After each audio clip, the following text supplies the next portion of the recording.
The disturbing secret hiding in the Simpsons timeline. In this video, we're going to be taking a look at a different kind of Simpsons horror. Let's begin. The disturbing secret hiding in Springfield isn't a ghost or a demon or even the nuclear plant itself. It's time, or more accurately, the way time breaks around this one yellow family and refuses to move forward, even as the entire world outside their window keeps changing. The Simpsons have lived through the 80s, the 90s, the 2000s, the 2000s and beyond. We've seen Homer as a grunge musician in the early 90s, as a teenager in the 90s reboot, as a millennial-adjacent screw-up in flashbacks that quietly overwrite each other. We've watched the family get smartphones, flat-screen TVs, and streaming services, while presidents change and technology races ahead. But Bart is still 10. Lisa is still 8. Maggie never learns to talk. This isn't ordinary cartoon logic. When examining the pattern over 30-plus years, it behaves like a broken timeline that keeps resetting itself, refusing to allow growth, aging, or escape. This theory suggests that what we're seeing is not just lazy continuity, but a full multiverse unfolding in slow motion. According to this theory, every time the show rewrites its own past, contradicts a major character history, or labels an episode as non-canon, it is quietly branching off a new reality. Each retconned origin story, each incompatible future, each joke that blatantly breaks the rules of the show's own universe becomes evidence of another Springfield running in parallel, with its own Homer, its own Bart, its own doomed version of the family. In this video, we're going to be walking through how the floating timeline functions as a kind of machine for creating these alternate universes. We'll look at how Treehouse of Horror episodes, clip shows, and so-called what-if stories act less like disposable jokes and more like guided tours through neighboring dimensions.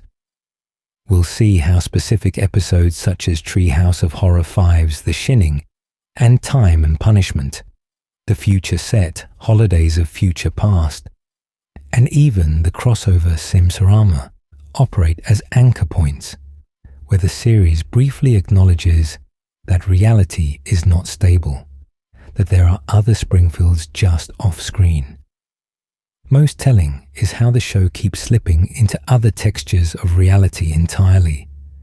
The Lego universe of Brick Like Me, the Family Guy crossover where two animation styles uneasily overlap, and the Shinning Maze that warps space inside the Overlook Hotel parody, the toaster that literally shatters and rewrites reality, and the distant future where Bart dies over and over again, while consciousness and memory keep going.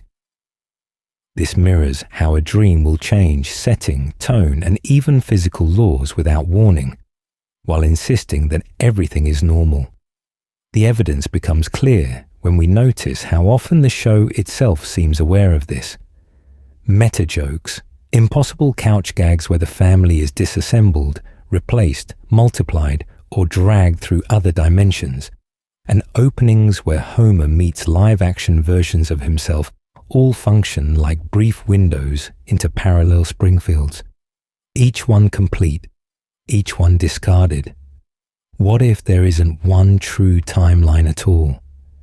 And if Springfield is just one universe in a vast, unstable cluster?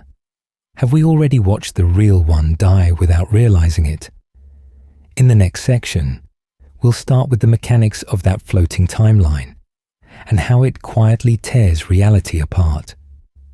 How a floating timeline quietly breaks reality. To understand how Springfield can fracture into countless versions of itself without anyone screaming that reality is broken, we first have to look at something deceptively harmless: the floating timeline.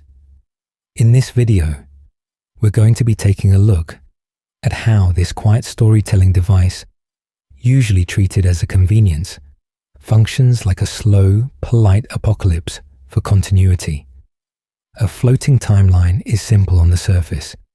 The characters never age, but the world around them updates to match the present day, so the jokes stay current while the faces stay frozen.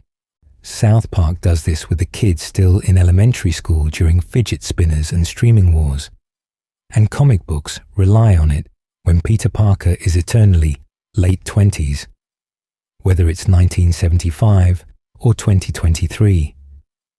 The Simpsons adopts the same structure, but because the show has run for decades, the strain on reality becomes visible like hairline cracks in glass. When examining Homer's past, the evidence becomes clear. Early on, Homer is a teenager in the 1970s, with Marge's beehive, shag carpeting, and a Vietnam-era draft looming in the background. Later, we see them as young adults in the 1980s, surrounded by big hair, arcade cabinets, and early synth pop. Then, in that 90s show, the series calmly informs us that Homer was a 1990s grunge slacker, fronting a Nirvana-style band, while Marge studies feminism under a smug professor, and each episode treats its version as the truth. According to this theory, each retcon isn't a simple rewrite, it's a branch.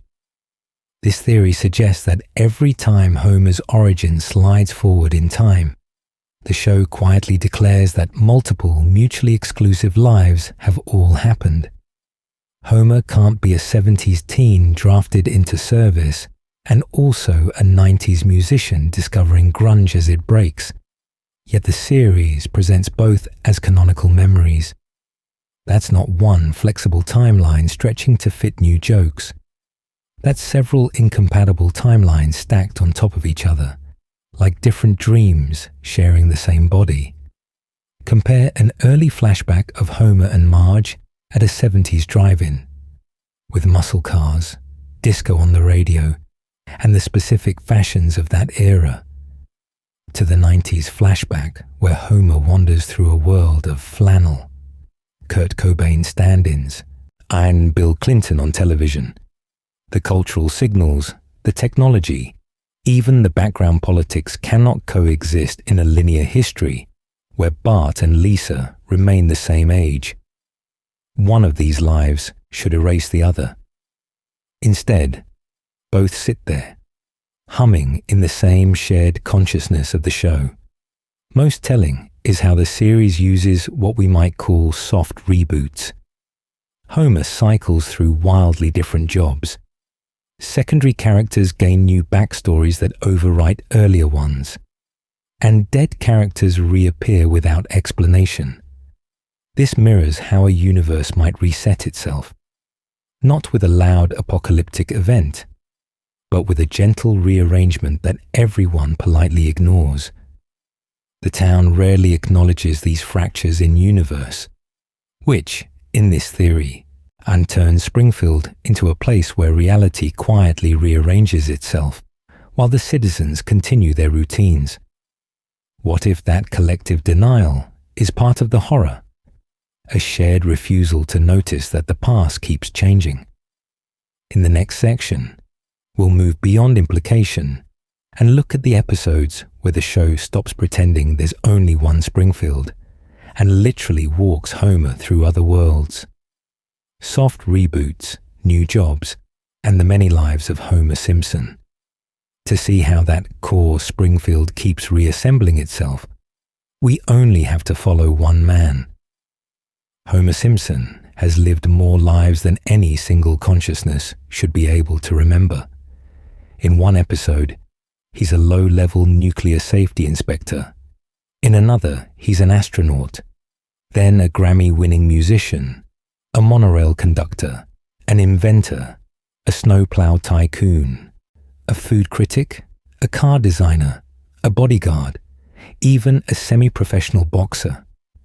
Each career is presented as life-changing, a dramatic pivot for the family, and then, as if waking from a dream, the show quietly returns him to his console at the plant.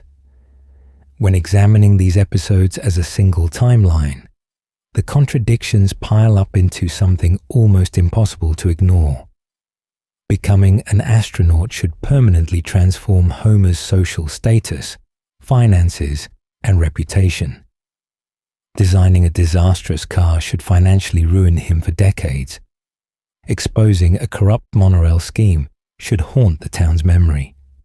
Instead, the next week, Springfield treats him as the same anonymous buffoon, living paycheck to paycheck, with no lasting fame, no criminal record, and no public trauma. According to this theory, these aren't simple continuity errors. Each reset is a lateral slide into a neighboring Springfield, where events rhymed with what we saw, but didn't unfold in quite the same catastrophic way.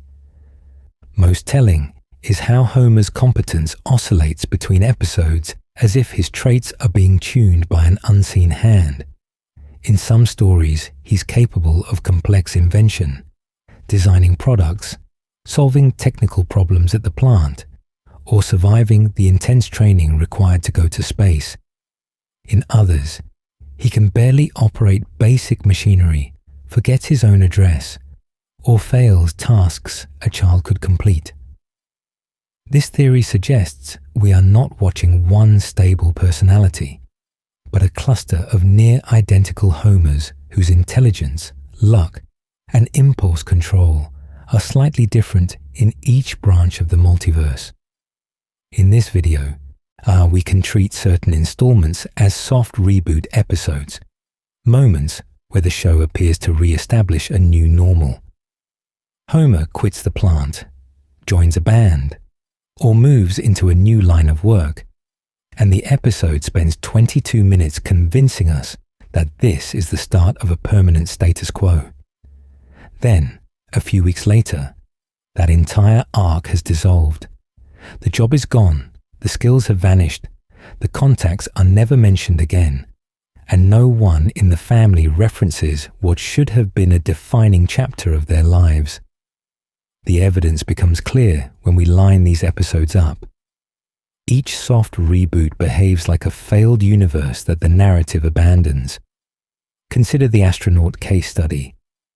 Homer trains at NASA, travels to space on live television, nearly dies, and returns home a global celebrity. And that level of exposure should follow him forever. Yet in later seasons, when the family struggles with money, status, or respect, no one invokes the fact that the father of the household literally went to space. It is as if, in the version of Springfield we later inhabit, Homer the astronaut was always a stranger, living in a different branch where the town remembers him. This mirrors how Springfield itself feels trapped in a loop. The family is allowed to brush against impossible experiences, fame, fortune, reinvention, only for the universe to gently erase the impact, nudging them back to the same house, the same debts, the same arguments. What if those erasures are not clean slates, but cuts between timelines as the story gravitates toward its preferred configuration? And if Homer's jobs are alternate tracks we briefly visit, what happens when the show stops erasing? In the next section, we'll look at deaths, marriages, and future lives that do not reset at all, as if we've slipped into entirely new universes where the old Springfield has been left behind. Springfield's shifting past, retcons as branching timelines. If jobs can branch into alternate lives, the past can fracture even more dramatically. In this video, we're going to be taking a look at how Springfield's history refuses to stay still, and how every retcon behaves less like a mistake and more like a quiet jump to another timeline. In storytelling, a retcon is retroactive continuity, a new detail that reaches backward and changes what we thought was true about the past, rewriting origin stories, relationships, and even entire wars. On a normal show, this is dismissed as convenience, On The Simpsons, stretched across decades, the evidence becomes clear that these are not isolated fixes, but systematic shifts, where the same family remembers the same events unfolding in completely different eras. When examining Homer and Marge's backstory, the fractures are obvious. Early flashback episodes anchor their courtship in the 1970s. Marge with big hair and feminist slogans, Homer in a cheap brown suit, disco on the radio, Vietnam and Watergate still echoing in the background. Later, we see an incompatible version, where their first meeting happens in the 1990s, with grunge music, flannel shirts, and bulky CRT computers glowing in school hallways. One episode has them conceiving Bart after a 70s prom. Another shifts his origin to a 90s night, complete with different fashion, slang, and technology. And both are treated as equally real, yet they cannot coexist in a single linear reality. Most telling is how the show keeps them current by sliding their formative years forward, as if the timeline itself is on a conveyor belt.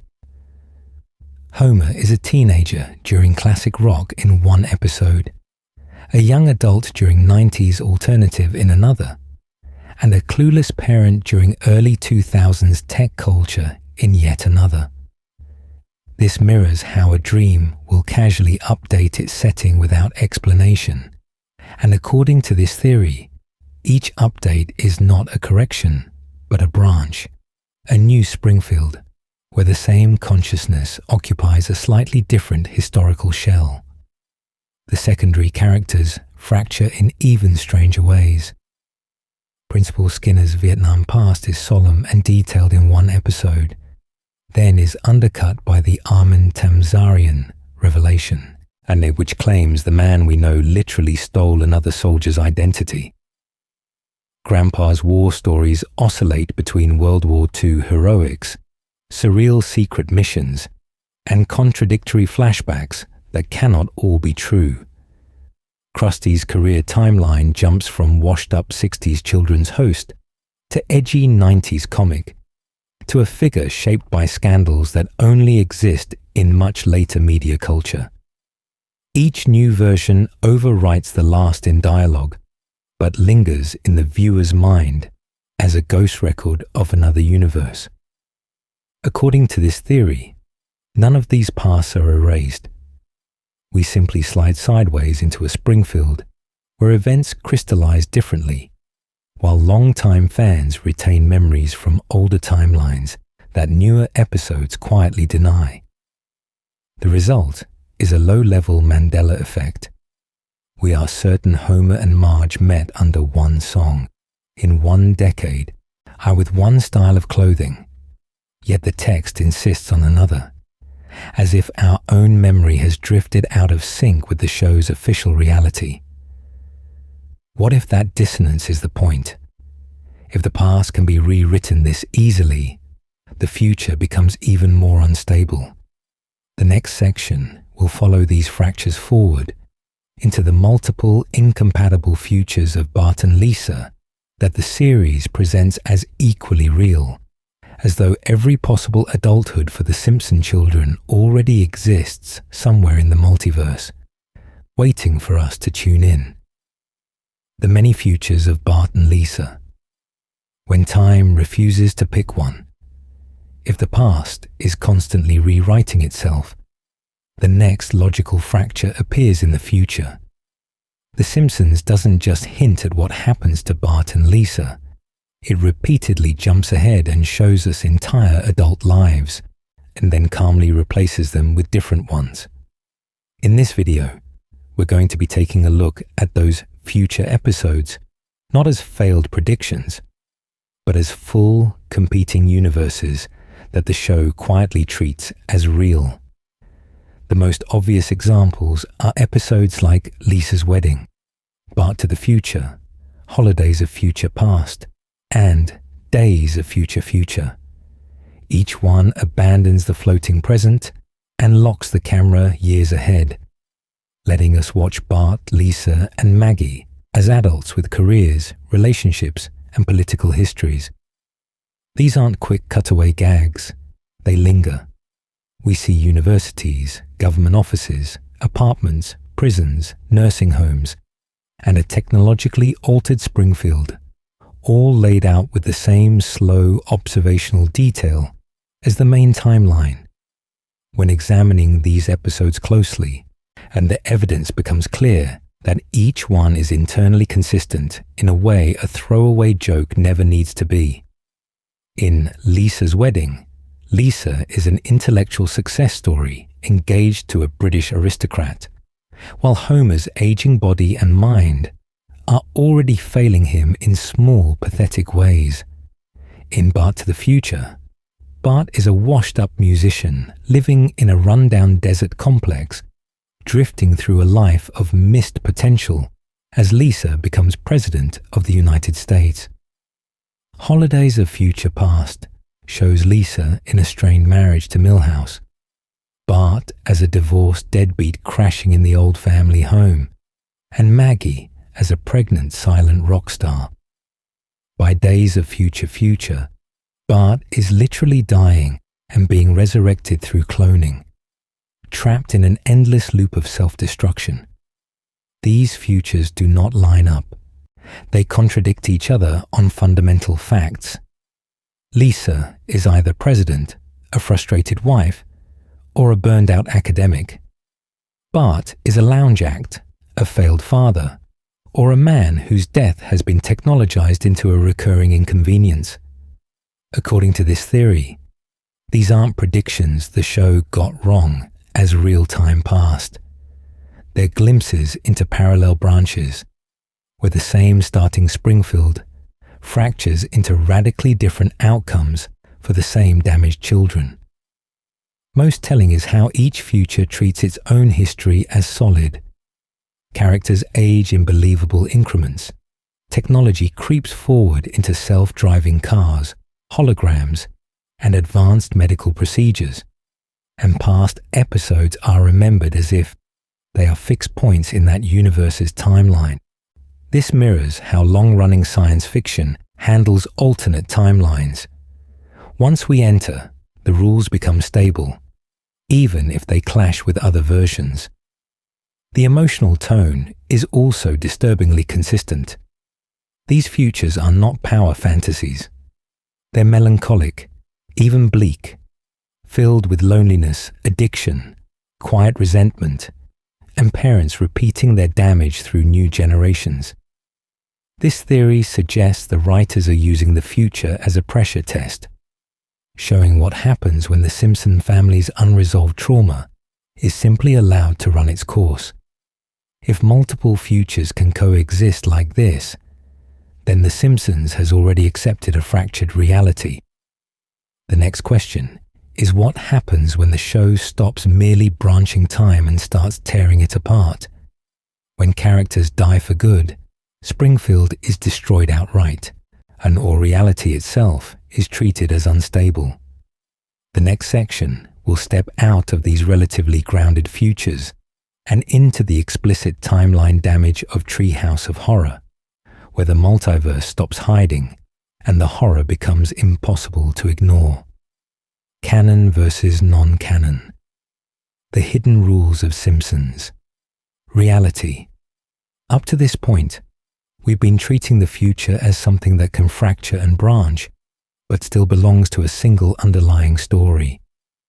Now we have to ask a more uncomfortable question. What actually counts as that story?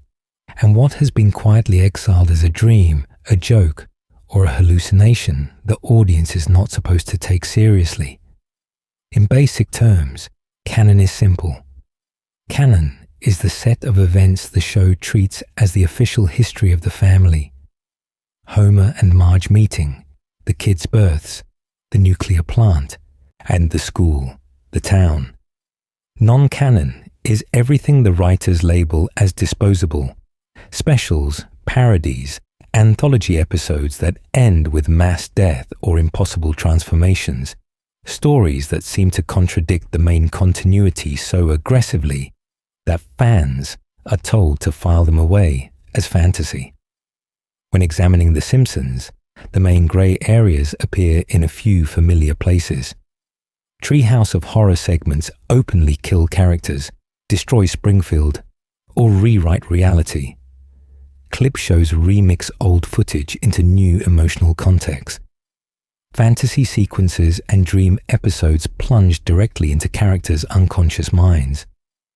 Then there are the more outlandish future stories, where Lisa is president, or Bart is a divorced deadbeat, or the entire town exists inside malfunctioning technology.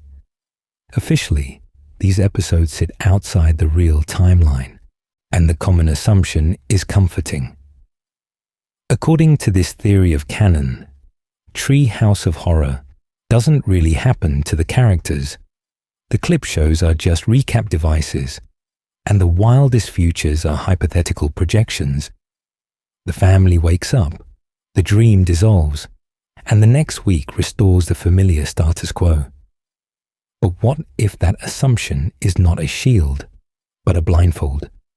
Because dismissing these episodes as just jokes ignores how meticulously constructed many of them are.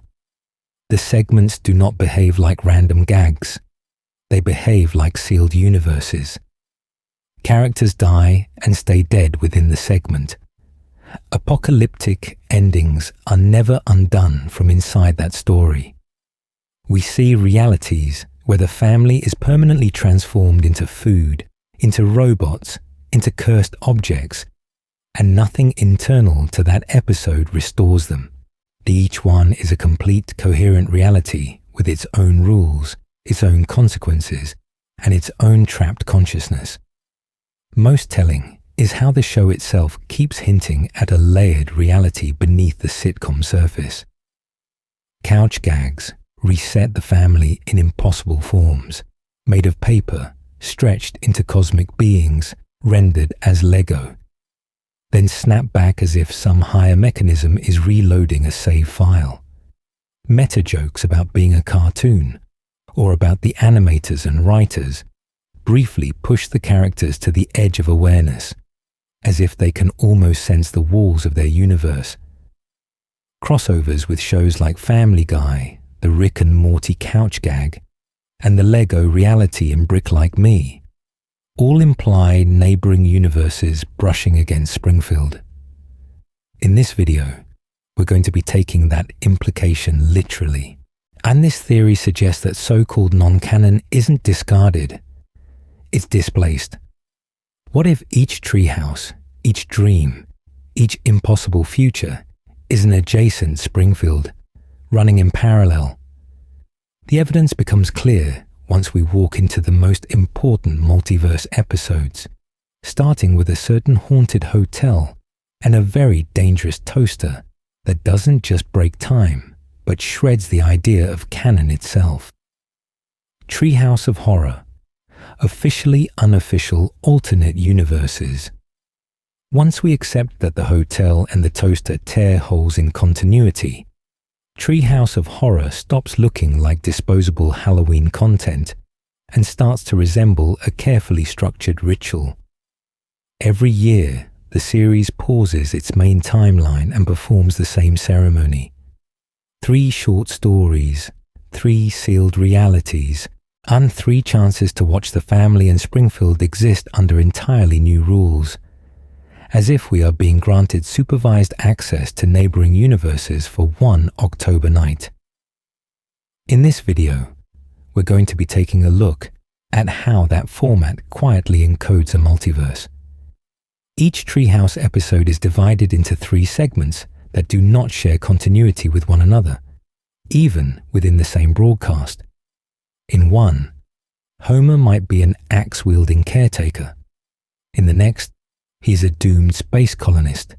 In the third, he is a snack for sentient advertising monsters.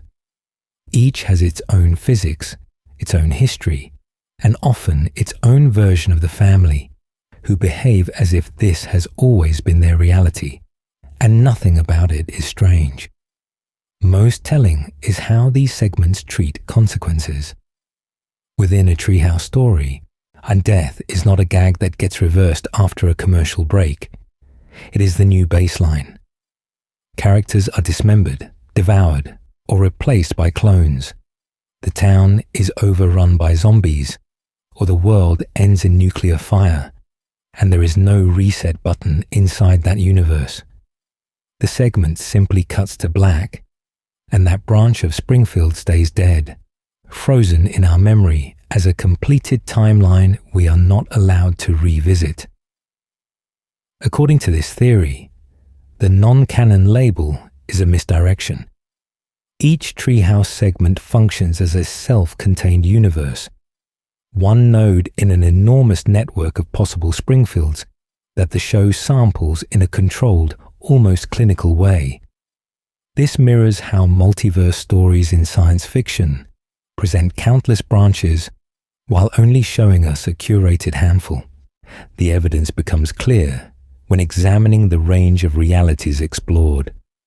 Dystopian futures where the city is enslaved by technology, horror parodies where classic films overwrite the town's history, time travel disasters that scramble cause and effect, and supernatural transformations where the entire population becomes vampires, mutants, or candy. These aren't scenarios that could ever fold back into the main continuity without collapsing it. The sheer number of apocalyptic or irreversible endings, global pandemics, interdimensional invasions, permanent body horror, only makes sense if we treat them as quarantine universes, glimpsed once and then sealed. What if the annual Halloween special is less a joke and more an occult broadcast, returning each year to check in on other branches where the family live, suffer, and die in ways our core timeline will never acknowledge? Within this ritual, one segment stands out as a kind of Rosetta Stone for the entire structure. Among all these Halloween universes, the clearest depiction of timeline damage and branching realities is Time and Punishment, from Treehouse of Horror 5, where Homer's malfunctioning toaster doesn't just move him through time, but forces him to confront the fact that there are countless incompatible versions of his life, and that his consciousness can be dropped into any of them without warning. The Shinning and the Toaster.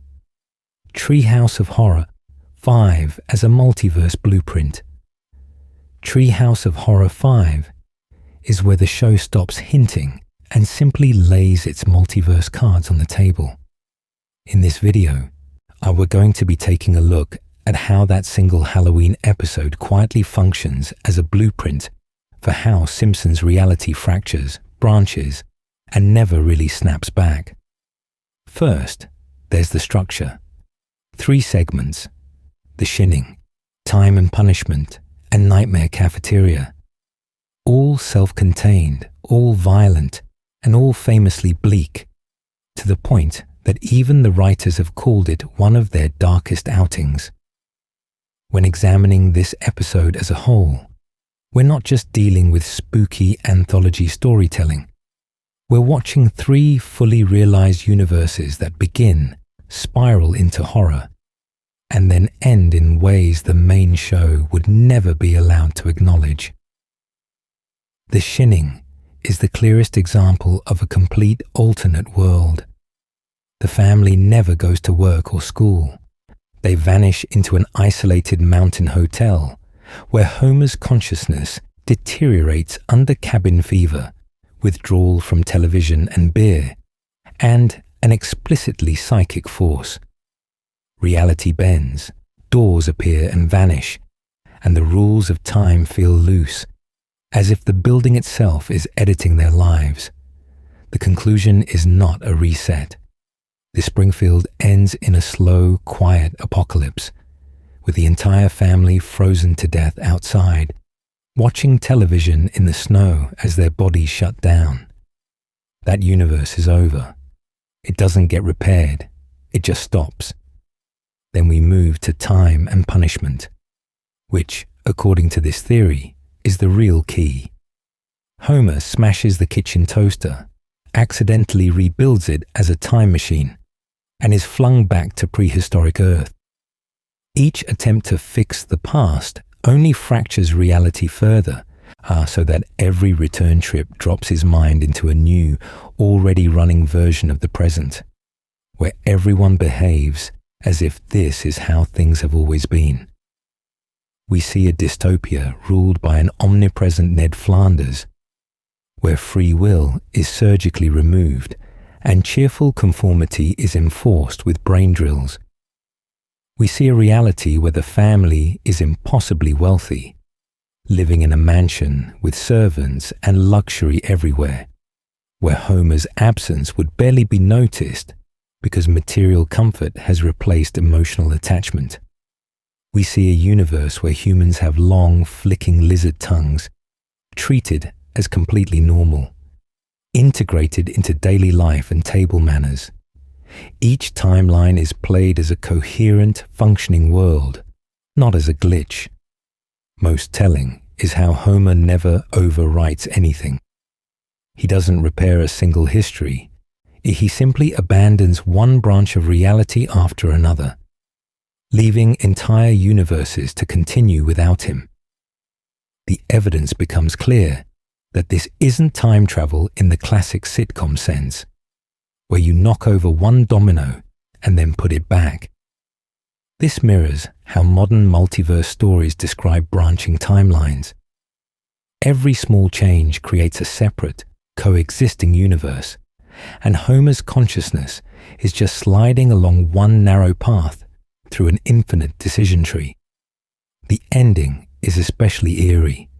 Exhausted, panicking, and soaked in temporal trauma, Homer lands in a timeline where the house is intact, the family loves him, and life appears normal.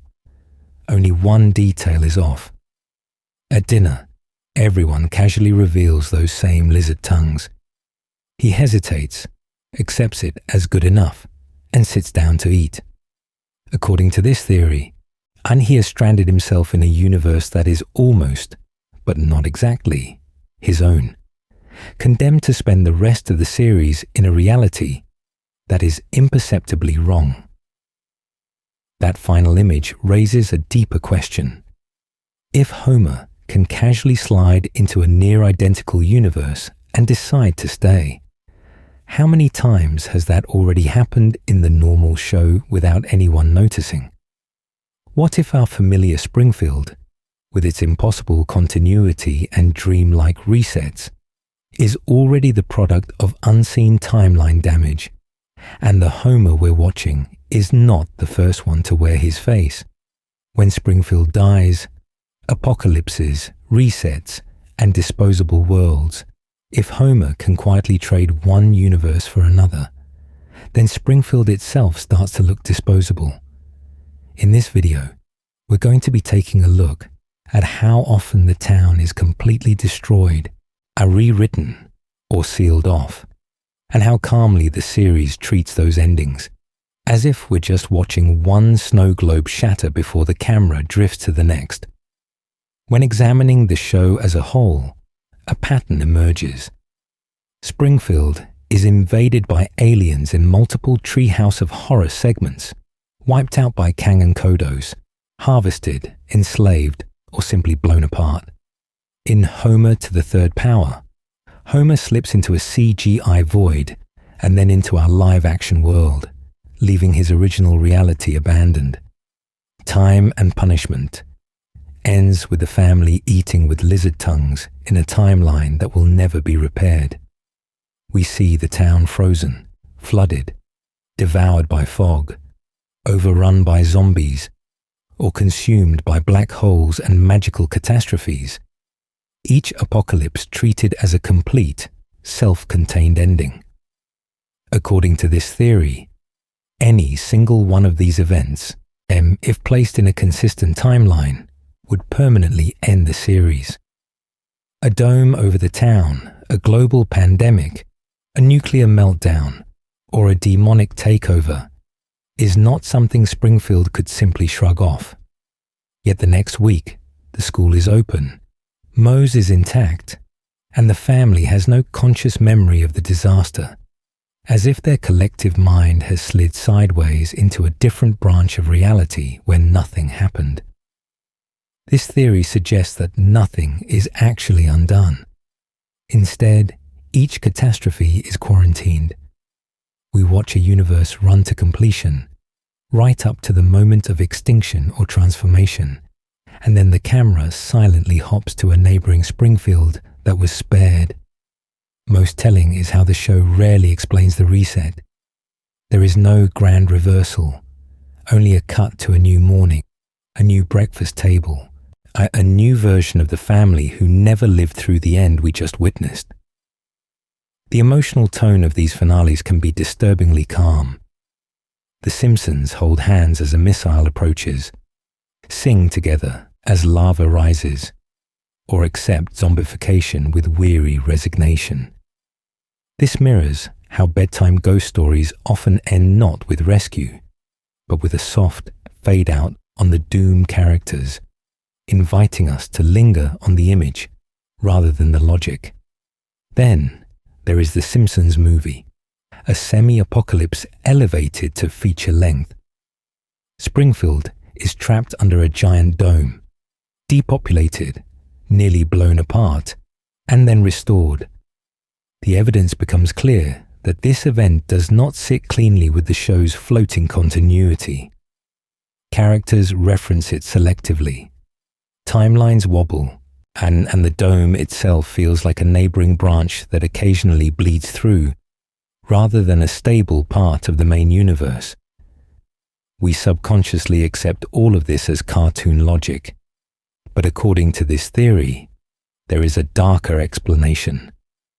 We are watching a series that casually jumps between universes where Springfield survives and universes where it doesn't, treating each destroyed town as just another discarded set.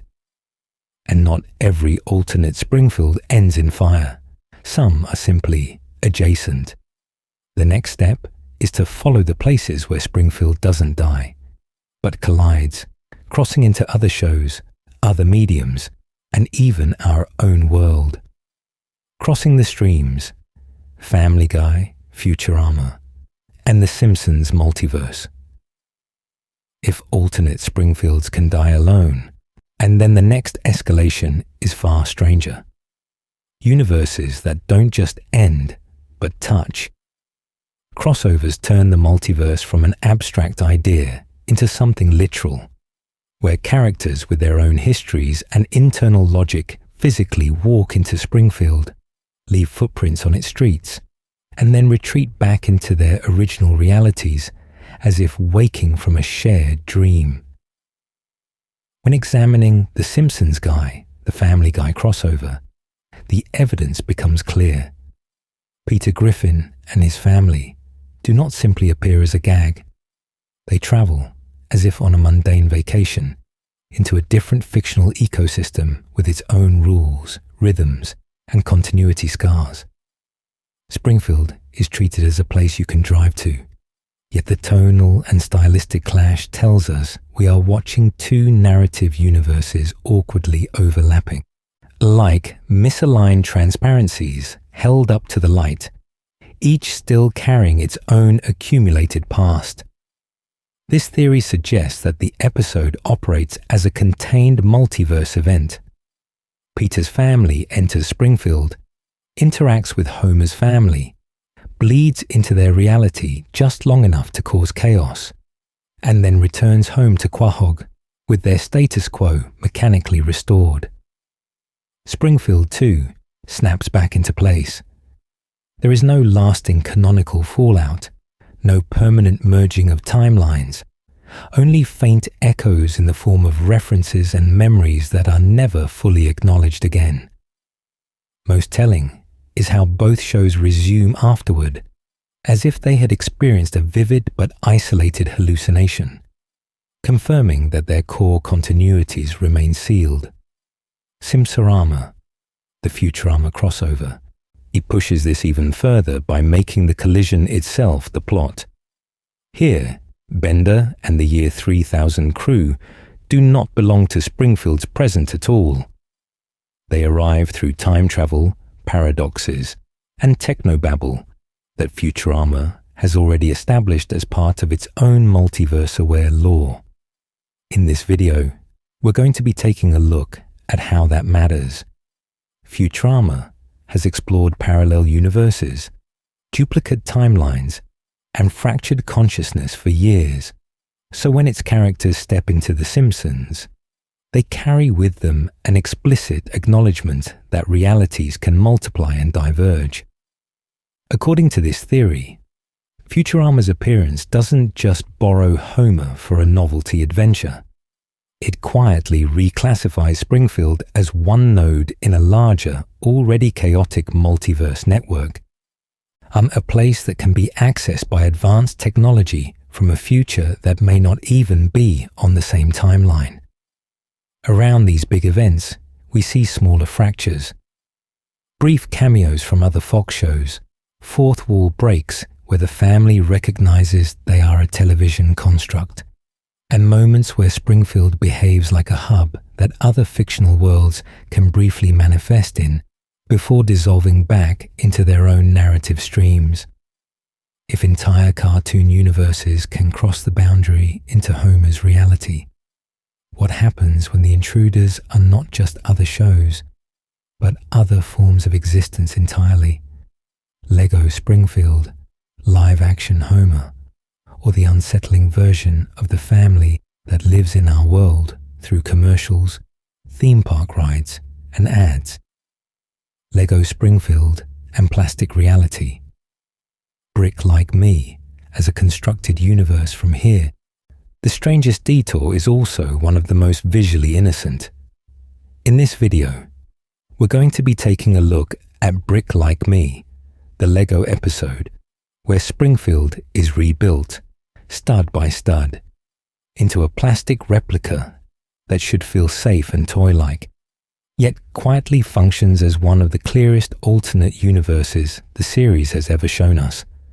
On the surface, this episode is a corporate tie-in.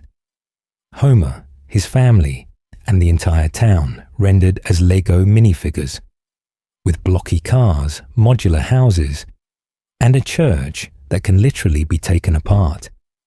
But when examining the details, the evidence becomes clear that the show treats this as a fully coherent reality.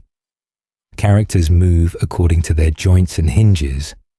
Hands are permanent C-shapes that can only grip compatible objects, and injuries are replaced by pieces popping off and clicking back on. The environment obeys Lego physics. Buildings can be rearranged, walls can be peeled away, and destruction is reversible as long as the right bricks still exist. Most telling is how the central mystery is framed around Homer's mind. He alone remembers a different Springfield, a flesh and blood reality where his skin isn't glossy plastic, where food is not represented by printed tiles, and where pain cannot simply be reassembled away. This theory suggests that Homer's consciousness has either slipped from one universe into another, or that memories from core Springfield are leaking into this constructed world, like a glitch in a simulation. The episode does not treat these memories as a throwaway joke. It treats them as an intrusion, as something impossible that the plastic universe itself resists. According to this theory, Brick Like Me is not just parody, but a demonstration of how stable these parallel Springfields are. The core identities of the characters persist. Lisa is still idealistic and anxious. Bart is still reckless. Marge still worries over the family. Yet the physical laws are entirely rewritten. This mirrors how other media versions of the town operate.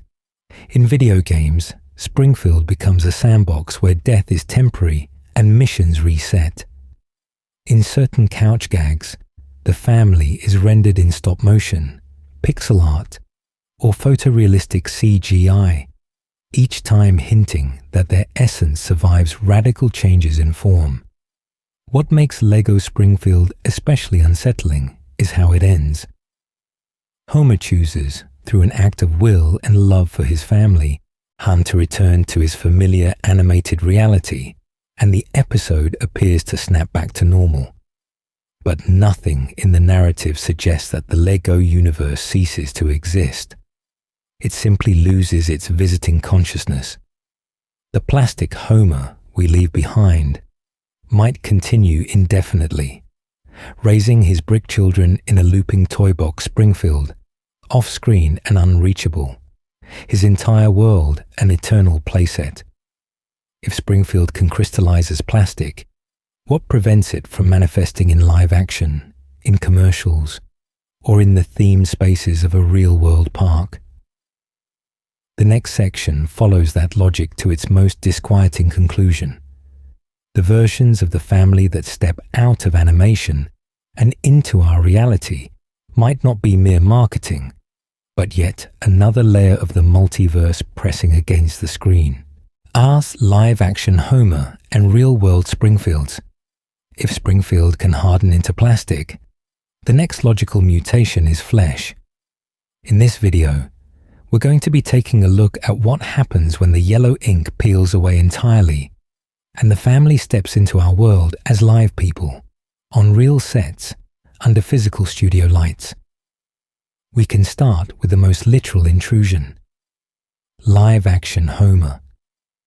Over the years, Fox has released promos where a three-dimensional flesh-textured Homer shuffles through a realistic kitchen, grabs a very real donut, and moves with the weight and inertia of an actual body rather than a drawing.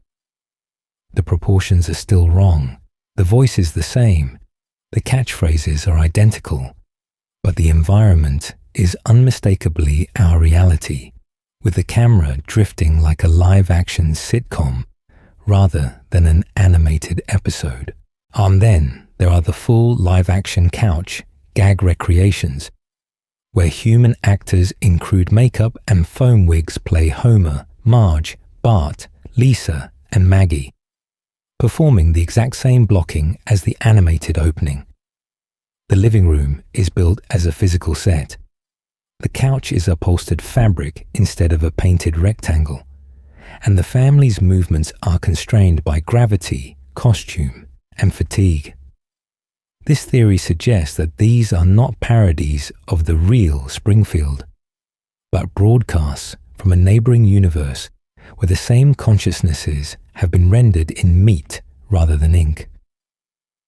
According to this theory, the continuity is what matters. The names, roles, and family dynamics are preserved with almost religious precision. Homer is still the clumsy father, Marge the anxious caretaker, Bart the chaotic son, Lisa the moral intellect, and Maggie the silent observer. Only the medium changes. When examining commercials where live actors portray the family for fast food tie-ins or foreign promos, we see the same patterns. Homer's hunger, Bart's defiance, Lisa's exasperation, all translated into human facial muscles and real props. Most telling is how unsettling it feels. There is an uncanny dissonance when a human man in a bald cap and stubble calls himself Homer Simpson and interacts with a carefully dressed Marge, as if we're glimpsing a universe that should not exist but clearly does. The joke barely lands because the horror of recognition overwhelms it. Our minds register that the same characters have slipped their animated prison and are testing the boundaries of our reality. This mirrors how the franchise bleeds into theme parks and live performances. At Universal Studios, guests can walk down a constructed evergreen terrace, buy a real crusty burger, and hug a costumed Homer whose foam hand rests heavily on their shoulder. The evidence becomes clear when we realize that this Springfield is navigable, three-dimensional, and responsive, yet still obeys the internal logic of the show's branding, jokes, and geography. In that sense, The Simpsons stops being a single television series and becomes a repeating pattern that manifests wherever a universe can sustain it. Animated, Lego, live action, costumed, even as merchandise that lets you wear the family's faces on your own body. Each manifestation is a branch with its own physics and textures, but the same narrative DNA, which raises a deeper problem.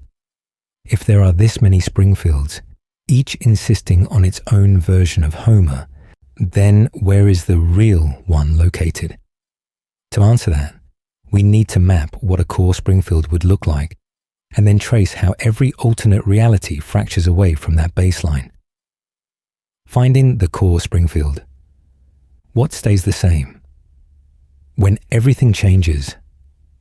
To answer that question, we have to do something strangely clinical with a cartoon town. We have to treat Springfield the way a physicist treats the universe, by looking for the constants that remain when everything else is allowed to mutate, reboot, or dissolve into dream logic. In this video, we're going to be taking a look at what we can call the core Springfield. Not necessarily the first version we ever saw, but the most stable arrangement the series always drifts back toward. The configuration that feels like waking up from a nightmare into a familiar, yet slightly toxic routine. This theory suggests that beneath all the impossible futures and crossover realities, there is a default layout the show's consciousness keeps reasserting. When examining that layout, the first constant is the most intimate. The family home. 742 Evergreen Terrace, with its pinkish walls, crooked garage, and perpetually damaged mailbox, functions like the anchor point of this reality. No matter how often the house burns down, gets remodeled, or is replaced by a futuristic smart home for a single episode, the evidence becomes clear by the next week. We are back on Evergreen Terrace, as if the universe hit restore previous save. Inside that house, the roles barely move. Homer works at the nuclear power plant, drifting between safety inspector and general hazard, yet always under the green glow of cooling towers. Marge is a homemaker, pulled into brief jobs or obsessions, but eternally reset to housework and emotional triage. Bart is fixed as a 10-year-old troublemaker, Lisa as an 8-year-old overachiever and moral alarm bell, Maggie as a baby suspended in pre-verbal limbo. Their ages do not advance, their core dynamics do not resolve. This mirrors how a looping dream keeps the same cast, even as the scenery changes. Surrounding them, the town's fixtures form a repeating ritual circuit. Moe's Tavern is always there for Homer's slow self-destruction, the quick E-Mart for late-night impulse and surveillance, Springfield Elementary for institutional failure, the church for guilty resets, the nuclear plant as both employer and environmental curse. The same social hierarchy reappears. Burns above, Skinner trapped in the middle, Flanders as the too-good neighbor, Krusty as decaying celebrity. According to this theory, these are not just locations, they are structural pillars of the show's reality. From this angle, these constants are the gravitational center of the Simpsons multiverse. The further an episode drifts from 742 Evergreen, the plant, the school, the tavern, and the frozen ages of the family, the more likely it is that we've slipped into an alternate Springfield. A Lego world, a future where Bart is a burnout adult, a timeline where Homer never worked at the plant at all. Each one orbits this core but does not overwrite it. Most telling is how even the wildest episodes tend to snap back by the final scene or by the next week, as if the narrative itself rejects permanent change. Character deaths are erased. Massive job changes evaporate, and backstories contradict and then are forgotten. What if those contradictions are not mistakes, but the scars of other branches?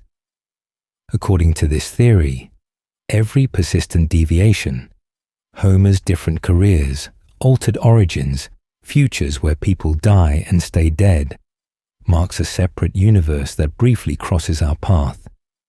Now that we've traced the outline of this core Springfield, we can start doing something more unsettling.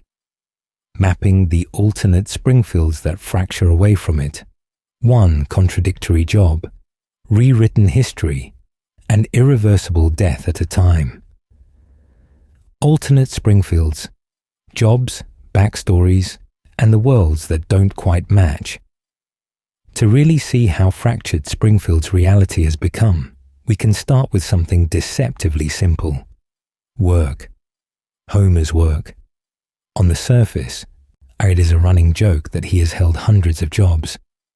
But in this video, we're going to be taking a look at what happens if we treat every major, sustained career shift as a stable universe, an alternate Springfield where that job didn't just last one episode. It became the new normal we only glimpse for 22 minutes. When examining the long stretches where Homer is a monorail conductor, a police officer, an astronaut, or a successful tech entrepreneur, this theory suggests that we are not watching temporary detours but fully realized branches. Each episode quietly asks, what if this Homer never went back to the nuclear plant? In one Springfield, he dies in space. In another, he becomes a permanent cop. In yet another, his mind is consumed by show business. According to this theory, the reset in the next episode is not a reset at all, but a channel change back to the core frequency. This logic extends outward, and the evidence becomes clear once we look beyond Homer.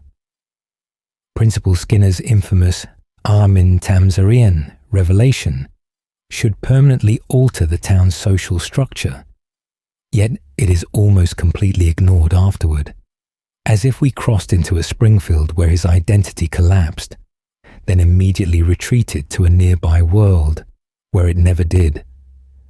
Krusty's shifting background, his on-again, off-again Judaism, his inconsistent family members and fluctuating criminal ties, all read like visits to parallel Krusty's.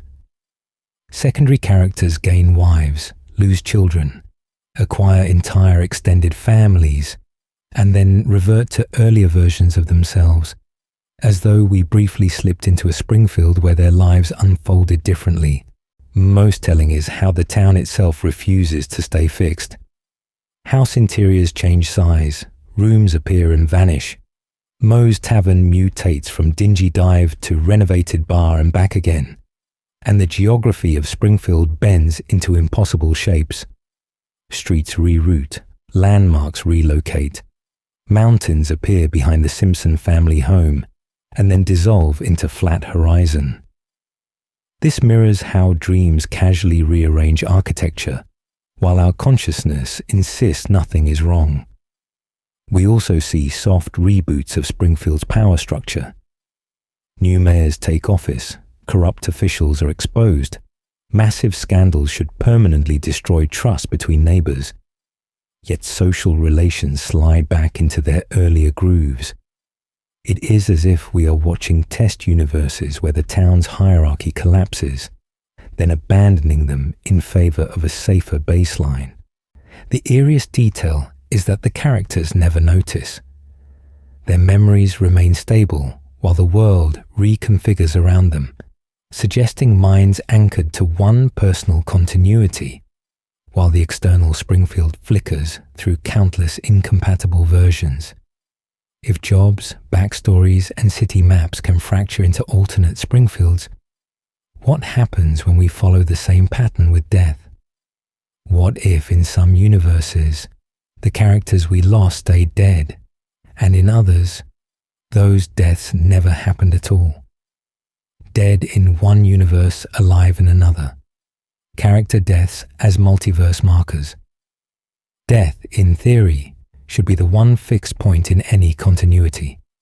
Yet when examining The Simpsons, even death behaves like a suggestion, a branching event that splits Springfield into quietly incompatible worlds. We see this most clearly with the deaths the series treats as permanent. Maud Flanders is taken out by a freak t-shirt canon accident in Alone Again, Natra, Diddley, and the show lingers on Ned's grief, the empty seat at church, the way Rod and Todd's already fragile consciousness fractures under a softer, lonelier father. Edna Krabappel disappears after Marcia Wallace's passing, leaving Bart's classroom suspended in a strange half-state, with tributes, chalkboard gags, and a permanent absence where her voice used to anchor his chaotic mind. In this video, we're going to be taking a look at how those losses reshape one version of Springfield. In later seasons, Ned's life is defined by being a widower. His attempts at dating, his clinging faith, the way he talks to Maud's memory all imply a stable timeline where she never returns, and the same applies to Edna. We glimpse her only as a photograph, a memory, or a hushed reference, as if the universe itself is acknowledging a fracture that cannot be healed. But then the fractures multiply. Maud reappears in non-canon segments, alive and well in fantasy sequences and Treehouse of Horror episodes, chatting in the stands or standing beside Ned as if the accident never happened. Edna shows up in future visions, alternate histories, and casual crowd shots, her presence treated as completely normal. Most telling is how the show does not frame these as resurrections. There is no miracle, no explanation, just a quiet slide into a universe where they never died. According to this theory, these aren't continuity errors or disrespectful gags. They are glimpses across the multiverse, brief visits to neighboring Springfields, where the coin flip of death landed on the other side. This mirrors how Homer's time travel in Time and Punishment creates worlds that are almost the same, yet defined by a single altered event. In one universe, Maud falls. In another, she ducks. Both continue, but we only follow one at a time. Future episodes and Treehouse segments make this even more explicit. We watch Homer die repeatedly in Halloween Stories, only to return in the next segment. We see Lisa remembering a dead Bart in one future, while in another, Bart is alive and middle-aged, trapped in his own failing reality. The family's fates splinter, divorced in one timeline, tightly bonded in another, dead in a third, as if the show is stress-testing every possible outcome for the same core consciousnesses. The emotional weight comes from the fact that at least one branch does not reset. There is a Springfield that is permanently the one without Maud, a school that is forever the one without Edna, and the show's rare moments of genuine grief anchor those branches as the closest thing we have to a core reality. The laughter continues, but there are chairs that will never be filled again. This theory suggests that when we see these characters alive elsewhere, we are not undoing their deaths. We are slipping sideways, visiting a parallel Springfield, where our knowledge of their fate feels like a private haunting. The evidence becomes clear when we line up jobs, backstories, and deaths. Each contradiction is not a mistake, but a coordinate. So by now, we have aging that never happens, maps that rearrange themselves, careers that reset, and deaths that both do and do not occur. In the next part of this journey, we'll start stitching these scattered clues into a single, eerie map of the Simpsons multiverse, tracing which Springfield we're in at any given moment, and which ones we can only reach in dreams. Treehouse of Horror, the officially unofficial multiverse lab. And when we start drawing that map, one region of the Simpsons universe suddenly stops looking like a joke and starts looking like a laboratory. Treehouse of Horror. On the surface, it's the annual Halloween special, proudly stamped non-canon, so the writers can do whatever they want. But when examining what actually happens in those episodes, the evidence becomes clear that this isn't just parody. It is controlled demolition of continuity, repeated every year under the safest possible label. In Treehouse of Horror, we see full character deaths, citywide apocalypses, and total reality resets presented with a straight face, as if the show is calmly rehearsing the end of Springfield over and over. Homer is killed, dismembered, cloned, and replaced. The family is turned into zombies, robots, and food. Entire timelines are erased by a stray switch, a monkey's paw, or a toaster. This mirrors how multiverse stories treat death, not as a final endpoint, but as a branch, a fork in the road where one universe continues and another stops. Non-canon becomes less a dismissal and more a warning label. What you are about to see is a neighboring reality. The anthology format makes this even clearer. Each Treehouse episode is really 3 short episodes, 3 self-contained rule sets that never have to reconcile with each other.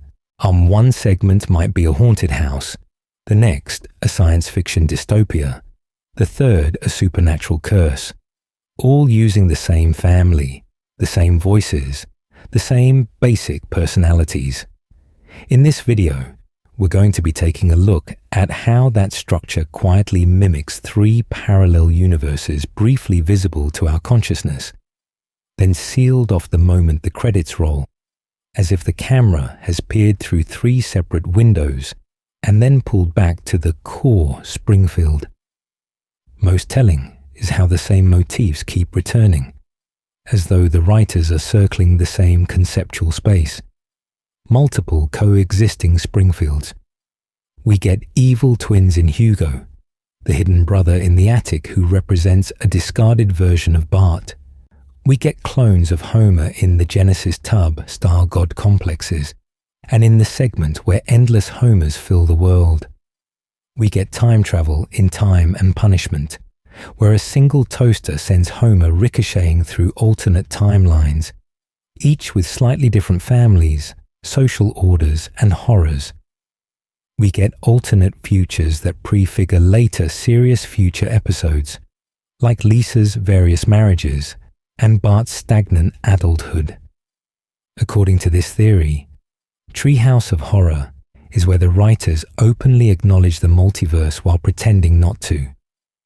They can kill Homer, shatter Springfield, or turn the family into immortal ghosts, then shrug it off as a Halloween dream.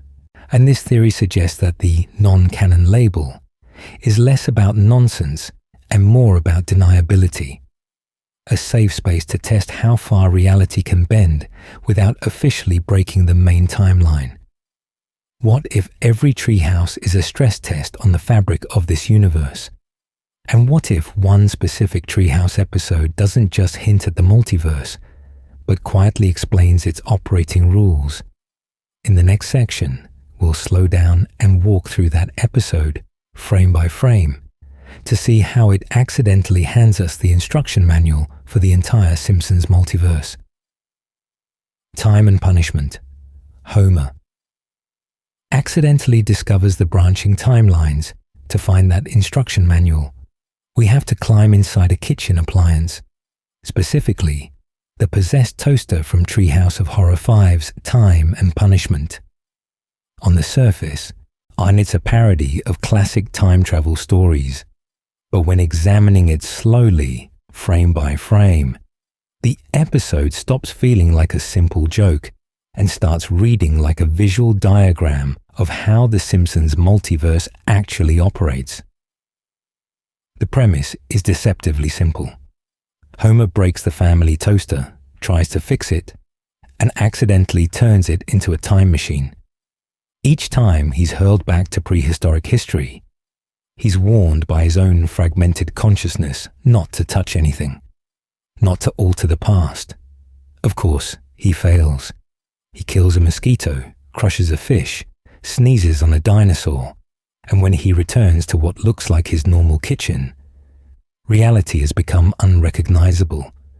One tiny action, one narrative choice, generates a completely new Springfield. Each altered present keeps the same core cast, but they've been rearranged like pieces on a board. In one universe, the family is obscenely rich and refined, served by a subservient, obedient Flanders. In another, Ned has become a totalitarian dictator, surgically re-educating dissenters in a pastel nightmare state. In yet another, the house is almost right, except donuts don't exist. The faces are familiar, the roles are not. This mirrors how the main series constantly reshuffles continuity while insisting nothing fundamental has changed. Most telling is how these universes treat identity as flexible but inescapable. Marge is still the stabilizing presence, but in some branches she's complicit in Ned's regime.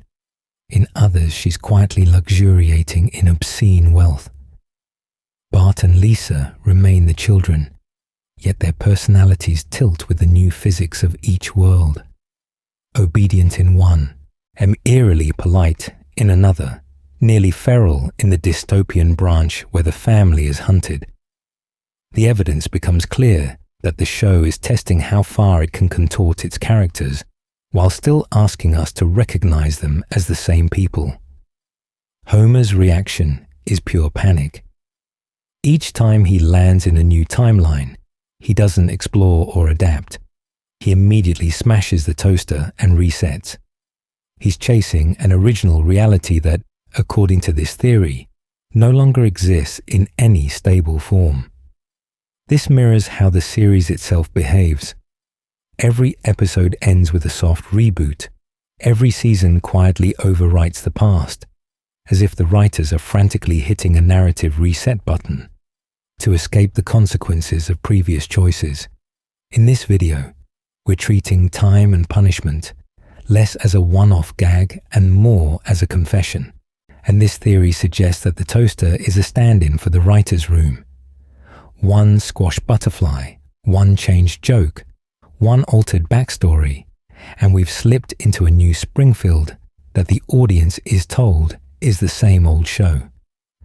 When Homer finally lands in a timeline that's close enough to home and decides to stay, even as it rains donuts, the episode quietly admits that there is no true canon, only the illusion of continuity.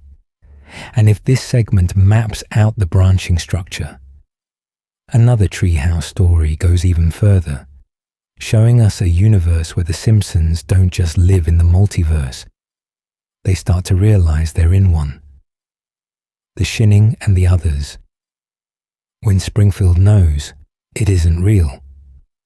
That brings us to a different kind of horror, one where the family doesn't just travel between branches of the tree, but feels the bark under their fingers and realizes it's not supposed to be there. In The Shinning, from Treehouse of Horror 5, we're told on the surface that this is just a parody of The Shining, a disposable Halloween vignette. But when examining it through the multiverse lens we've been building in this video, the episode looks more like a full-scale transplant of the same four souls into a new, hostile framework, where the rules of reality are rewritten, but the underlying personalities remain eerily stable. Homer is still lazy and resentful. Marge is still anxious but nurturing. Bart is still mischievous. And Lisa is still perceptive. Yet their consciousness is now trapped in a closed psychic hotel universe that wants to overwrite them. This theory suggests that Treehouse doesn't merely break canon, and it reveals that canon is portable. The Overlook Star Lodge imposes a horror genre template. No beer, no TV, no escape. But the family's dynamics persist, as if some core essence has been copied and pasted into a different save file. Most telling is how Homer's descent into axe-wielding madness feels abrupt but not unfamiliar, amplifying traits we already know rather than inventing new ones. as though the multiverse is testing how far those traits can be pushed before the mind snaps. The Others, from Treehouse of Horror 25, makes this even more explicit by turning the past itself into a haunting. In this segment, the modern HD Simpsons are literally plagued by their earlier, off-model incarnations from the Tracy Ullman Shorts era, who drift through the house like pale, sketchy ghosts. According to this theory, those crude designs aren't just a visual gag. They're evidence of a prior universe, a rougher, meaner Springfield that has died but refuses to stay buried. The crucial detail is that the family recognizes these visitors as themselves. They comment on the design changes, the shriller voices, the different tone and moral center, openly acknowledging that there was once a version of their reality where the lines were wobblier and the cruelty ran a little colder. This mirrors how long-time viewers remember early Simpsons as a separate era. But within the story, it plays like an encounter with alternate selves from a neighboring timeline, each carrying the emotional residue of a different canon. As the two families interact, merge, and even experiment with swapping partners and aesthetics, the evidence becomes clear. Every redesign and every tonal shift, every soft reboot is treated as another universe on the same haunted property. For Halloween, the walls thin just enough for those universes to bleed together, and the characters are briefly allowed to notice that they are not unique, that they are variants. If ghosts of old animation styles can cross over and occupy the same living room, what stops entire contradictory futures from doing the same? In the next section, we'll look at those futures, where the show quietly admits that Springfield's destiny is not a straight line, but a crowded intersection of possible endings, all waiting to collide. Holidays of future past, a future that refuses to stay just a gag. Those futures are not theoretical for long. One of them, quietly, is allowed to harden into something that looks disturbingly like a real, lived timeline. That future is Holidays of Future Past. The episode begins with a simple device, a Christmas photo montage that accelerates time. We watch the family's holiday snapshots skip forward year after year until the photos themselves deliver us into a flash-forward structure where Bart, Lisa, and Maggie are adults. From there, we move through multiple future Christmases, checking in as the children return home with their own complicated lives, partners, and unresolved damage, as if the show has finally allowed the calendar to advance and is now obligated to show us the consequences. On the surface, this could have been just another what-if future episode, a playful counterpart to Lisa's Wedding or Bart to the Future. Yet when examining how Holidays of Future Past actually behaves, the tone is different. The future is not a single gag snapshot, but a sequence of years with memory and regret. Bart is a divorced father living in the old classroom block, his sons shuttling between parents. Lisa is trapped in a strained marriage with Milhouse, her daughter already slipping away into digital isolation. Maggie, now a famous musician, is heavily pregnant and literally voiceless, communicating through absence more than sound. What stands out is how the episode invests in its own continuity. Jokes and relationships recur across the different Christmases, building a sense that this future remembers itself. Bart's uneasy attempts to be a present father evolve from avoidance to genuine connection. Lisa's anxiety about repeating Marge's patterns becomes a small, painful arc. Even Grandpa's digital afterlife and the family's interaction with stored consciousness are treated as established facts rather than one-off sci-fi flourishes. Most telling is how the emotional beats rely on previous scenes in the same future, not on our knowledge of the present-day series, as if we are being trained to accept this as a stable branch of reality. According to this theory, that stability is not an accident.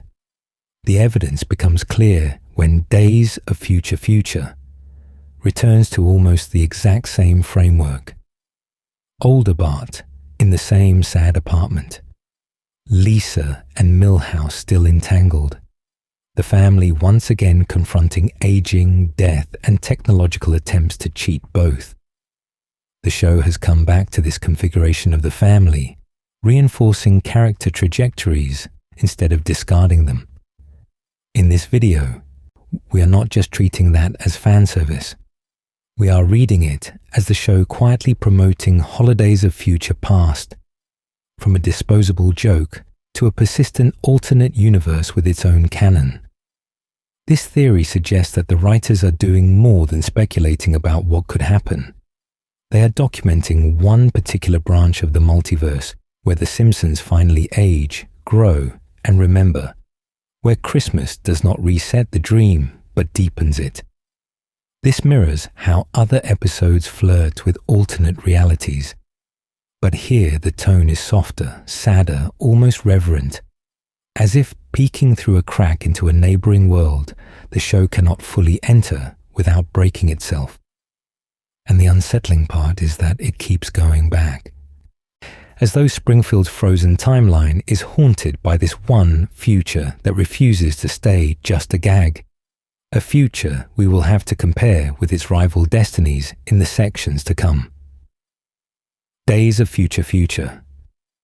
When one future timeline starts acting like canon. That return begins in earnest with Days of Future Future, an episode that behaves less like a one-off joke and more like a deliberate sequel, where Holidays of Future Past felt like a melancholy glimpse through the keyhole. This one walks straight back into that same hallway, turns the lights on, and starts rearranging the furniture as if it intends to stay. We're going to be taking a look at how this episode doesn't just revisit the future, but stabilizes it.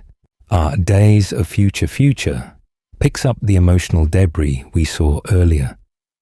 Bart still frozen in arrested development, still living in the shadow of a childhood that never really ended. And Lisa still entangled in a complicated family life, where her intellect and ideals have not magically solved domestic tension. Bart's continued failure to launch, sleeping in the same sad bachelor spaces, and repeating the same self-destructive patterns, reads like a direct continuation, rather than a fresh gag. When examining Lisa's side of this reality, the continuity is even more unsettling. Her marriage troubles, the way her daughter Zia drifts through virtual worlds, and the sense that Lisa's own perfectionism has curdled into quiet resentment all feel like they've been aging off-screen since Holidays of Future Past. This mirrors how the main series treats its floating present, where past events are fuzzy, but emotional trajectories linger. The evidence becomes clear in the little things: recurring partners, familiar dynamics, and children who are the same approximate ages we last saw them, rather than being arbitrarily reset. Most telling is how the episode treats memory. Characters casually reference prior future events as if they really happened, as if this branch of time has its own internal canon. According to this theory, that's the moment the show stops treating the future as a hypothetical and starts treating it as a parallel Springfield, with rules, history, and consequences that stack over time, just like the episodes we fall asleep to from the real present. But then the rules twist. Homer dies, repeatedly, and his consciousness is backed up, re-downloaded, and installed into clone bodies and even crude digital forms. In core Springfield, This would shatter the fragile illusion of reality the show still pretends to obey. Here, it's treated as routine technology, barely more remarkable than a new phone upgrade. What if this isn't just a joke about sci-fi tropes? What if it's the show quietly signaling that we have fully crossed into another universe where death, identity, and the mind itself obey different laws? In this video, we follow that implication to its darker conclusion. This theory suggests that by returning to this same future and layering more and more detail onto it, The Simpsons is building a second main timeline, one that runs alongside the present as an equal rather than an idle prediction. It becomes a neighboring track where Homer's digital afterlives, Bart's permanent adolescence, and Lisa's fraying family are just as real as the evergreen fourth grade classroom. And once we accept that a future can become semi-canon, it opens a door the show will walk through with crossovers and meta events, where meetings between Springfields start to look less like marketing and more like documented collisions between universes. A door we'll step through in the sections to come. Simpsorama. When Springfield collides with the Futurama universe. Once that door to alternate futures is open, the series doesn't just peek through it. It sends another of Matt Groening's entire universes crashing straight into Springfield. That collision is Simpsorama, an episode that, on the surface, looks like a light crossover event, but under a multiverse lens starts to resemble a documented breach between two separate, fully armed realities. In this episode, the Futurama crew literally materializes in present-day Springfield, emerging from a time capsule and then from a sleek mechanical time travel setup that belongs entirely to their own show's logic. The premise is simple but deeply revealing. Bender has been sent back from the year 3000 to kill Bart in order to prevent a swarm of destructive Bart DNA-infused creatures from ravaging the future. Short claim, long implication. The Simpsons' present is treated as one coordinate in a much larger space-time map, and with the Planet Express team navigating it as casually as they hop between planets. When examining this crossover, the evidence becomes clear that Futurama's multiverse and time travel rules are not being replaced. They are being imported. Futurama already contains parallel universes, branching timelines, and stable paradoxes, all handled with a self-aware but internally consistent physics. In Simpsorama, that framework is simply extended over Springfield, as if the town has always been sitting inside the same broader structure, just unaware of it. This mirrors how earlier Simpsons episodes flirt with impossible futures, but here the mechanics are openly on screen, not implied. Most telling is how the episode refuses the usual escape hatches.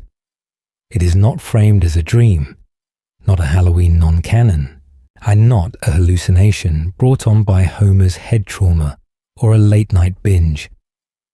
Characters in both shows remember what happened, consequences linger into the Futurama timeline, and the story bends to respect each universe's internal rules, just enough to feel uncomfortably real. According to this theory, when Bender hides in the Simpsons' basement for years, silently waiting for activation, we are watching two continuities literally overlap inside the same physical space, like stacked transparencies of consciousness and reality.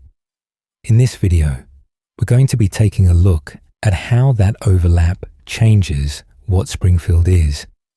If Futurama's New York can dock with Springfield without breaking, then Springfield must already obey the same deeper laws of causality, time travel, and multiverse branching that Futurama explores in detail. And this theory suggests that The Simpsons is not just borrowing another show's toys, but voluntarily stepping into a pre-existing multiverse where alternate timelines are canon, where a single wrong decision by Bart can echo 1,000 years into the future.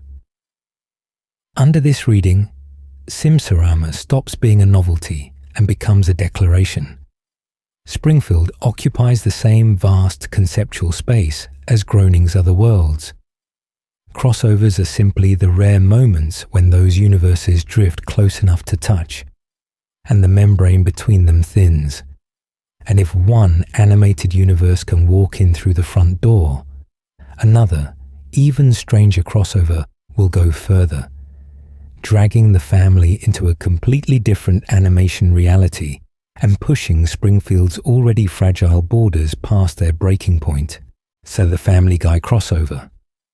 Two sitcom realities, one shared Springfield, and one of the clearest moments where that membrane thins is The Simpsons Guy. The crossover where an entirely different animated family doesn't just reference Springfield, but physically arrives there. The Griffins lose their car, wander into a strange town, and treat it as unfamiliar territory, as if they have stumbled into a neighboring but fundamentally separate reality rather than just another sitcom set. When examining this episode, the first thing that stands out is how Springfield is presented through Family Guy's traveling perspective. Peter, Lois, and the rest of the family walk into Moe's, the quick E-Mart, and 742 Evergreen Terrace as tourists, not residents, moving through backgrounds that retain the Simpsons' color palette, layout, and spatial logic. This theory suggests that what we are seeing is not a blended universe, but two completed worlds overlapping for a limited time, each bringing its own physics of comedy, timing, and design to the same shared frame. Most telling is how the crossover keeps drawing attention to the fact that these are separate narrative ecosystems. There are side-by-side comparisons of jokes, with Peter and Homer arguing about who invented which gag, accusations of plagiarism between the shows, and extended sequences where Family Guy's cutaway humor collides with The Simpsons' more linear structure. The episode practically pauses to say, these are parallel products with different histories, tones, and internal rules, now awkwardly coexisting under one title card. According to this theory, and that meta-humor is not just playful self-awareness, but diegetic evidence that the characters themselves feel the friction of two incompatible storytelling logics trying to occupy the same space. Peter's more cruel, nihilistic energy grates against Homer's softer, almost dreamlike stupidity. Stewie's calculated violence sits uneasily next to Bart's cartoon delinquency. The mind registers that these personalities belong to different narrative laboratories, and the discomfort we feel is the collision of two experiments that were never meant to share a petri dish for long. What makes it more unsettling is what does not happen. There is no "it was all a dream" reveal, no cut to a TV within a TV, no cosmic reset. The Griffins simply leave. Springfield returns to its usual consciousness, and Quahog goes back to its own looping chaos, and as if two timelines briefly intersected at a single junction point and then drifted apart again. The evidence becomes clear when both series continue afterward, with no attempt to erase the event, treating it as canon, yet not transformative, like a documented glitch in their respective realities that no one fully processes. In this video, we are treating that glitch as a multiversal scar. If Homer can share a beer with Peter without collapsing either show's continuity, then crossovers become recorded points of contact between sealed sitcom universes, each running its own endless, possibly nightmarish loop. This mirrors how other animated families seem to live out equally persistent timelines just off-screen, in their own contaminated towns and dysfunctional homes. And while Family Guy merely visits Springfield, our next intrusion will be far more invasive, as a different traveler doesn't just walk through the door, but tears through the opening couch gag itself, treating the title sequence as a literal portal and ripping open the fabric of the Simpsons' reality from the inside. Rick and Morty's couch gag the Simpsons' opening as a dimensional gateway. The tear in the fabric of the opening isn't just a stunt. It quietly answers a question the show has been circling for decades. What exactly is the Simpsons' couch? And why does the series keep returning us to that same living room as if it were a ritual site rather than a piece of furniture? In the Rick and Morty crossover couch gag, we watch their ship smash straight through the title sequence itself, obliterating Homer and the family in a single, casual impact. The moment is framed as a joke, but the implications are chilling. Rick doesn't stumble into a parody.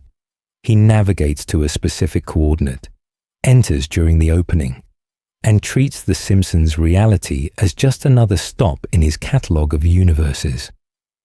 In this video, we're going to be taking a look at how that one gag quietly canonizes Springfield as part of a larger scientific multiverse.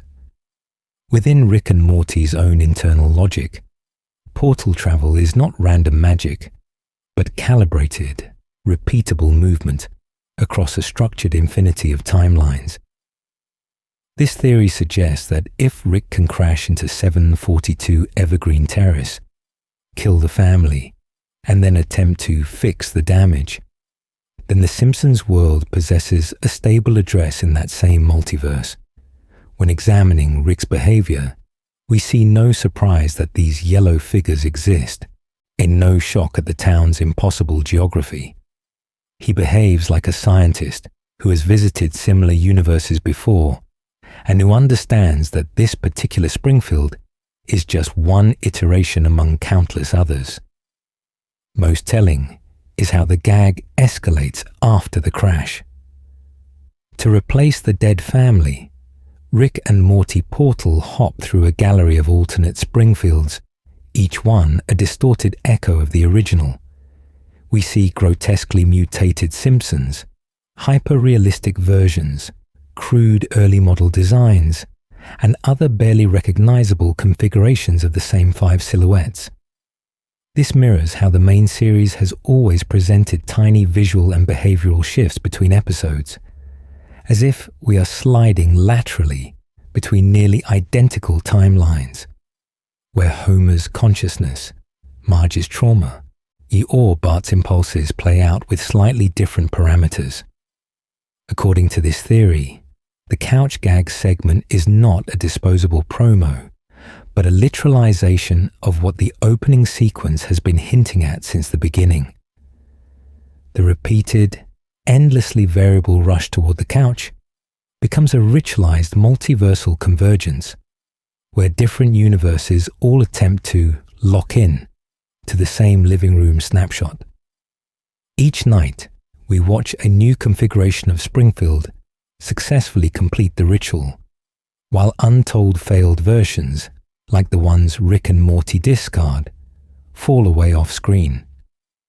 Once we accept the Rick and Morty gag as operating under that show's stricter multiverse rules, the evidence becomes clear. The Simpsons opening is a physical gateway, a recurring point of entry where outside travelers can punch through, and where alternate families queue up for their turn on the couch. And if the title sequence is a door, not a montage, then the next question is unavoidable. Who, or what, is choosing which Springfield gets to step through each episode, and why certain versions of the family seem to be quietly erased, while others become our canon reality? The couch gag as a multiverse monitor, infinite living rooms, infinite Springfields. So if the title sequence is a door, the couch is our gauge. It is the one instrument we see calibrated in real time before we are allowed to enter that night's Springfield. When examining the opening carefully, the evidence becomes clear. Almost everything else is rigid, ritualistic, frozen in the loop, while the couch gag mutates, glitches, and sometimes violently reboots the entire visual language of the show. The school, the chalkboard, Homer leaving the nuclear plant, the car pulling into the driveway, the family converging on the living room. These beats remain eerily consistent, as if the universe is running a standardized test. Only at the last second does the experiment change a single variable. This theory suggests that the opening is a controlled environment, and the couch gag is the part where the simulation dials in which universe we are about to observe. By altering the most expendable element, how the family arrives, survives, or fails to survive on that couch. Across decades of episodes, those calibrations range from simple to apocalyptic. Sometimes the gag is a quick physical joke, like the couch collapsing, the family being crushed, or an extra character stealing their spot.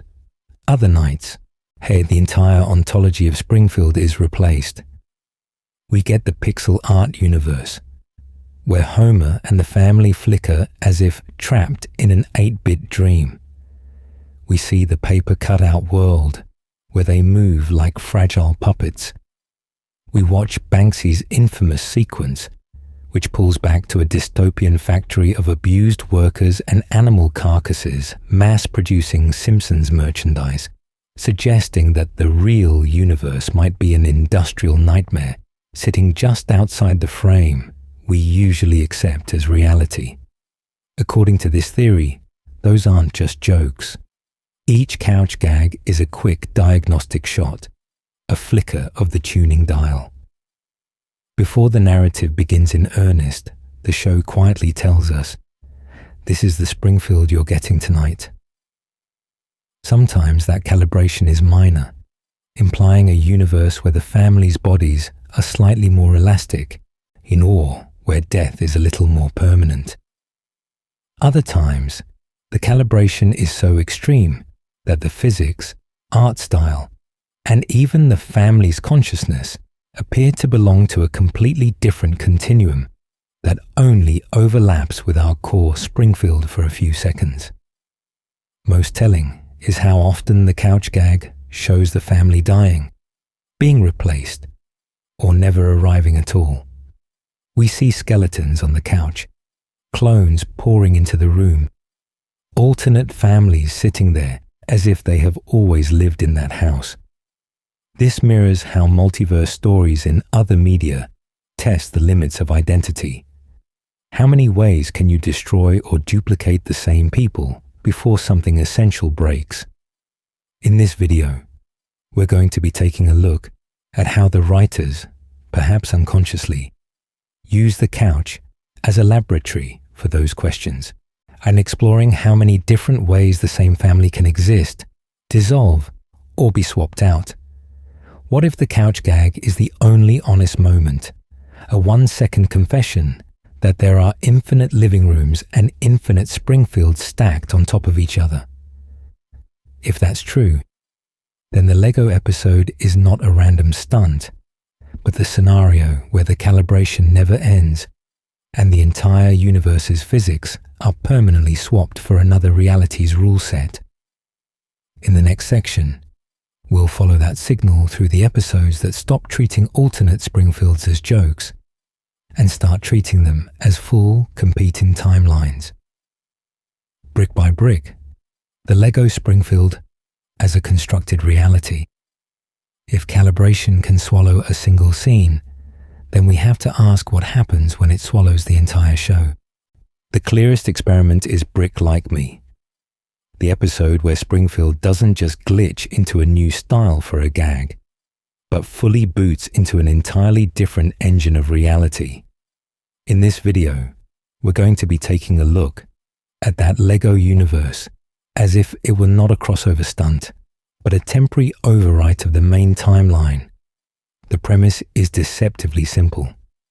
Homer wakes up in a Springfield where every person, object, and landmark has been rebuilt as Lego. His body is plastic, his hands are hooks, his face is printed on, and yet his emotional attachments and memories remain disturbingly intact. He still loves his family. He still fears losing Lisa. His consciousness has been poured into a brick shell, but the feelings have not been reset.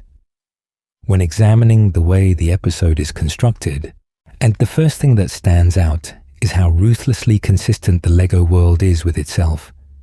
Characters openly acknowledge their plastic bodies and treat their modularity as normal, casually popping off heads and reattaching limbs with no blood, no pain, no real damage. Physics follow Lego logic. Cars can be rebuilt after a crash in seconds. Buildings can be rearranged like playsets, and danger is always reversible as long as you can find the right piece.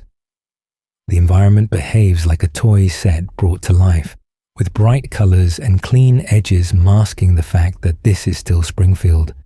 Still the same patterns of behavior, simply running on a different code base. According to this theory, that's where the horror creeps in. As Homer begins to experience flashes of a flesh reality, organic hands, a real Lisa, in a world where harm actually hurts, there is an eerie tension between the cheerful plastic surface and the buried memory of something messier and more fragile.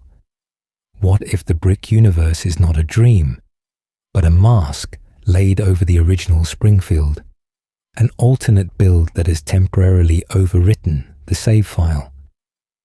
Homer's panic, his insistence that there was another life before this, reads less like random confusion and more like a consciousness remembering a previous rendering of itself. Most telling is how the emotional through line never changes, even as everything else does. Homer's core fear in the episode is losing Lisa, losing the bond that anchors his sense of self. And this mirrors how the show can swap art styles, tones, and even basic rules of reality without ever discarding that central family dynamic. And this theory suggests that The Simpsons are like persistent player characters being loaded into different engines. 2D hand-drawn, digital HD, Lego plastic, each with its own physics and aesthetics, but all hosting the same underlying minds. The evidence becomes clear when we place Lego Springfield alongside other meta incursions. If the universe can be rebuilt as plastic and still feel real to its inhabitants, what stops it from being rebuilt as flesh and blood live action? The unsettling answer is that it already has, and in the next section, we'll follow Homer as he quietly leaks into our world. Live action Homer and the real-world Simpsons. So if Lego Springfield proves the town can be rebuilt as plastic and still contain the same trapped consciousness, live-action Springfield asks a more unsettling question. What happens when the yellow ink is stripped away entirely and the family is forced to exist under our lighting, our camera lenses, our gravity? In this video, we're going to be taking a look at the moments where the Simpsons quietly step off the animation cells and into our reality. The clearest fracture point is the famous live-action couch gag, where a human family recreates the opening sequence shot for shot.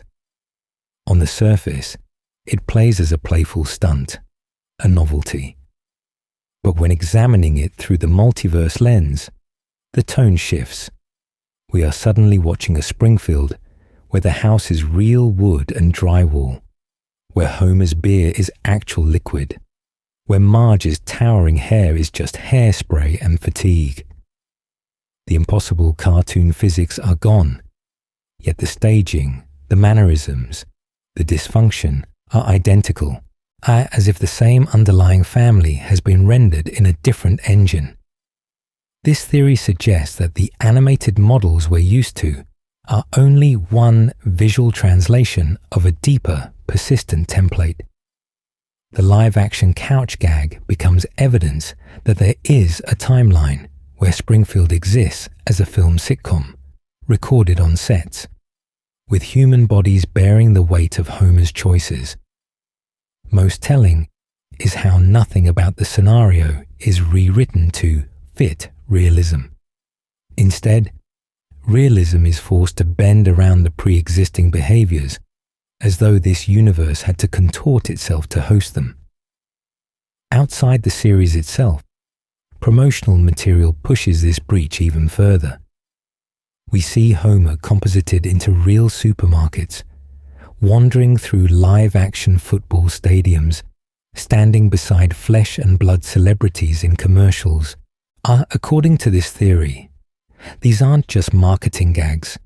They are documented incursions, moments where a consciousness from an ink and paint universe is projected into our world without losing its identity. Homer still recognizes himself, still refers back to his family, as if channel surfing between ontological layers is just another work assignment. This mirrors how the show treats crossovers and couch gags as non-canon, yet still emotionally consistent.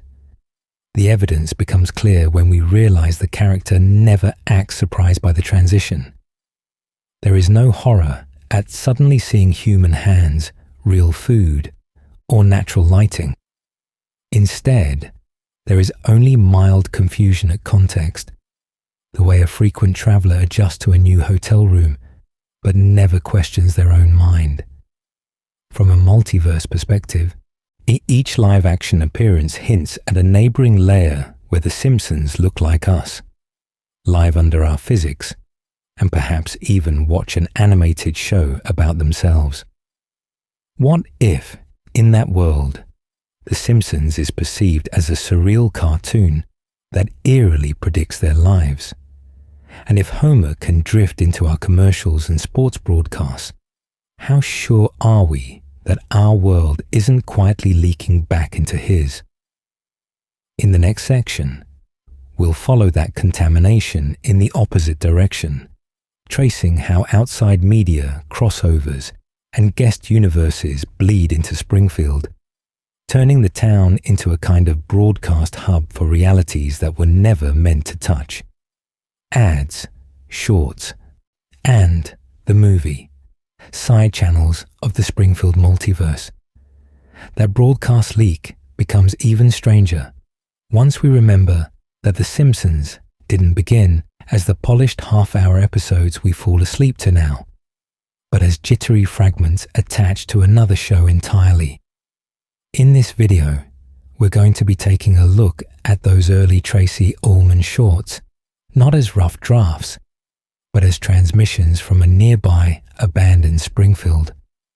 When examining those segments, the differences are immediate. The designs are off-model, with stretched skulls and staring eyes, the voices harsher, the timing more frantic, and the family's relationship subtly but persistently wrong. Homer is more openly cruel than bumbling. Marge's patience feels thinner, and the children move and speak like feral test subjects rather than sitcom kids. And this theory suggests that we're watching a prototype universe, an early experiment where the same genetic material of the family is placed under slightly different gravitational rules of consciousness, then quietly sealed off once the weekly series establishes a more stable reality.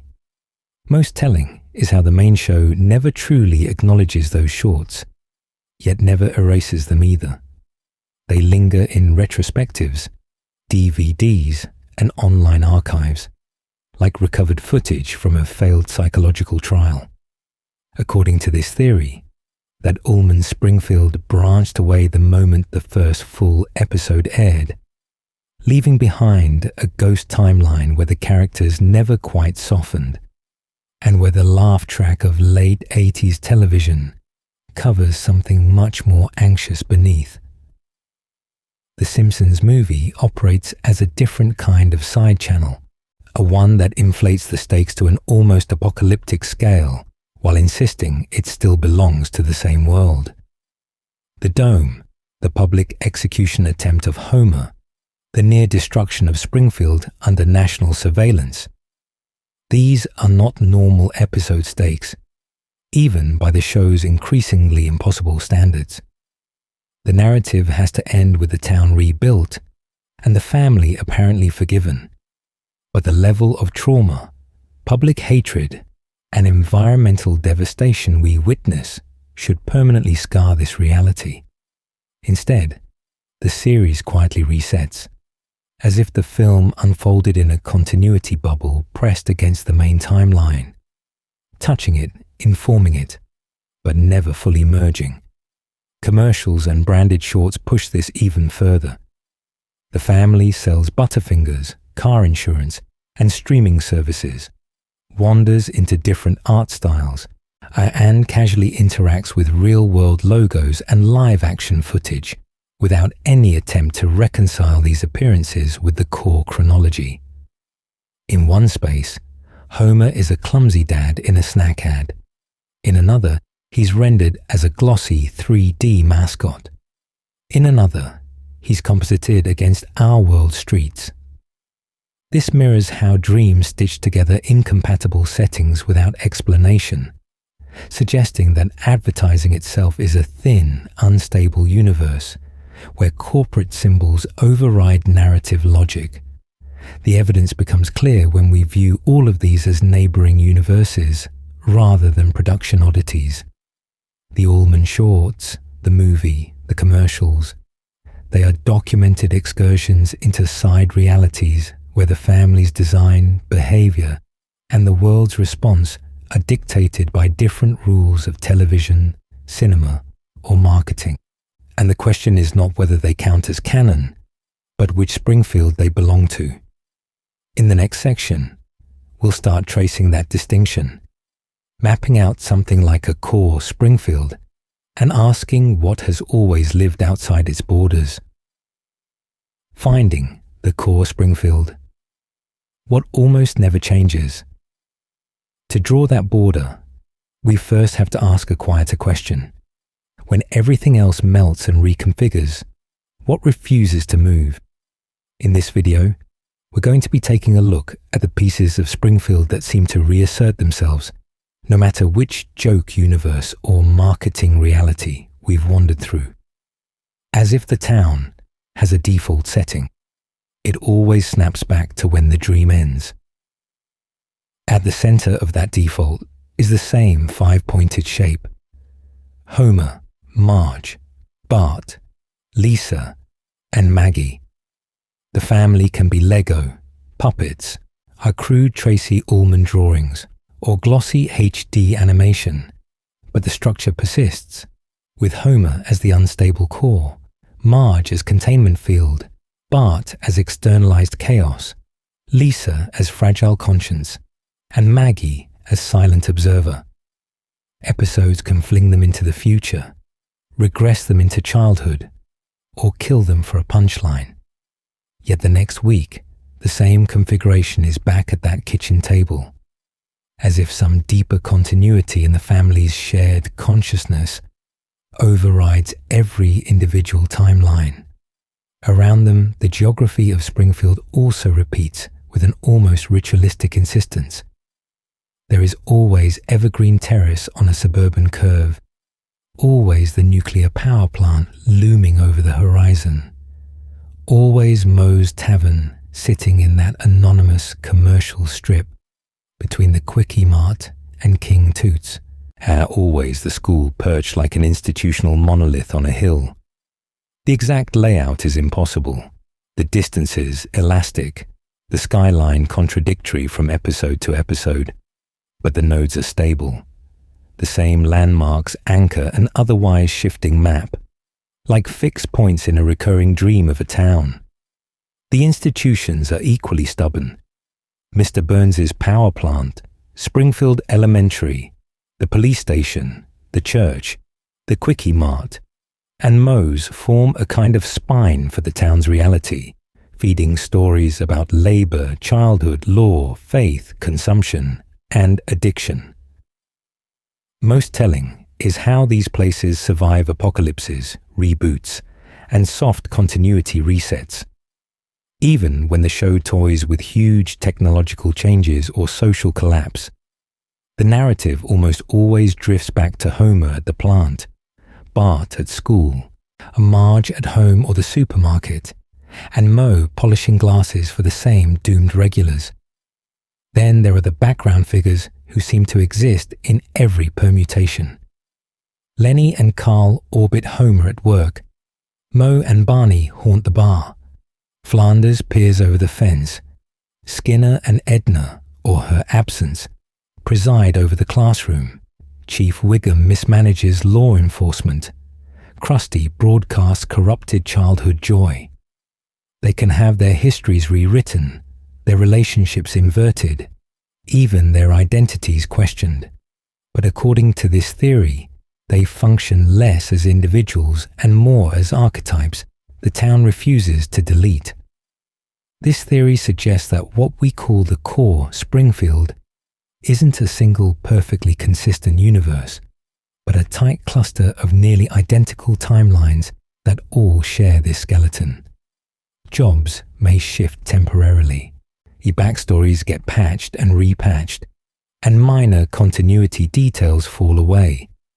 Yet the same family, the same institutions, and the same social positions reassemble themselves, as though reality keeps trying to restore a preferred save file. When examining how the show treats its own extremes, the evidence becomes clear.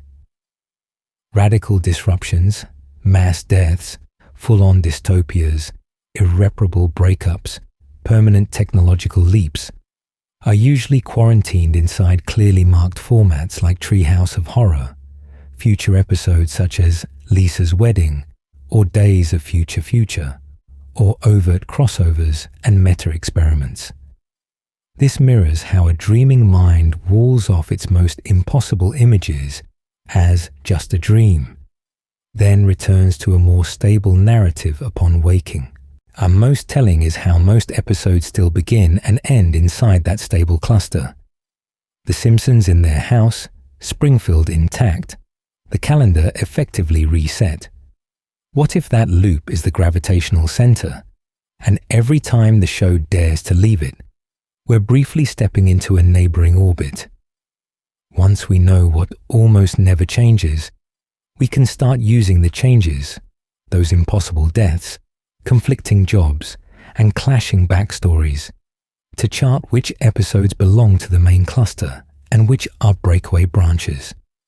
In the next section, we'll start drawing that map, following the fractures in continuity, as if they're fault lines between universes, and asking what it costs the characters each time the town quietly chooses one reality over another, and deaths that don't stick.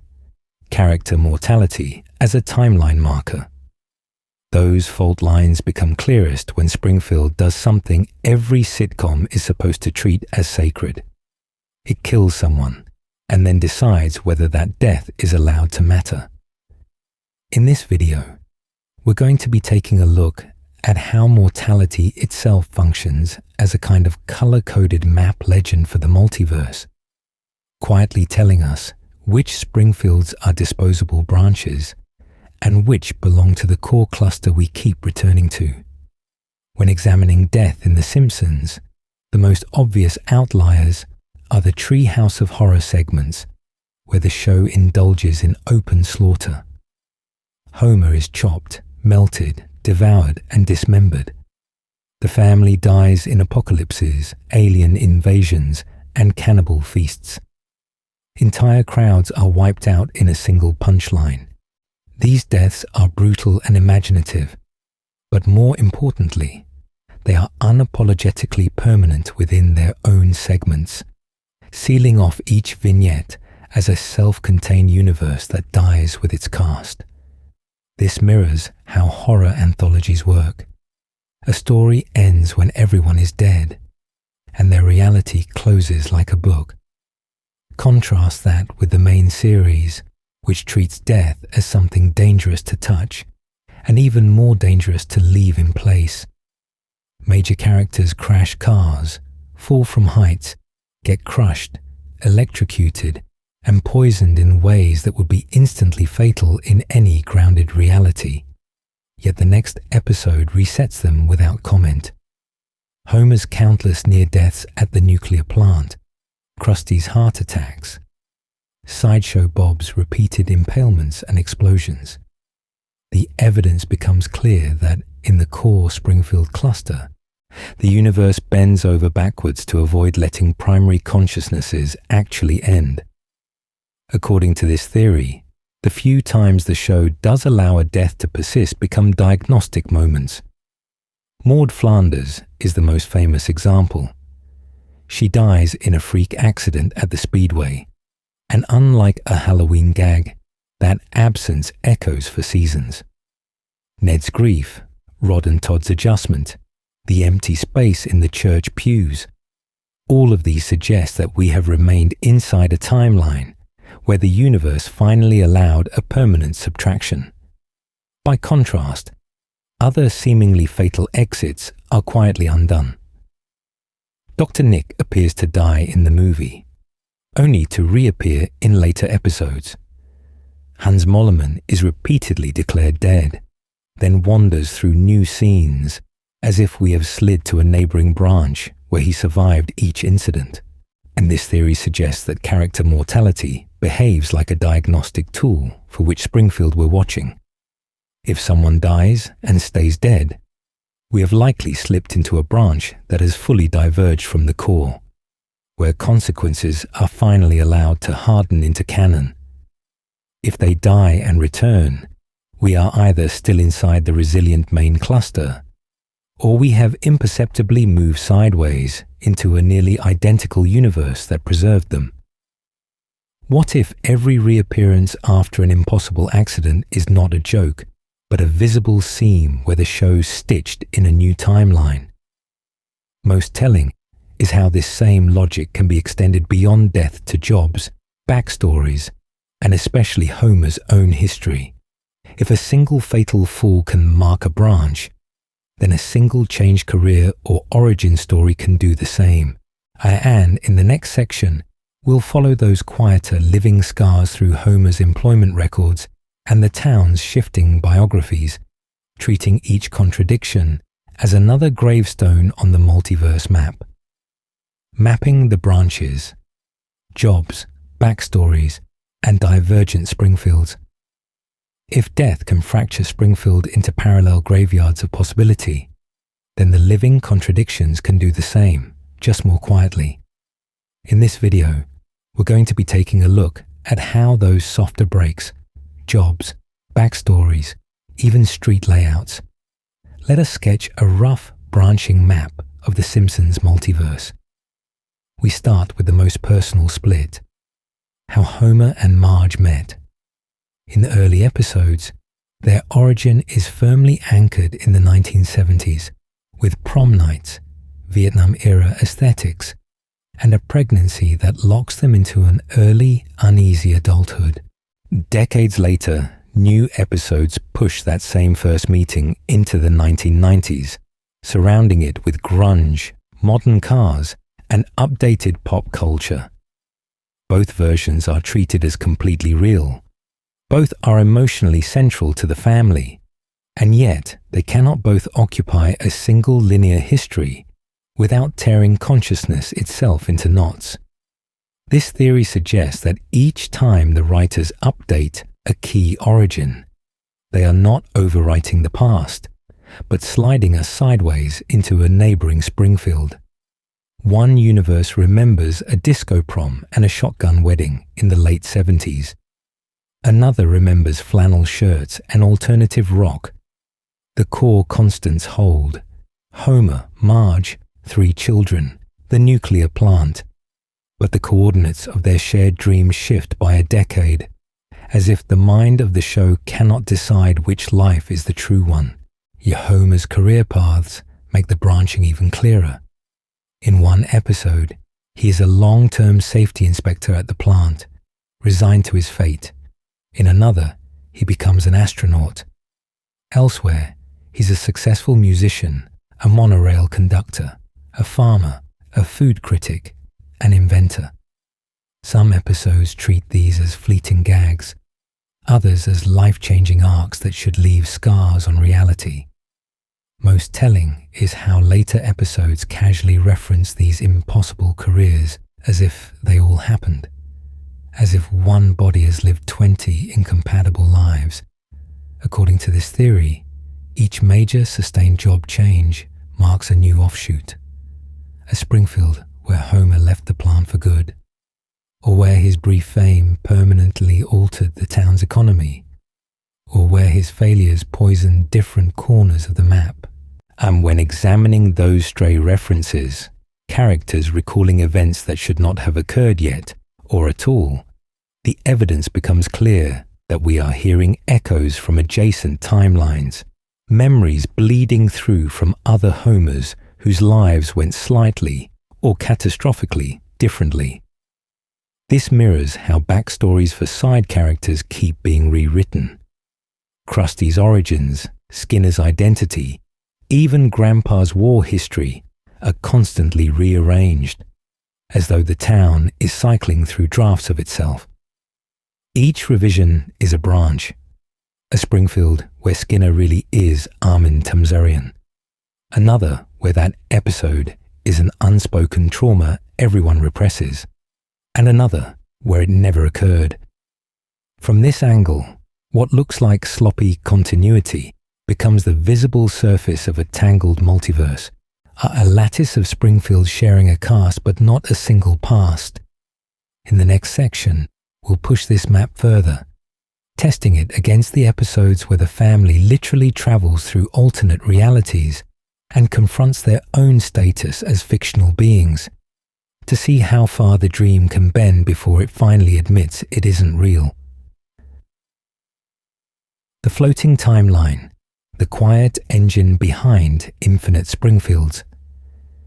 If the visible multiverse is the lattice of Springfields we can point to, the floating timeline is the quiet engine humming underneath it, constantly generating new branches in the dark. In this video, we're going to be taking a look at how a simple sitcom convenience, the decision to keep the family the same age forever, mutates into a full narrative machine for rewriting reality. In television terms, a floating timeline just means that the characters remain fixed in age while the world around them keeps updating. The present is always now, even as the past slides forward. In The Simpsons, this means Bart is eternally 10, Lisa is eternally 8, and yet their cultural environment moves from cassette tapes and VCRs to tablets, streaming, and social media, without anyone acknowledging that this should be impossible. When examining this structure as if it were diegetic, as if it exists inside the story rather than outside it, the evidence becomes clear. The show is not one continuous life, but a series of overlapping resets. Nowhere is this more obvious than in Homer and Marge's origin story, which keeps dissolving and reforming like a dream half remembered. Early episodes place them as 1970s teenagers, with shag hair, bell-bottoms, and a courtship bathed in post-hippie malaise. Later, we see them as 1980s prom kids, slow dancing to synth pop.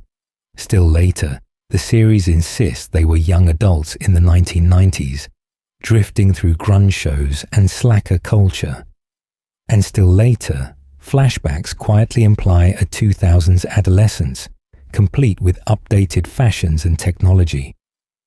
All of these are presented as equally true, and yet they cannot coexist in a single linear continuity without tearing time apart.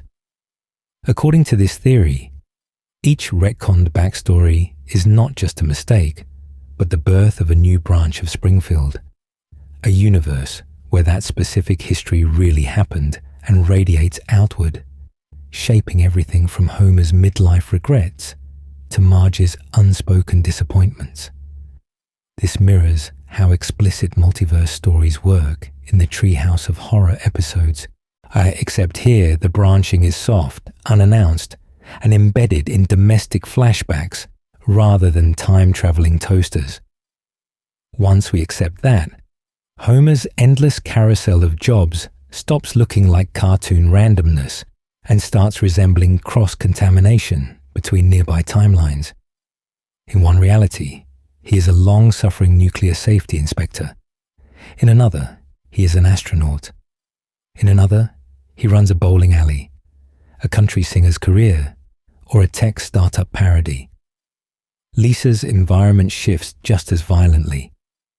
One universe traps her with cassette tapes and encyclopedias. Another hands her tablets, online classes, and climate change news feeds that arrive years earlier. Bart's obsessions flicker from 80s action shows to 90s skate culture to 2000s viral videos, on each set of references mapping to a different cultural decade that supposedly exists in the same eternal fourth grade. Most telling is how this floating timeline echoes the branching we see openly in Time and Punishment, where Homer's slightest action fractures reality into countless, near-identical worlds. The main series simply performs the same operation in slow motion, without sci-fi framing, until the core Springfield isn't a single fixed world at all, but a moving average of many overlapping, subtly incompatible timelines.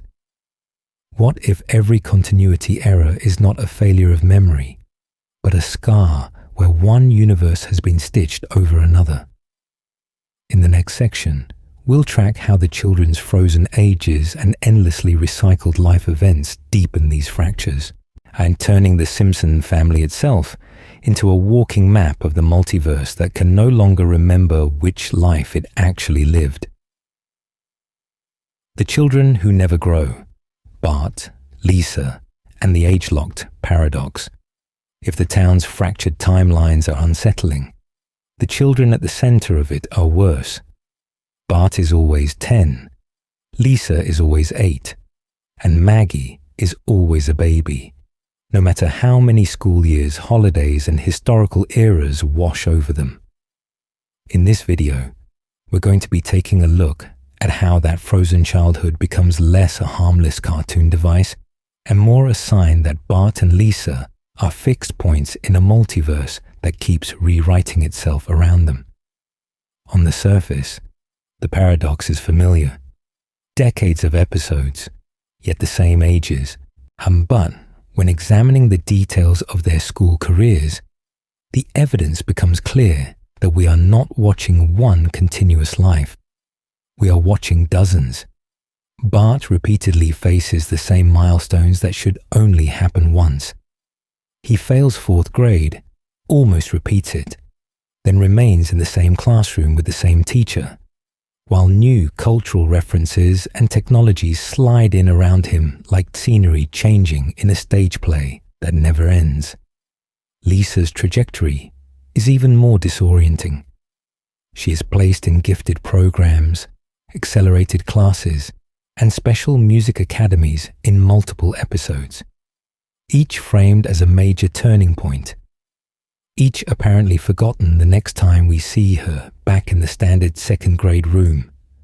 Her saxophone breakthroughs, her crises about intelligence, and her first encounters with higher level math or philosophy loop again and again, creating a stack of mutually exclusive school histories that cannot all belong to a single 8-year-old in a single universe. Maggie, who should be the simplest, quietly exposes the same fracture. She has multiple first words, multiple episodes where her emerging speech shocks the family, and yet she always returns to a pacifier-bound silence, as if each breakthrough belongs to a different Maggie that never survives the reset. This mirrors how Bart's and Lisa's big educational milestones dissolve between seasons. leaving only the emotional residue without the remembered cause. Holiday episodes act like ritualized reboots. Every Christmas, Bart is 10, Lisa is 8, Maggie is a baby, yet the family's finances, pop culture references, and even the technology in their living room update to the present year. According to this theory, each holiday special is not the same December retold, but a new universe's version of the same archetypal Christmas, replaying similar family arguments and reconciliations with slightly altered histories behind them. Most telling is how Lisa's activism mutates with the times while her age never does. Early on, she is focused on classic environmentalism and animal rights. Later, she becomes a vegetarian, then a feminist critic of media, then a voice on tech ethics and surveillance, always as an 8-year-old confronting whatever the current decade fears the most. This theory suggests that Lisa is less a single child and more a recurring consciousness that each universe uses to process its particular anxieties, and contradictions in their memories reinforce this. There are episodes where Bart and Lisa recall being present at events that earlier flashbacks dated to completely different years, or where they share babyhood memories of Homer's jobs and haircuts that cannot coexist in one linear past. What if these are not mistakes, but glimpses of overlapping timelines bleeding into the same mind, leaving the children with composite memories of lives they never fully lived? In that sense, Bart, Lisa, and Maggie function as anchors, fixed ages, fixed roles, endlessly redealt histories, the world, the technology, even their own origin stories rearrange, but the children remain, like constants in an equation Springfield keeps trying to solve. To truly understand their futures, we have to accept there isn't one. The show has already previewed multiple, incompatible destinies for them, scattered across future episodes that openly contradict one another. In the next section, we'll walk through those futures one by one and watch how the series quietly admits that every version of the Simpson children grows up somewhere, just not all in the same universe. Soft reboots and quiet resets, how the show silently jumps timelines. If every future for the Simpson children belongs to a different branch, then the present has to be constantly sliding between those branches. In this video, we're going to be taking a look at the quieter, more insidious way the show does that. The soft reboot. In The Simpsons, a soft reboot is never announced. There's no dramatic time machine, no glowing portal, just an episode where long-term consequences evaporate, where characters revert to old habits, and where life-changing developments are quietly treated as if they never happened.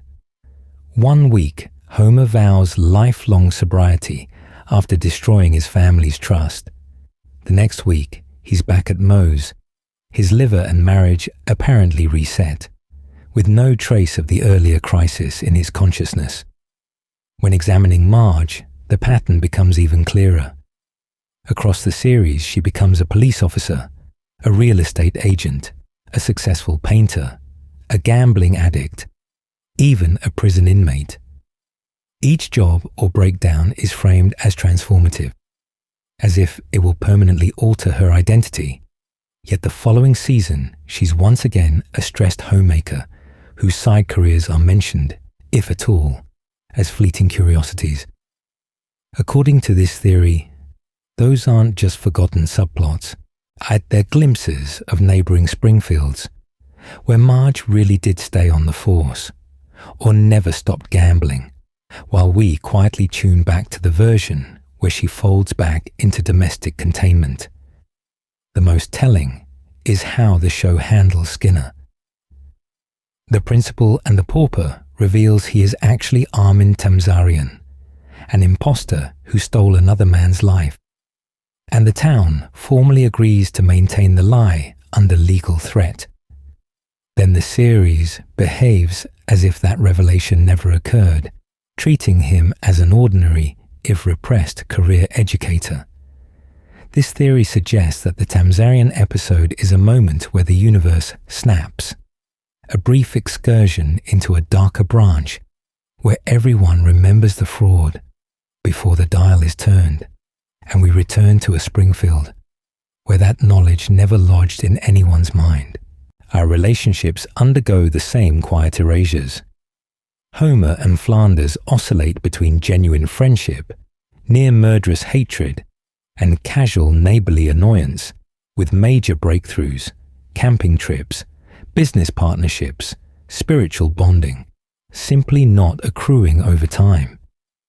Patty and Selma's love lives reset from engaged, married, or heartbroken, back to stagnant chain smokers on the couch, as if each attempt at change belongs to a branch that gets abandoned once the episode ends. Then there are endings that should shatter reality outright. Cursed monkeys' poor wishes, apocalyptic destructions, Springfield being glassed, flooded, or turned into Lego. Episodes like Brick Like Me or the countless wish-based finales conclude with reality apparently restored, yet never referenced again, as though the show slid sideways onto a near-identical track where the catastrophe never quite happened.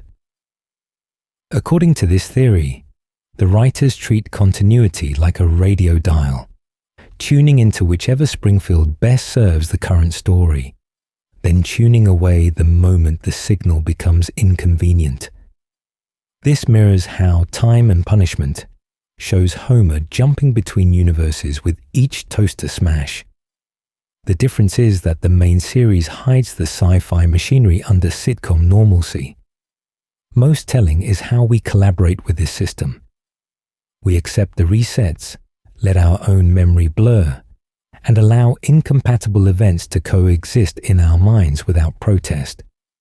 If the show can reset anything at any time, what does it even mean to talk about a real Springfield? And how do we begin to map which version is the core, and which ones are just passing frequencies on that dial? Defining the core.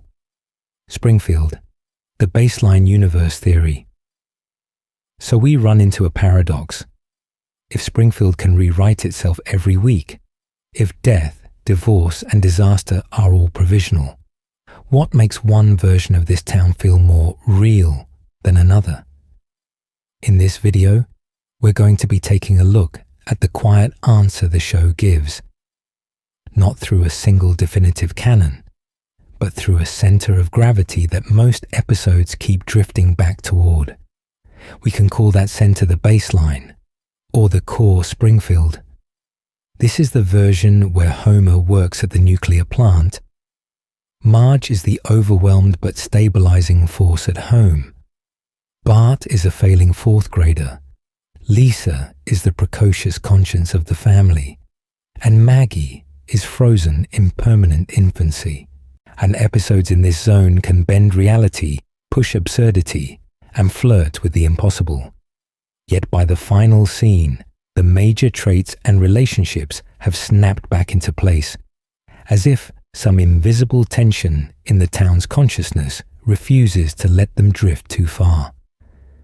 When examining which stories belong to this core, a pattern emerges. There is no explicit sci-fi framing device, no time travel toaster, no portal, no narrator telling us that this is a legend or a what if. The episode does not end on a catastrophic note that would clearly contradict later installments. Cities do not remain destroyed, characters do not stay dead, and the world does not stay transformed. Most telling is how, by the credits, the status quo is intact. Homer is still employed at the plant. The family still lives together at 742 Evergreen Terrace, and the school, church, and Moe's Tavern are all quietly back in operation. Contrast that with the obviously alternate universes. Treehouse of Horror segments announce themselves as non-canon nightmares, killing and resurrecting the family with no long-term cost. Full episode fantasies like Brick Like Me frame the entire plot as a Lego hallucination layered over another reality. Crossovers such as Simsorama or the Family Guy special go further, treating other fictional worlds as literally real spaces that Springfield can enter, which according to this theory marks them as branching timelines rather than parts of the same continuous world. Yet even inside this core Springfield, the ground is not perfectly solid. Jobs change, backstories are quietly rewritten, technology updates from payphones to smartphones without anyone aging. This theory suggests that what we call the baseline is less one universe and more a tight cluster of nearly identical ones, constantly sliding over each other like transparent cells of animation, close enough that the characters' minds cannot perceive the seams. In that cluster, certain elements act as a continuity center of gravity. The Simpson house, the nuclear plant looming over the town, Moe's Tavern with its stagnant regulars, the school where Bart repeats the same grade forever. These locations recur so relentlessly that they feel like fixed landmarks anchoring dozens of nearby timelines. This mirrors how the town's layout, its key side characters, and the basic shape of the family almost never change, even as details flicker. Once we accept that there is a baseline cluster, and the evidence becomes clear that the wildest contradictions sit on branching paths away from it. In the next part, we'll start tracing those paths, moving especially into the future episodes, and asking which versions of the family are close echoes of the core Springfield, and which feel like they've finally escaped it. Holidays of Future Past. The first official branching future. Once we start tracing those paths, one future stands out as disturbingly calm. It is not a joke special, not an overt parody, but a Christmas postcard from a timeline that feels like it actually went on without us. That episode is Holidays of Future Past, and when examining the multiverse of Springfield, it functions as our first truly serious branch. The premise is deceptively gentle. A simple holiday photo gag spirals into a flash forward and then keeps jumping forward, showing us the Simpson children as adults across multiple Christmases. Lisa is married to Milhouse, living in an upscale, tech-saturated future, struggling with her own daughter Zia's withdrawal into a virtual network. Bart is a divorced father, holed up in the old family home with his two sons, haunted less by pranks than by failure and arrested development. Maggie is a famous rock musician, largely silent as always, now pregnant and racing to make it home in time to give birth. Homer and Marge drift through all of this as aging grandparents, trying to be present, trying to be better, but visibly worn down. According to this theory of the show's timeline, Holidays of Future Past became a kind of soft canon because of how it was made and received. Originally conceived as a potential series finale, and it was produced with an unusual level of closure, emotional weight, and continuity awareness, and many fans describe it as feeling more real than other future outings. This theory suggests that the writers, consciously or not, built it as the most stable extension of the baseline Springfield, the one that could plausibly follow from decades of accumulated character traits and quiet disappointments. Most telling is how these futures unfold not as wild reinventions, but as natural consequences. Lisa's overachieving anxiety curdles into a midlife identity crisis. Bart's class clown persona hardens into a man who never left high school. Maggie's voicelessness is externalized through rockstar mystique. Homer's half-hearted attempts at growth settle into a late-life desire to at least not harm the family any further, and this mirrors how the core series often hints at deeper psychological damage beneath the jokes. Only here the damage is allowed to age. Yet the episode is not purely domestic. Its world is threaded with quiet multiverse signals, omnipresent holograms, tubes that transmit consciousness into digital realms, teleport-like travel, and social norms that feel slightly beyond our own timeline's trajectory.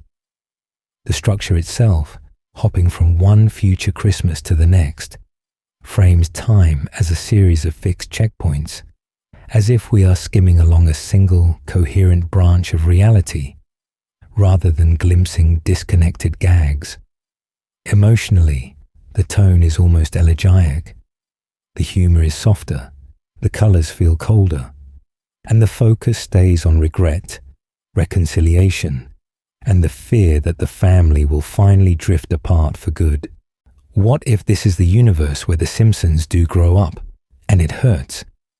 In this video, we're going to be taking a look at how that question lingers, and why so many viewers quietly accept this as what really happens to them, at least somewhere.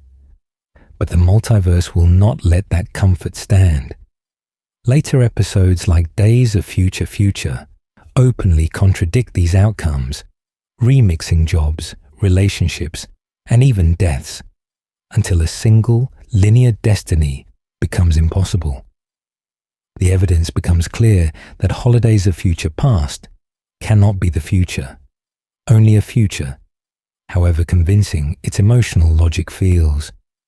In that sense, it functions as an anchor future, a heavily detailed, psychologically consistent branch that other timelines must either echo or violently diverge from.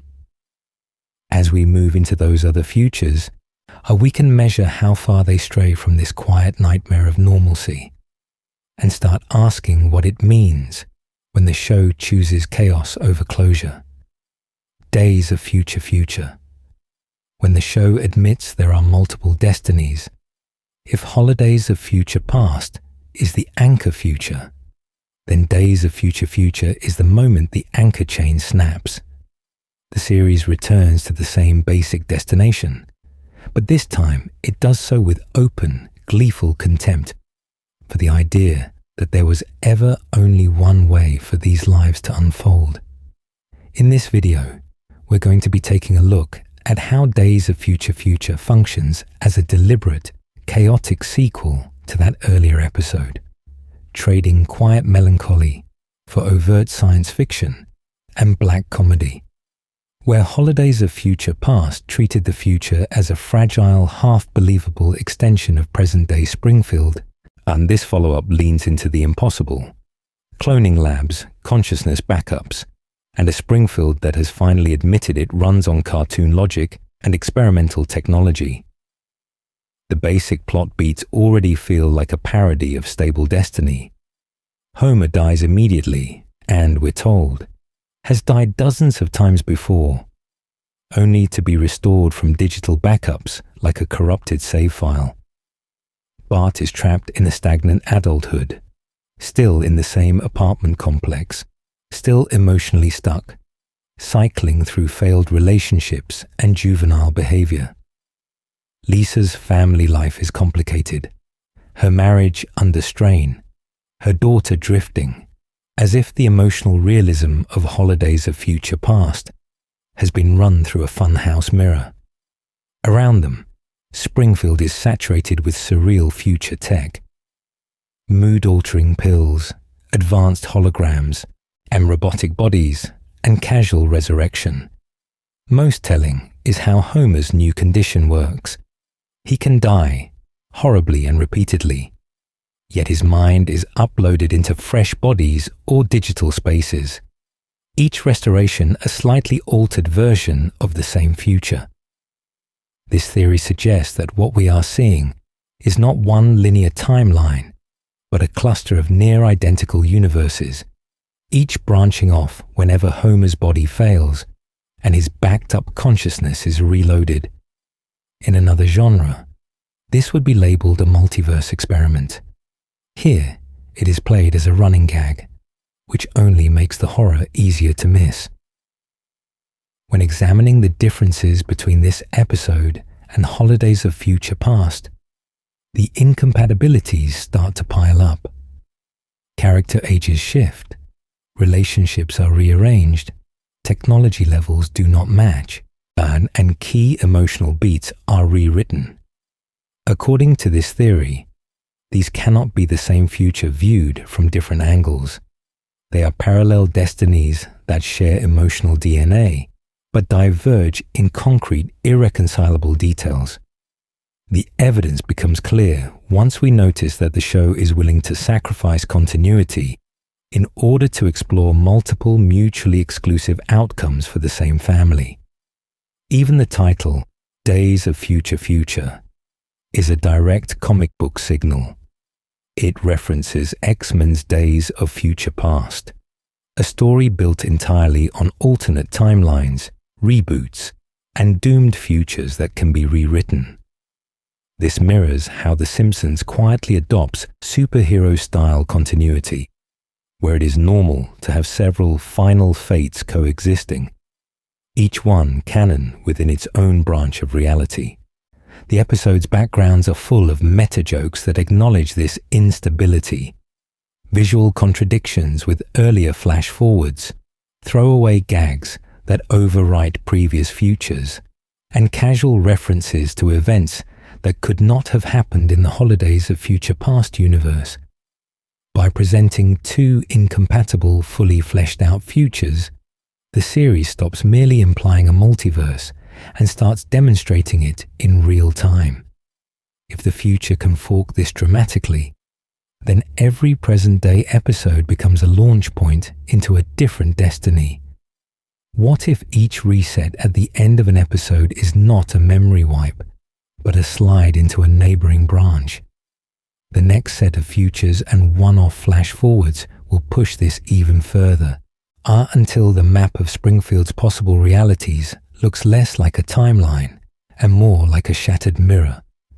Other future glimpses, a fractured map of tomorrow. So if the timeline already fractures at the level of everyday episodes, it completely shatters once we walk into the future. The series doesn't give us one clean glimpse of tomorrow.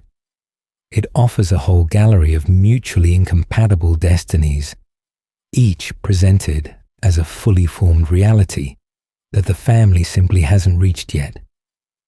When examining these futures, most fans remember the big two, Lisa's wedding and Bart to the future. But there is a wider constellation. Future drama shows the kids as college-age rivals on a floating freeway. Holidays of Future Past jumps through multiple Christmases, aging everyone up into a melancholy family saga, while Days of Future Future continues that line with Homer dying and being repeatedly resurrected as a digital backup.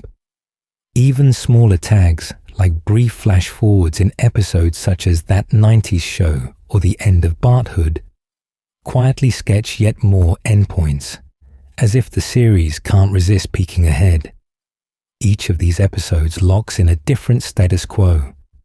In Lisa's wedding, she becomes an idealistic academic, engaged to a snobbish British aristocrat, and teetering on the edge of sacrificing her identity for respectability. In Bart to the Future, Bart is a washed-up slacker living in a desert casino, while Lisa ascends to the presidency and struggles to govern a bankrupt, decaying America. Future drama gives Lisa a fraught but functioning relationship with Milhouse, Bart drifting through community college, and Maggie still voiceless, but framed as a rising rock star. Holidays of Future Past and Days of Future Future go further, turning Lisa into an anxious mother, Bart into a divorced, emotionally stunted father, and Maggie into a pregnant, world-famous musician who still never speaks. The contradictions here are not cosmetic, they are structural. Lisa is a president in one universe, a professor in another, an overworked suburban parent in a third. Bart alternates between failed musician, perpetual man-child, and semi-responsible co-parent. Maggie's artistic path swings from rock icon to more abstract musical prodigy. Side characters fracture too.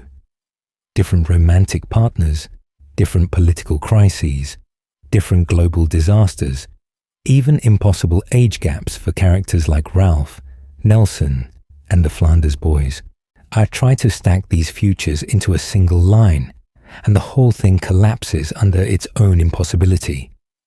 Yet, according to this theory, certain motifs keep bleeding through, like constants in a chaotic equation. Lisa's intellect always curdles into isolation or anxiety. Bart's underachievement hardens into arrested development. Maggie's silence hides immense talent, whether musical or otherwise. Homer and Marge remain gravitational centers, their marriage strained but unbroken, the family forever orbiting their dysfunction.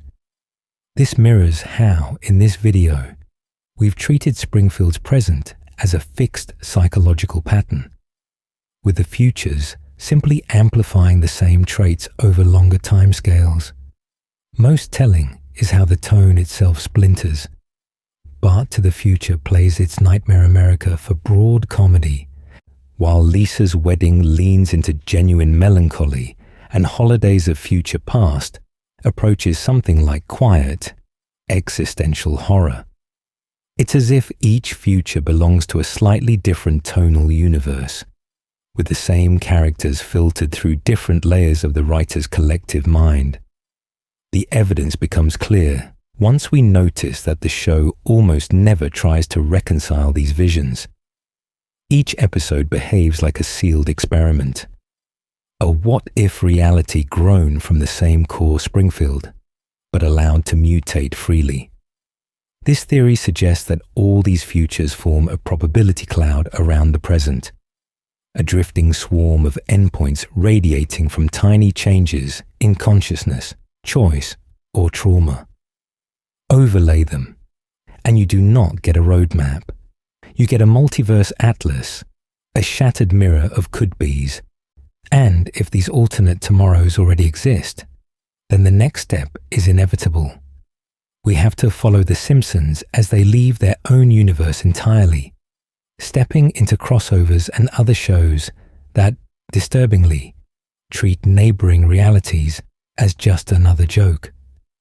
Simpsorama. When Springfield collides with the year 3000, so if the future branches and refracts around the Simpsons, the next question is whether those branches ever touch anything beyond Springfield at all. They do, and the most unsettling example is the night the town quietly brushed against the year 3000. In this video, we're going to be taking a look at Simpsorama, the official crossover that refuses to label itself as a dream, a commercial, or a parody, and instead treats two separate animated worlds as coexisting pieces of the same impossible map. Tool Simpsorama brings together The Simpsons and Futurama, two series already entangled through shared creators, background gags, and recurring designs that hint at a larger hidden continuity. In this episode, Bender is sent back in time from New York to present-day Springfield, with a mission that sounds almost ritualistic in its coldness. Kill Homer Simpson to prevent a catastrophic future. The plot unfolds slowly, with Bender integrating into the family, drinking with Homer, and wandering through town, while tiny events in the present quietly ripple forward into Futurama's timeline. According to this theory, the crucial detail is not the comedy of the crossover, but the machinery it imports. Futurama has an explicit, carefully articulated multiverse and time travel logic, and episodes like The Farnsworth Paradox and The Late Philip J. Fry lay out alternate timelines duplicate universes, and closed causal loops as stable parts of that reality. When examining Simpsorama, the evidence becomes clear that those rules are not suspended at the Springfield city limits. They are brought with bender, like contamination. This theory suggests that by allowing a Futurama character to move physically into Springfield and back out again, The Simpsons is implicitly accepting Futurama's metaphysics as canon.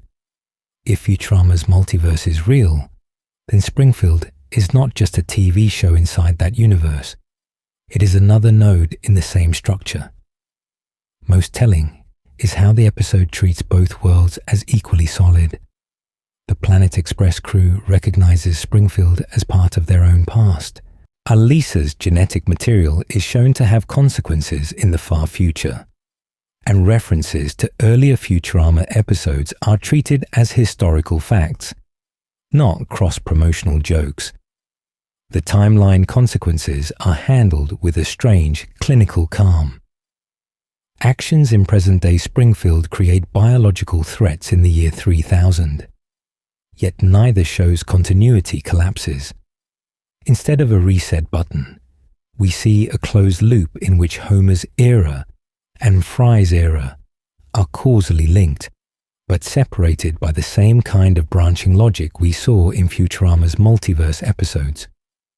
This mirrors how The Simpsons already treats its own contradictory futures, mutually exclusive, but all somehow true within a larger, unseen frame. Crucially, Simpsorama is broadcast as a standard episode, not a treehouse of horror vignette or an admitted non-canon experiment, and there is no waking up. No, it was all a dream. No commercial break revealed that this was just marketing. Two self-contained realities simply touch, exchange consequences, and withdraw. And if Springfield can brush against the year 3000 without disintegrating, what else can it touch? The next step is to follow that contamination outward into a different crossover where Springfield collides with another animated sitcom universe entirely, and the facade of separation between shows begins to fall apart. The Family Guy crossover. Two sitcom realities, one shared map. If Futurama showed us that Springfield can brush against the far future, then the Family Guy crossover shows us something even more unsettling. Springfield can be reached by another sitcom family driving down a highway. In this video, we're going to be taking a look at the Simpsons guy, not as a stunt, but as a map key to a shared, unstable reality. The episode is officially a Family Guy season premiere, yet it abandons Quahog for long stretches to live inside Springfield streets, bar, and living room, as if the camera has simply moved to a neighboring town. The premise is simple on the surface. The Griffins are forced out of Quahog, get lost, and stumble into Springfield, where they're taken in by the Simpson family. But when examining how the script treats that encounter, the tone shifts from novelty to something closer to a collision of two incompatible worlds. The early acts obsess over similarities and differences, as if two timelines are being overlaid and checked for glitches. Peter and Homer bond over donuts and incompetence, as Stewie idolizes Bart's delinquency, and Brian bounces off Lisa's earnest morality.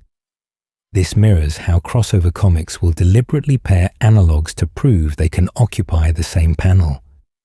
The joke is that these characters already know of each other through reputation and shared media, as though both shows exist simultaneously inside their diegetic consciousness.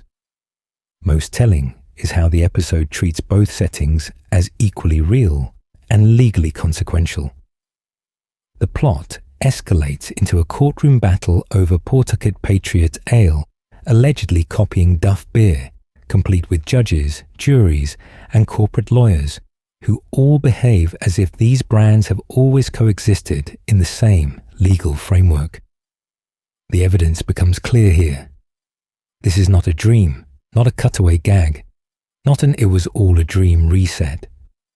The verdict stands. The economic damage is real inside that shared map.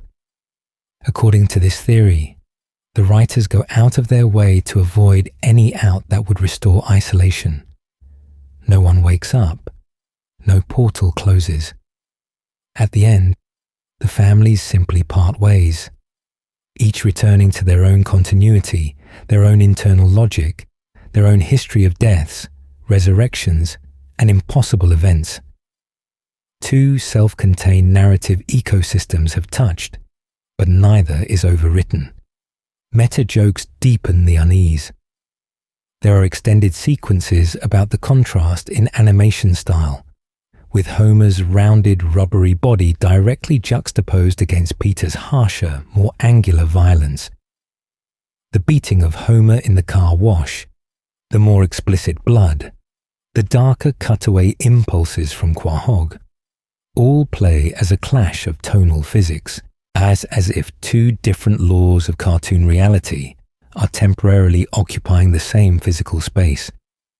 This theory suggests that if the Griffins can simply drive into Springfield, then Springfield sits on a kind of narrative superhighway, a shared diegetic continent where animated sitcoms occupy neighboring jurisdictions.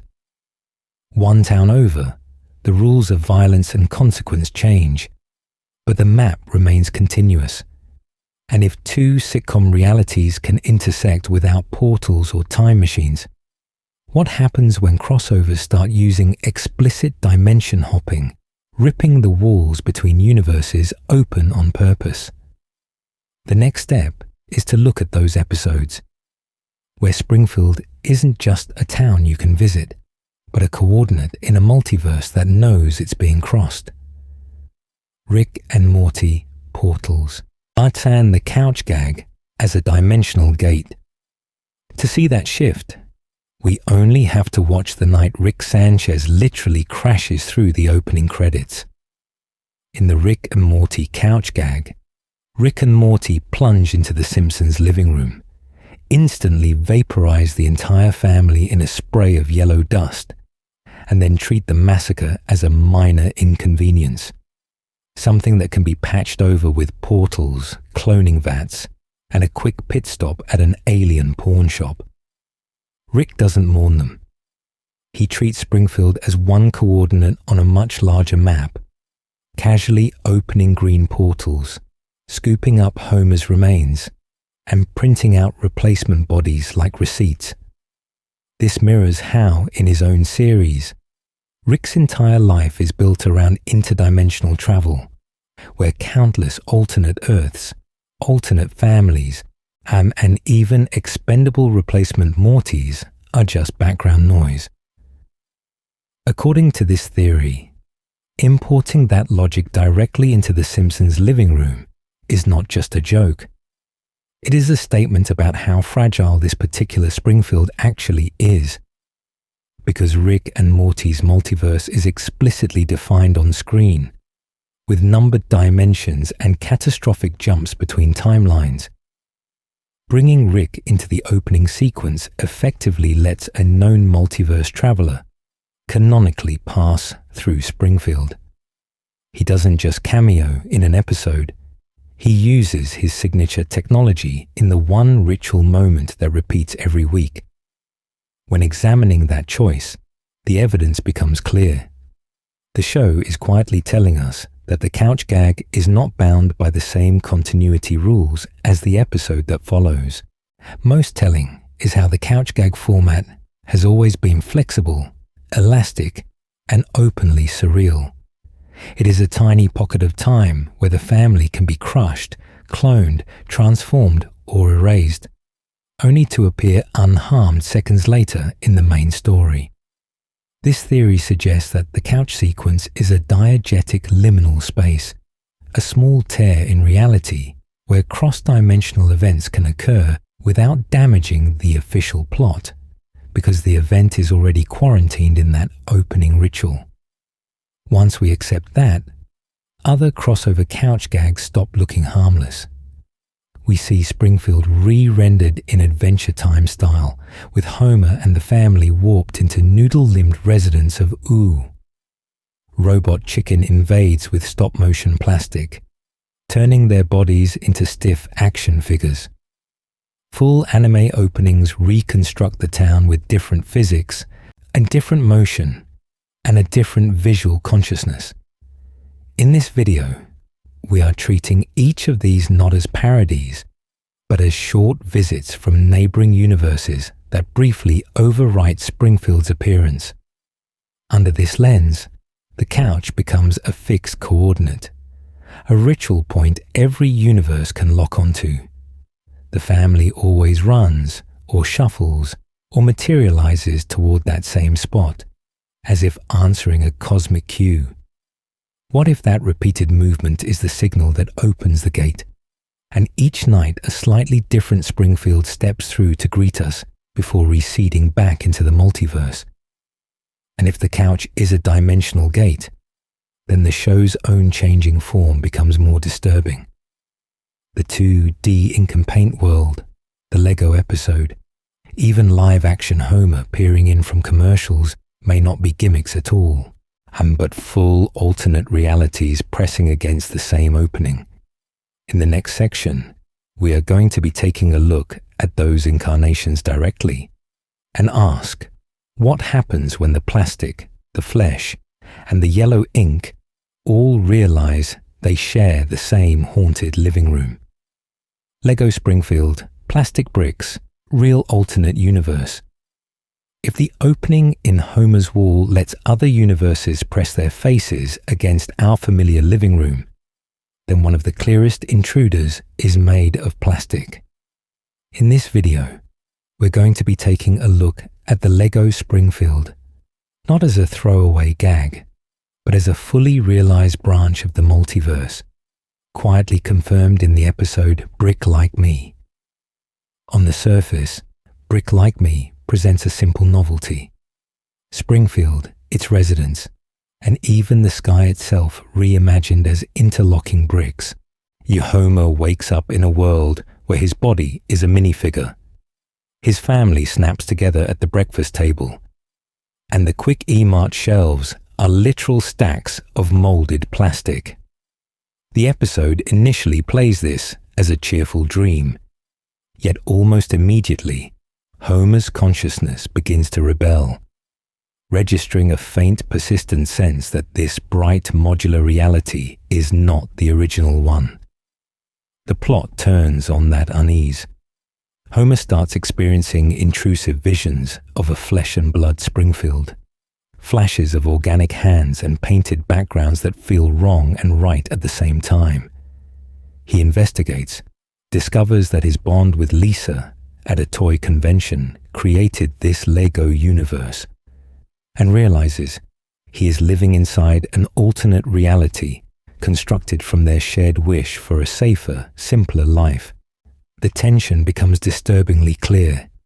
He can stay here, in a world where no one ages, no one really breaks, and every disaster can be rebuilt, or he can return to the messy, decaying, painful Springfield, where his family actually bleeds. Most telling is how the episode refuses to treat the Lego world as a disposable dream sequence. According to this theory, the plastic Springfield is not a hallucination, but a parallel continuity with its own consistent histories, routines, and emotional stakes. Lego Marge worries, Lego Lisa studies, Lego Bart misbehaves. Their lives repeat with the same eerie stability as the main show, only now the immortality is literal, encoded in ABS plastic and standardized smiles.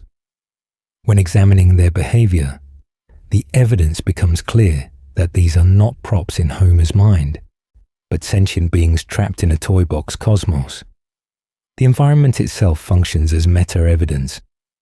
Buildings deconstruct into convenient sections, characters reattach limbs after injury, and the laws of physics are replaced by the logic of play. Imagination is an in-universe mechanic. Homer can reshape the world by treating it as a set, the way a child rearranges a model town.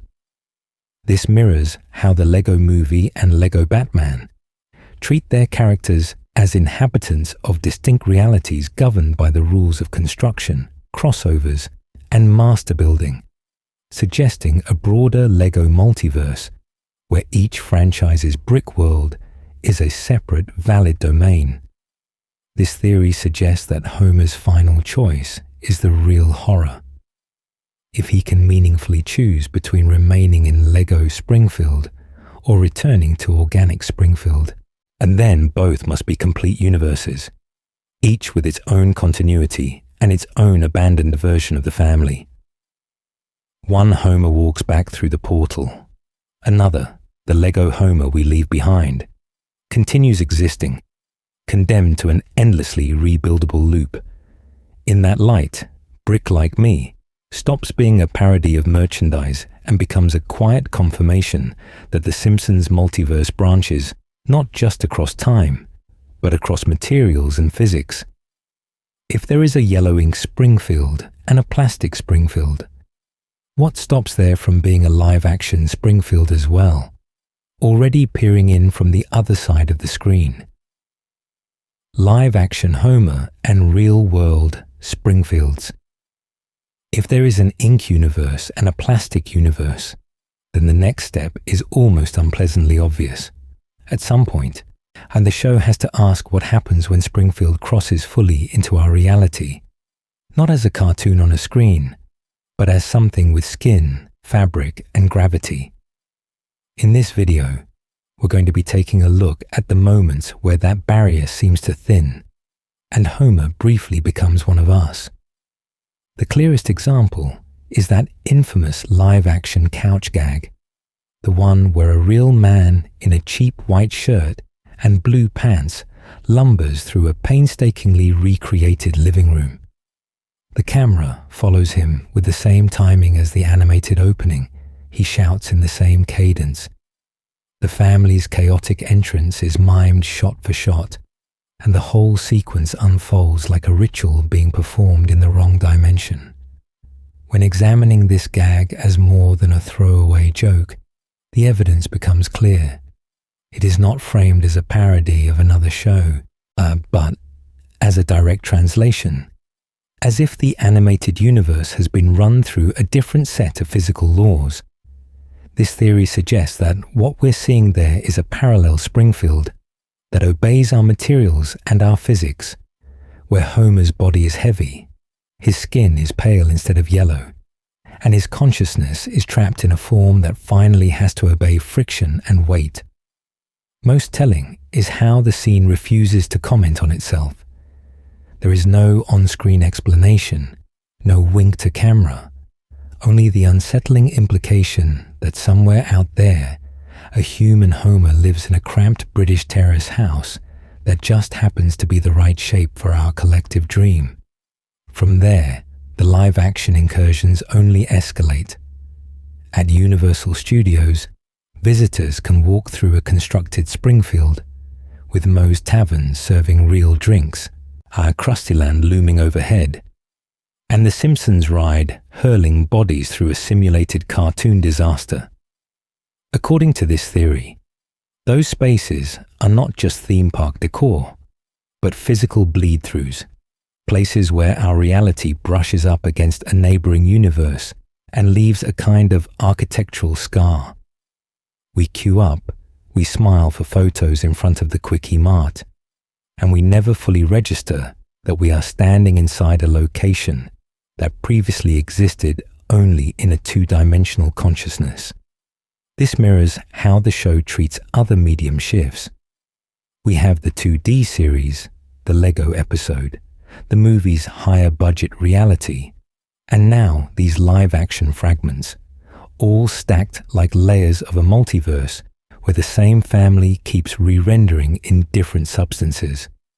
What if, in some branches, and The Simpsons are a TV show watched by humans, and in others, they are the humans watching us back through rides, commercials, and promotional shorts that look like harmless advertising?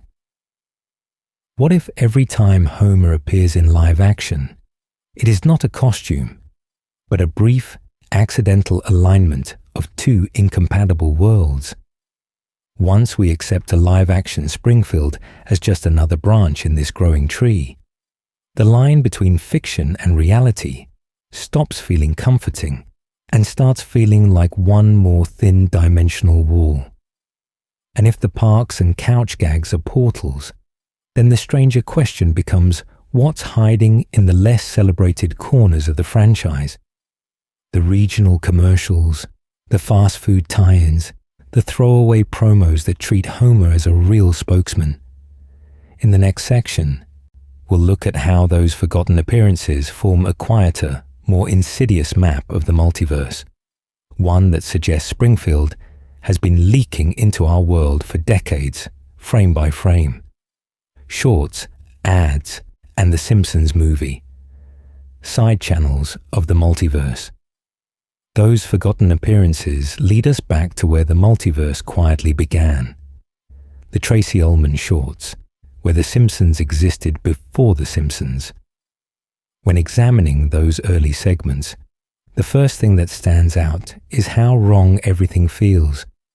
Even though all the familiar names are there, the designs are crude and off-model, the voices are pitched differently, and the family dynamic is harsher, more chaotic, almost feral compared to the later, more codified series.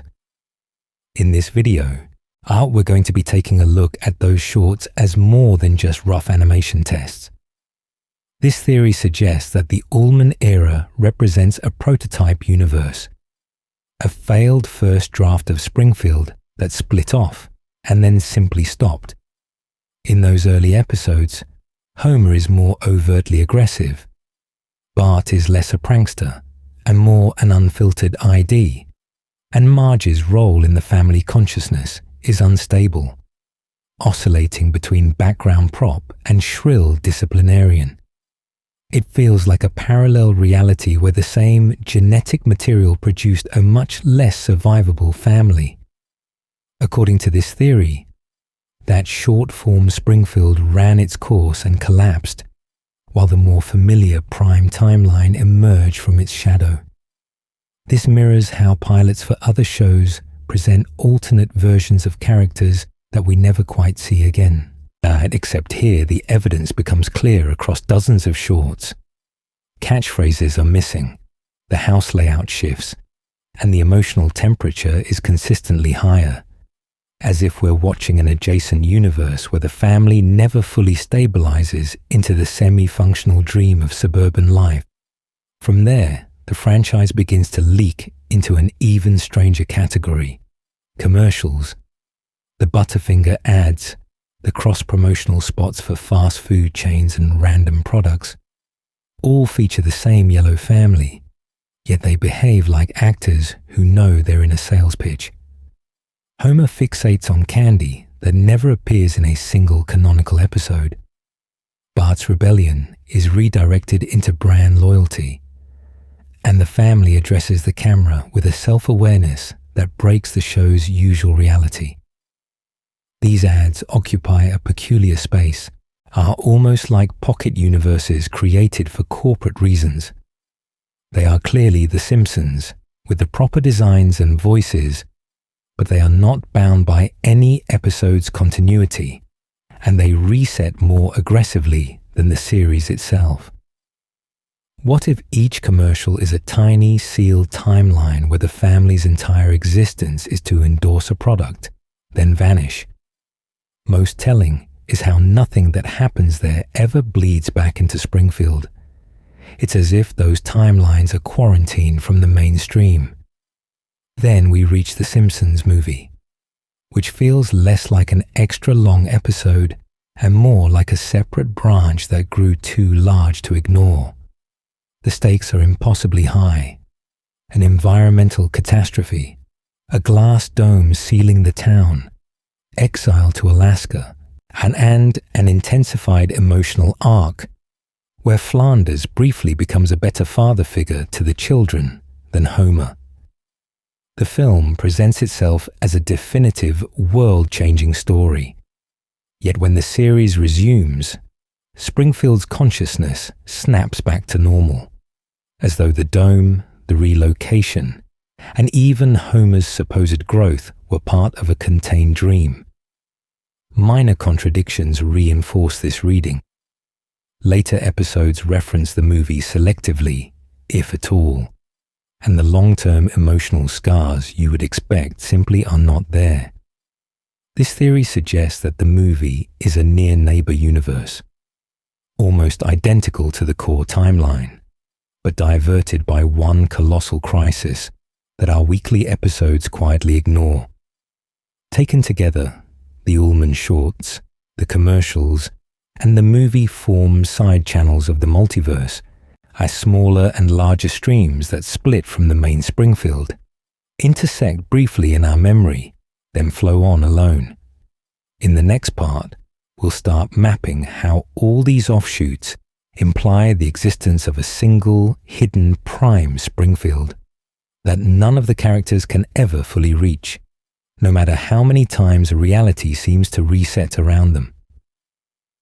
Mapping the branches, jobs, backstories, and character deaths as coordinates. If those side channels form rivers and oceans of possibility, then Homer's life is where the current really starts to fork. When examining his history, the first thing we run into is that endless, impossible resume. He is an astronaut, a monorail conductor, a snowplow tycoon, an inventor, a barbershop singer, a food critic, a missionary, a bodyguard, a nuclear safety inspector, and dozens more. Each of these careers should permanently alter his finances, his reputation, or his criminal record, yet the next episode usually returns him to the same orange chair at the nuclear plant.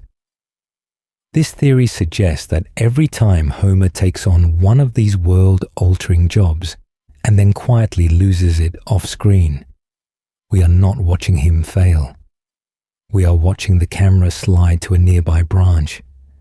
There is a universe where Homer stayed in space work after Deep Space Homer, one where the monorail never collapsed and he became a respected transit worker, one where Mr. Plow remained a thriving business until climate change destroyed the snow.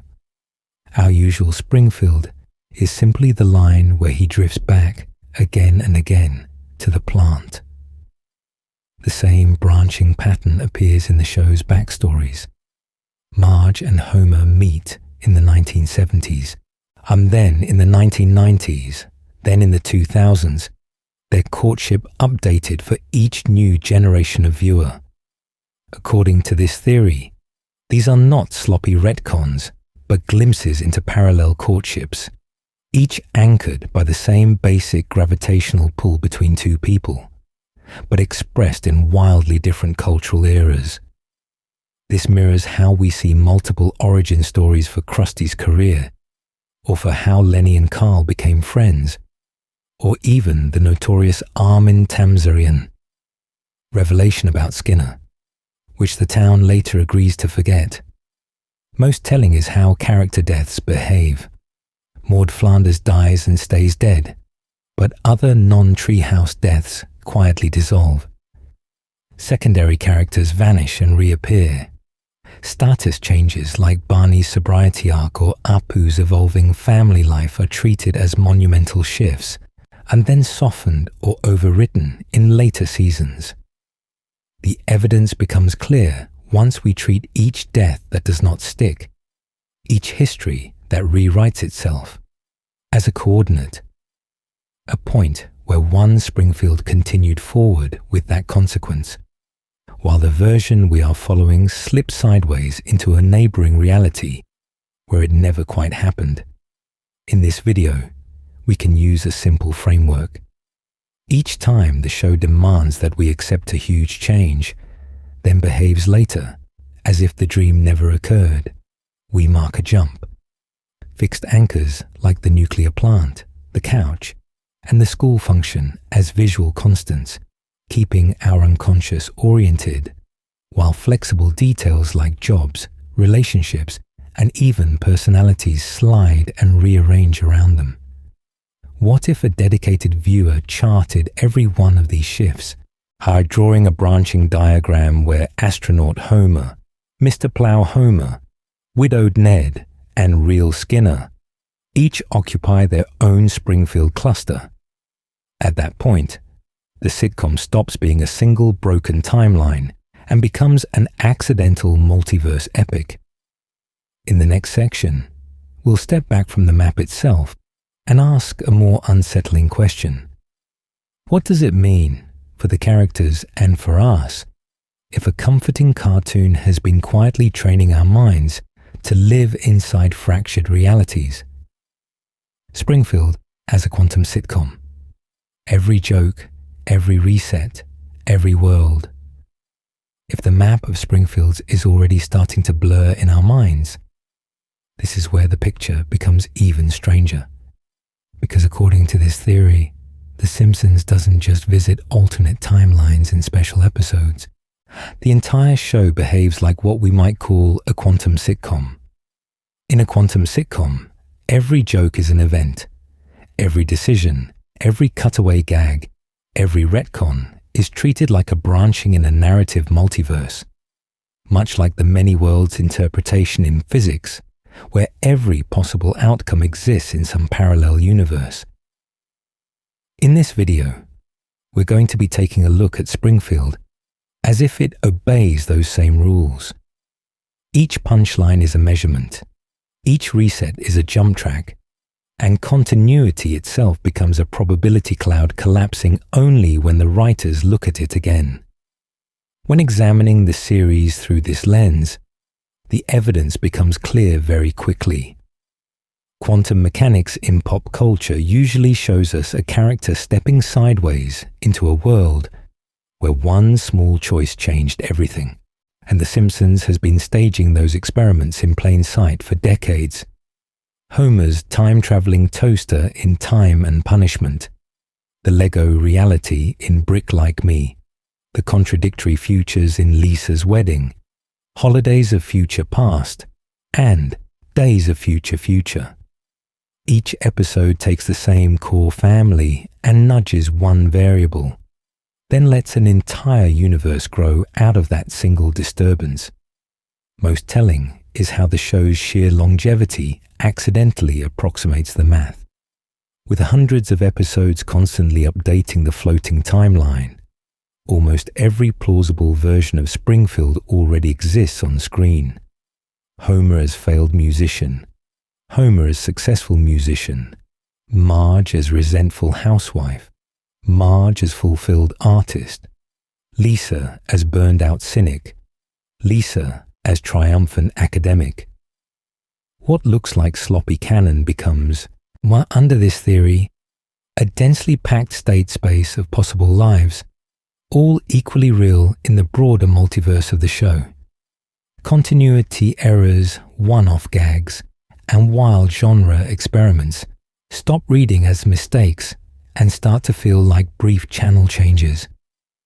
A background joke where a character dies, a musical number that rewrites history, a flashback that contradicts 3 earlier origin stories. Each functions as the camera accidentally tuning into a neighboring universe, hovering there just long enough for our minds to register that something is off before snapping back to the main track. From this angle, the writers become unsettlingly close to quantum observers. This theory suggests that by choosing which version of an event to revisit, which backstory to reaffirm, and which future to ignore, they effectively collapse one branch of Springfield into the reality we follow next. The unchosen branches do not disappear. They linger as discarded episodes, non-canon specials, or jokes we are told not to take seriously. What makes this quietly disturbing is how it reframes even the most mundane episode.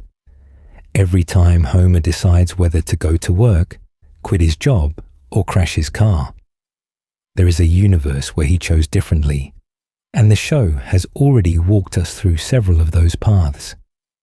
This mirrors how many worlds turns every trivial choice in our own lives into a forked corridor of alternate selves. Except here, we have literal visual evidence that the other corridors exist. If Springfield really is a quantum sitcom, then its residents are trapped in an endless web of slightly different lives, their consciousness shuttled between compatible versions without any stable guarantee that yesterday's reality is the same as today's. They do not notice that their histories have been swapped, their traumas rewritten, their futures replaced. The laugh track of the show's tone smooths over the discontinuities the way a dream edits itself mid-scene. In this video, we've been quietly circling one question without fully landing on it. What happens if a character begins to sense those fractures, to feel that they have died, survived, and diverged countless times? In the next sections, we'll explore what this means for character awareness, for the show's growing meta-commentary, and for us as viewers who keep peering across universes, rewarding the branch that entertains us most, while the others fade into static. The many deaths of Maud Flanders. When grief splits the timeline. If those fractures in Springfield's history can split entire realities, then Maud Flanders is where the multiverse stops being abstract and becomes painfully personal. Her fate doesn't just change background details, it rewires the emotional DNA of an entire family, and the series keeps forgetting which version of that grief it's supposed to honor. In this video, we're going to be taking a look at Maud's canonical death in Alone Again, Natra Diddley, the episode that treats her fall from the grandstand as a point of no return. She is killed abruptly by a barrage of t-shirts.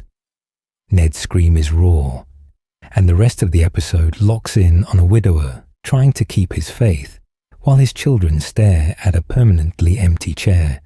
The town throws a memorial, and the church mourns, and Ned's identity from that point forward is, in theory, the grieving widower of Springfield. The evidence becomes clear that the show wants this to be a defining, irreversible trauma. But as the seasons drift on, Maud keeps slipping back in through side doors. She appears as a vision in Ned's dreams, as an angelic figure, as a ghostly presence in Treehouse of Horror, and as a surprisingly crisp memory in flashbacks that play less like grief and more like casual nostalgia. When examining these scenes, what stands out is how often the tone forgets that she is dead at all. Background gags will feature her in crowd shots, or Ned will reference Maud and the kids, in a way that sounds present tense, as if we've bled into a timeline where the tragedy never happened. This theory suggests that episodes where Ned's sorrow is central belong to one branch of Springfield, while episodes that downplay or ignore it quietly take place in another. In the grief-heavy universe, Ned dates again only through the lens of loss, clings to religious certainty, and flinches at reminders of Maud, his consciousness permanently altered by that stadium accident.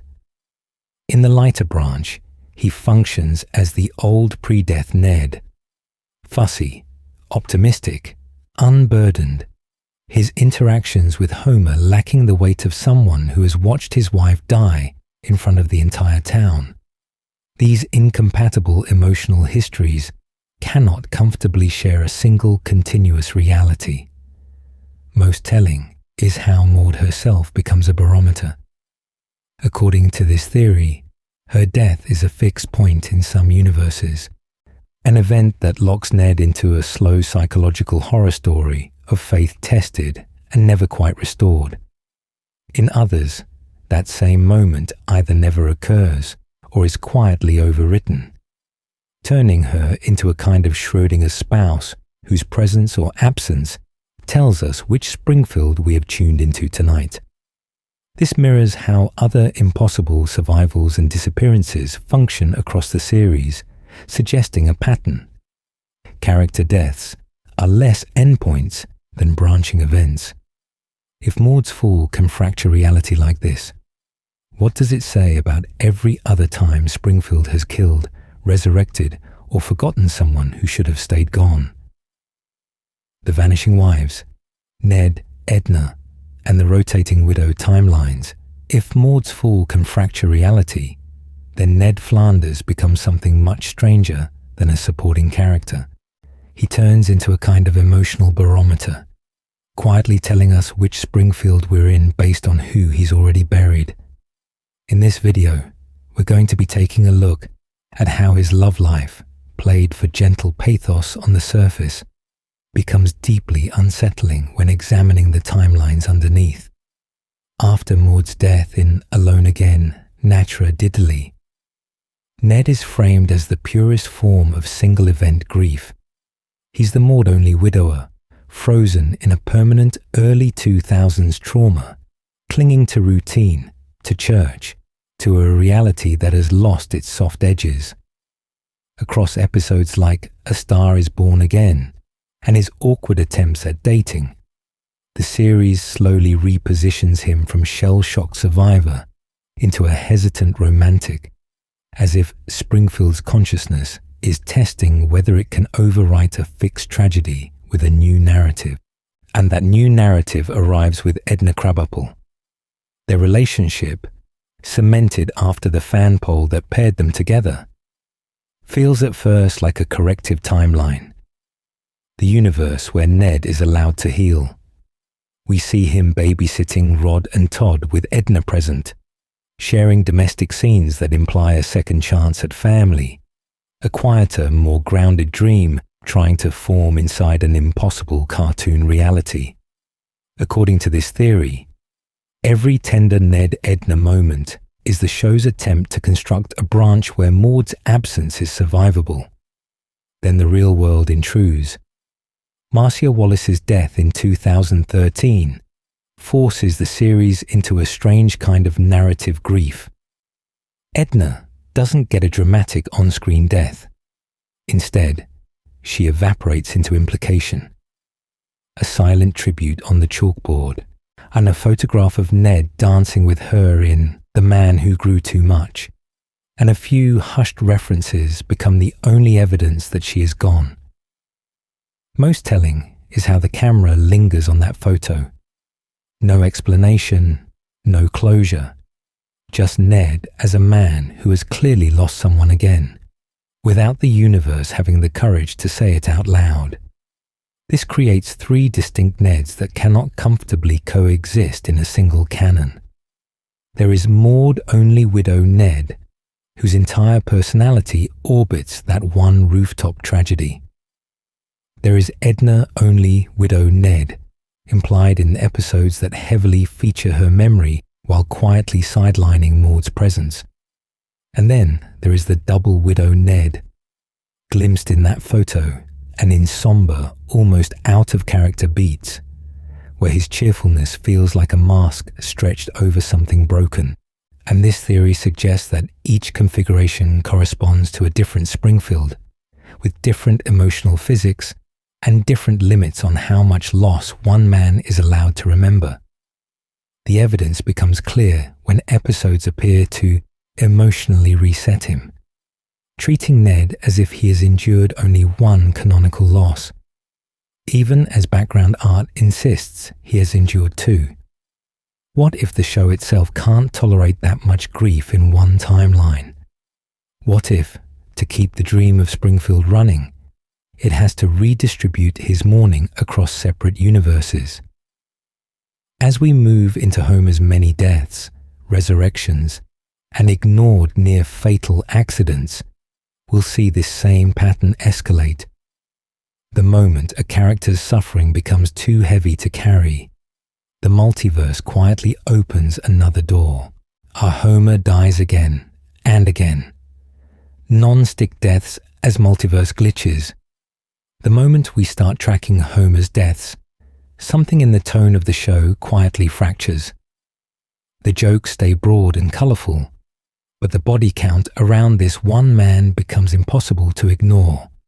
And in this video, we're going to be taking a look at how those non-stick deaths behave like glitches in a branching reality. The most obvious examples live in the open horror sandbox. In Treehouse of Horror 4, Homer sells his soul for a donut, is dragged to hell, and endures an endless buffet of torment. In Treehouse of Horror 5, he's chopped apart by Willy's axe, blown apart by the time-traveling toaster, and consumed by a fog that turns the family inside out. These are clearly labeled as non-canon segments, framed as dreamlike nightmares, and where death can be extreme because the episode warns us it isn't real. The show tells our mind to file them away as fantasies. But when examining the so-called normal episodes, the line between gag and annihilation becomes disturbingly thin. Homer falls into a gorge in Bart the Daredevil, smashes every bone in his body, then is airlifted out only to crash back down the cliff in a stretcher, his consciousness reduced to a screaming object. In Homer's triple bypass, his heart literally fails and he lies clinically dead on the operating table before a last-second jolt restores him. In Homer the Great, he's nearly executed by the stonecutter's bizarre punishment rituals. In King-Size Homer, his morbid obesity and radiation sabotage culminate in a near meltdown that should have killed thousands, including him. Most telling is how some of these lethal moments are simply brushed aside with no in-universe explanation.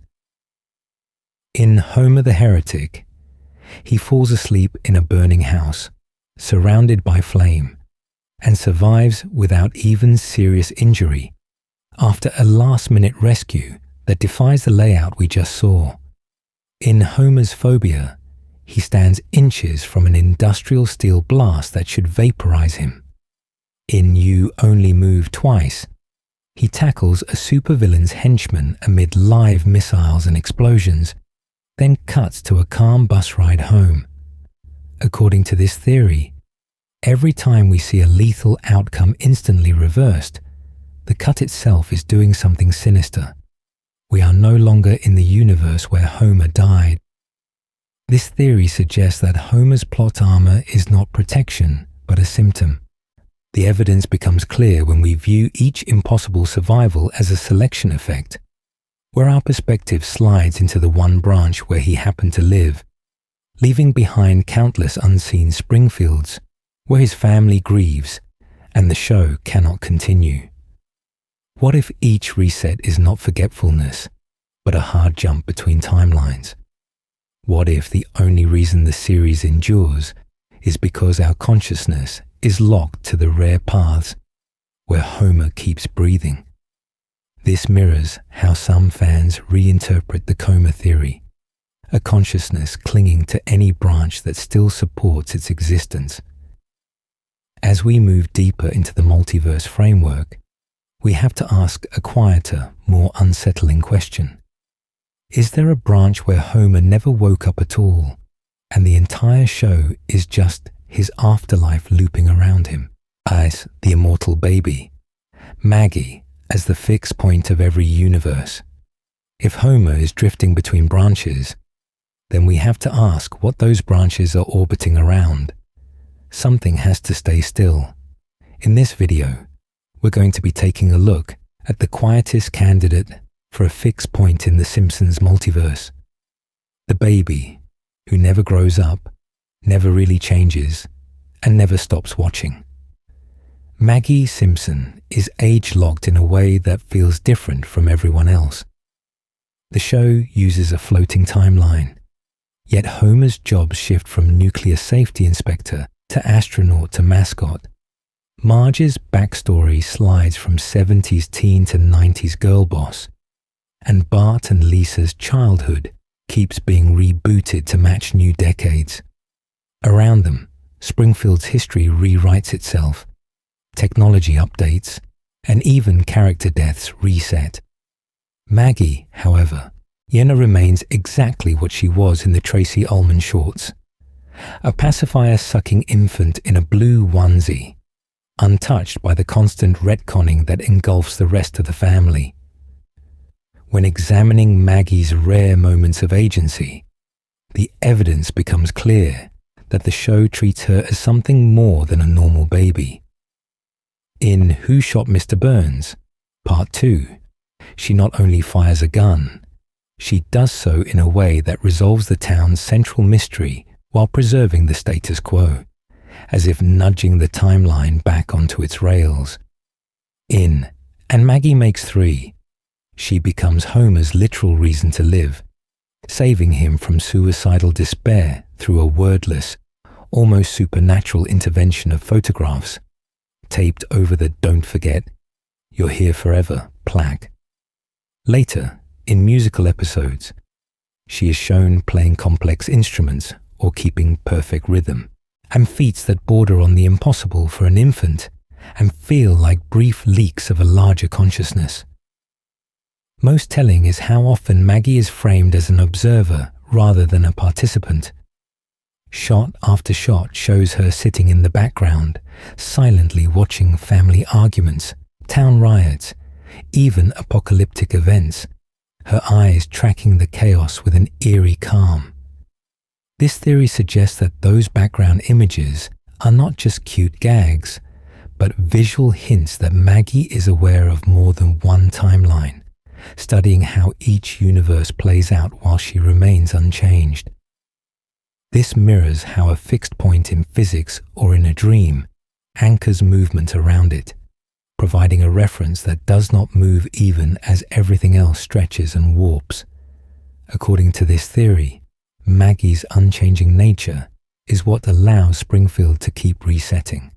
She is the one constant that every branch of the multiverse requires. The baby that cannot age, cannot fully speak, and therefore never has to reconcile the contradictions around her. As long as Maggie stays the same, the show can jump from future to future, reboot origin stories, and erase consequences without fully collapsing its own illusion of continuity. And if the Simpsons universe needs a fixed baby to stabilize it, we might have to ask an even stranger question next. Is Maggie truly alone in that role? Or is there another ageless child elsewhere in the Fox animated multiverse, quietly holding their own reality together? Lisa's Futures, the girl who remembers timelines that never happened. If Maggie is the still point that keeps Springfield from flying apart, then Lisa is the one character who keeps noticing that it already has. In this video, we're going to be taking a look at Lisa's Futures and the unsettling pattern that emerges when we line them up side by side and treat them as parallel universes rather than throwaway gags. When examining Lisa's adult lives, the contradictions are immediate. In Lisa's Wedding, she becomes a refined intellectual engaged to Hugh, with Homer as an embarrassing relic of a crumbling analog past. In Bart to the Future, she's President Lisa Simpson, a lonely technocrat cleaning up after a national disaster that looks suspiciously like Homer's entire financial history scaled up. Holidays of Future Past gives her a stressed, semi-functional tech professional and mother, drifting through a digitized Springfield, and while Days of Future Future reframes her as a weary, semi-detached intellectual in a world where death is optional and Homer's consciousness is literally backed up on a hard drive. These futures cannot all be one timeline. The relationships, the technology level, even the state of the environment are mutually incompatible. Most telling is how Lisa reacts to these visions of her future. Unlike Homer, who treats impossible scenarios as background noise, Lisa meets prophecy with a kind of quiet dread. In Lisa's Wedding, the fortune-telling at the Renaissance Fair hits her with an almost physical weight. She doesn't laugh it off. She internalizes it. In Bart to the Future, when she learns she will be president, her first instinct is anxiety over responsibility, over whether she can fix a broken country and a broken family. The show's tone bends around her seriousness, as if her mind is the only one in Springfield that registers the horror of seeing your life pre-written. According to this theory, those emotional reactions matter because Lisa carries something out of each discarded future. The evidence becomes clear when we notice how lessons from one timeline echo in another.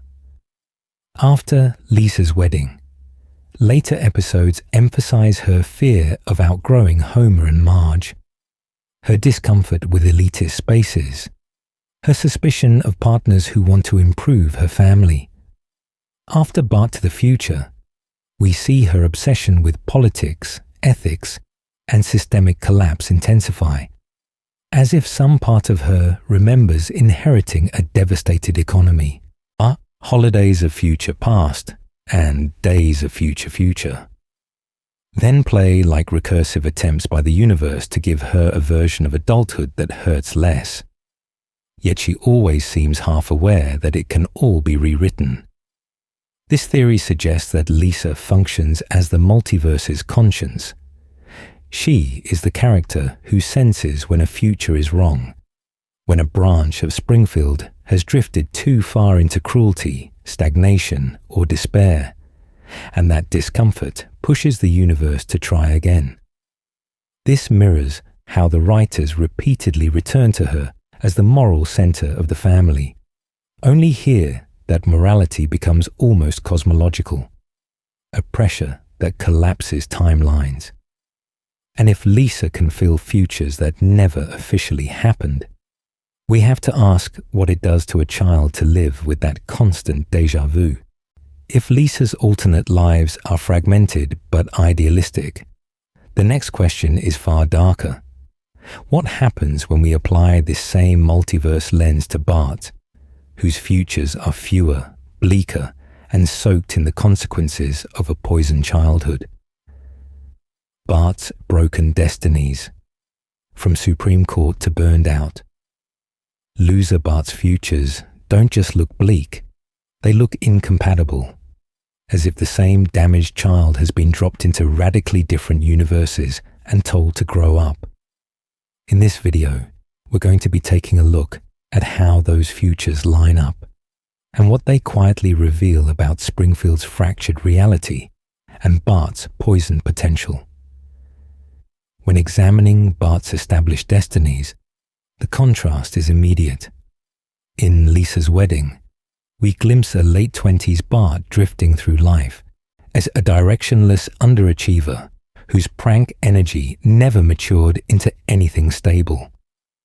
Jump to Holidays of Future Past, and he's a divorced, burned-out father living in the old elementary school, stuck in a cycle of half-hearted parenting and unresolved resentment toward Homer. Then, Days of Future Future pushes him further down, into a full deadbeat pattern, unable to hold relationships or responsibility, framed almost as a cautionary echo of the child we already know. Yet in other branches, like the brief Supreme Court justice gag from Bart to the Future, he's improbably successful, wearing the robes of authority that his younger self mocked. This theory suggests that each of these roles is not a joke about prediction failure, but a separate Bart-centric universe spun out of tiny changes in his development. Most telling is how each future rearranges his relationship with the family. In the Supreme Court timeline, the implication is that Bart harnessed his mischief into rhetoric and strategy, turning pranks into legal cunning, which requires some kind of long-term truce with Lisa's intellect and Marge's moral expectations. In the washed-up divorced futures, his bond with Homer curdles into a closed loop of mutual disappointment, while Lisa becomes a distant success story, a reminder of a path he never took. This mirrors how, in the present-day episodes, Bart constantly oscillates between craving Homer's approval and sabotaging it. According to this theory, Bart's prankster nature is the multiverse's fault line. Each spitball, phone prank, and impulsive act is a small chaos engine, and nudging Springfield's already unstable reality into different long-term paths. One timeline is where a teacher quits at exactly the wrong moment, sending Bart into a different school and a different peer group. Another is where a juvenile arrest sticks on his record, closing off careers and pushing him toward the deadbeat track. The evidence becomes clear when we notice how often future episodes quietly reconfigure the same key events. Who left home? Who forgave whom? Who actually grew up? In that sense, Bart's futures form a spectrum rather than a straight line. At one extreme, he matures, the Supreme Court Bart, or the versions where he becomes a functional, if still sarcastic adult, who can hold a job and maintain contact with his children. In the middle, he stagnates, orbiting the same school corridors and small-town bars, and an aging prankster whose body moves forward in time while his consciousness stays 12.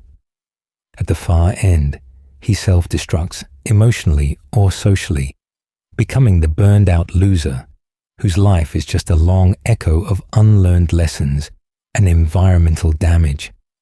If Lisa's timelines show how Springfield rewards or punishes sensitivity, Bart's map out what happens when chaos is the key variable in the equation. The unsettling question is not whether one of these is canon, but which Bart future best matches the current floating timeline we most often see, and what that implies about where this particular Springfield is heading next. Marge's sliding past, retconned courtships, and the elastic 70s.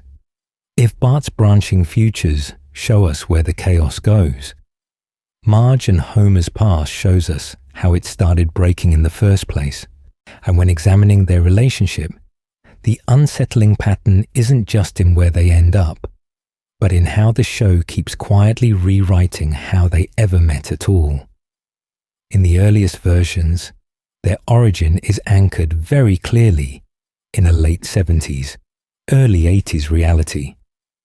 We see Marge as a feminist teenager with her women's lib sign, Homer as a dopey but earnest high school slacker, and the background details do a lot of heavy lifting.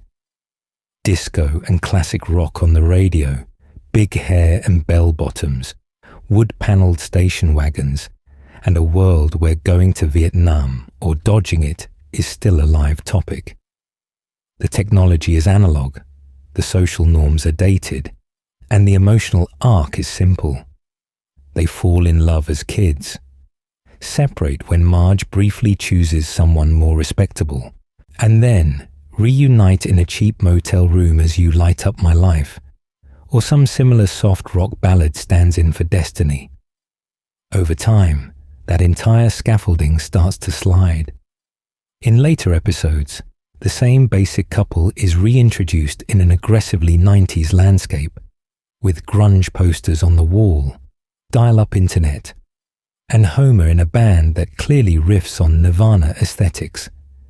In other retellings, we see them meeting or reconnecting in the 2000s, with smartphones, social media, and references to contemporary pop acts that could not coexist with the original disco-era continuity. This theory suggests that each update doesn't merely repaint the walls, it rebuilds the house. The standard explanation is the floating timeline, where the family never ages, so their formative years drift forward with the audience. But most telling is how the emotional beats also mutate. In the earlier origin, Marge's central conflict is between social respectability and raw affection for Homer, framed through her parents' conservative expectations and the moral panics of the 70s. In the 90s retcon, her conflict is reframed through slacker culture, alternative music, and a different kind of disillusionment, where Homer's failure is not about being a draft dodger or a dead-end factory worker, but about lacking direction in a world already saturated with media and irony. This mirrors how the show handles its futures, but turned backward. The same first kiss, the same first big fight, the same decision to stay with Homer despite his obvious flaws, all occur under different cultural pressures, with different catalysts, and sometimes even different sequences of events. According to this theory, the floating timeline cannot fully account for that.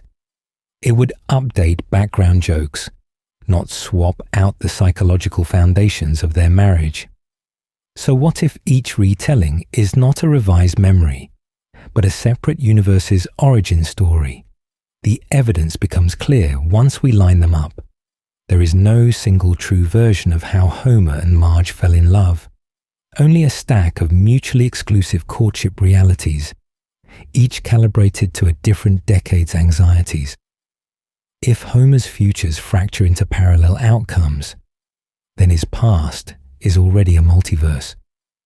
In this video, we're going to be taking a closer look at how his own personal retcons hint at something even darker about his consciousness, and what it means if the man at the center of Springfield doesn't just live in one timeline, but remembers several.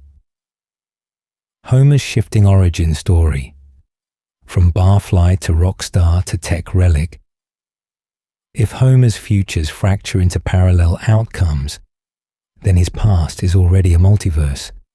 And nowhere is that more obvious than in his constantly shifting origin story. When examining his so-called young adult years, the evidence becomes clear that we are not watching one man's memories, but several incompatible lives layered on top of each other until they blur. In one version, Homer is a barfly in small-town burnout who stumbles into family life. Early episodes frame him as a perpetually underachieving high school graduate who drifts from job to job before ending up at the nuclear plant, and with Moe's Tavern as his second home and no real aspirations beyond beer and bowling. This is the most grounded incarnation, where his past is vague, his failures are mundane, and his consciousness feels trapped in a narrow, almost claustrophobic reality. Then the show introduces an entirely different history, Homer as band member and almost rock star. In Homer's barbershop quartet, he's a Beatles analog in the B sharps, achieving chart success, screaming fans, and a full arc of fame and decline. Later, in the grunge retcon of that 90s show, he becomes a Kurt Cobain stand-in, fronting Sadgasm during the alternative rock boom. These episodes do not simply add hobbies, they overwrite who Homer was in his 20s, placing him at the center of cultural movements that should have reshaped his personality, his finances, and his relationship with Marge. Most telling is how these musical lives collide with other established backstories. We also see Homer as a brief college student in Homer Goes to College, where he attends a stereotypical 1980s campus at Mr. Burns's insistence, existing alongside nerds coded to that era's movies. In other memories, he is already at the plant as a young man, courting Marge while working as a safety inspector in training, or bouncing through bizarre alternative careers. Mascot, inventor, mascot manager, even nearly becoming a professional mascot again after a single convention. According to this theory, each of these roles belongs to a different Homer who reached adulthood under slightly altered conditions. The contradictions are not subtle. The B-sharps win a Grammy in what looks like the late 1960s or early 1970s. Yet, that 90s show insists Homer and Marge were childless slackers during the 1990s grunge era, directly colliding with earlier flashbacks that put Bart's birth in the 1980s. Marge's hair changes style, the kids' ages slide, and wider cultural history rearranges itself so that Homer is always about 36 in the present, even as his formative years are dragged forward decade by decade. This mirrors how a comic book uses a floating timeline, but here it fractures lived reality instead of cleanly updating it. In this video, we're going to be taking a look at how this constant retconning turns Homer into a multiversal pivot. Each time an episode rewrites his origin to match the era of the audience, a new Homer universe is born. One where he remembers being a grunge icon, another where his greatest achievement is a novelty song, and another where college failure defines his self-loathing.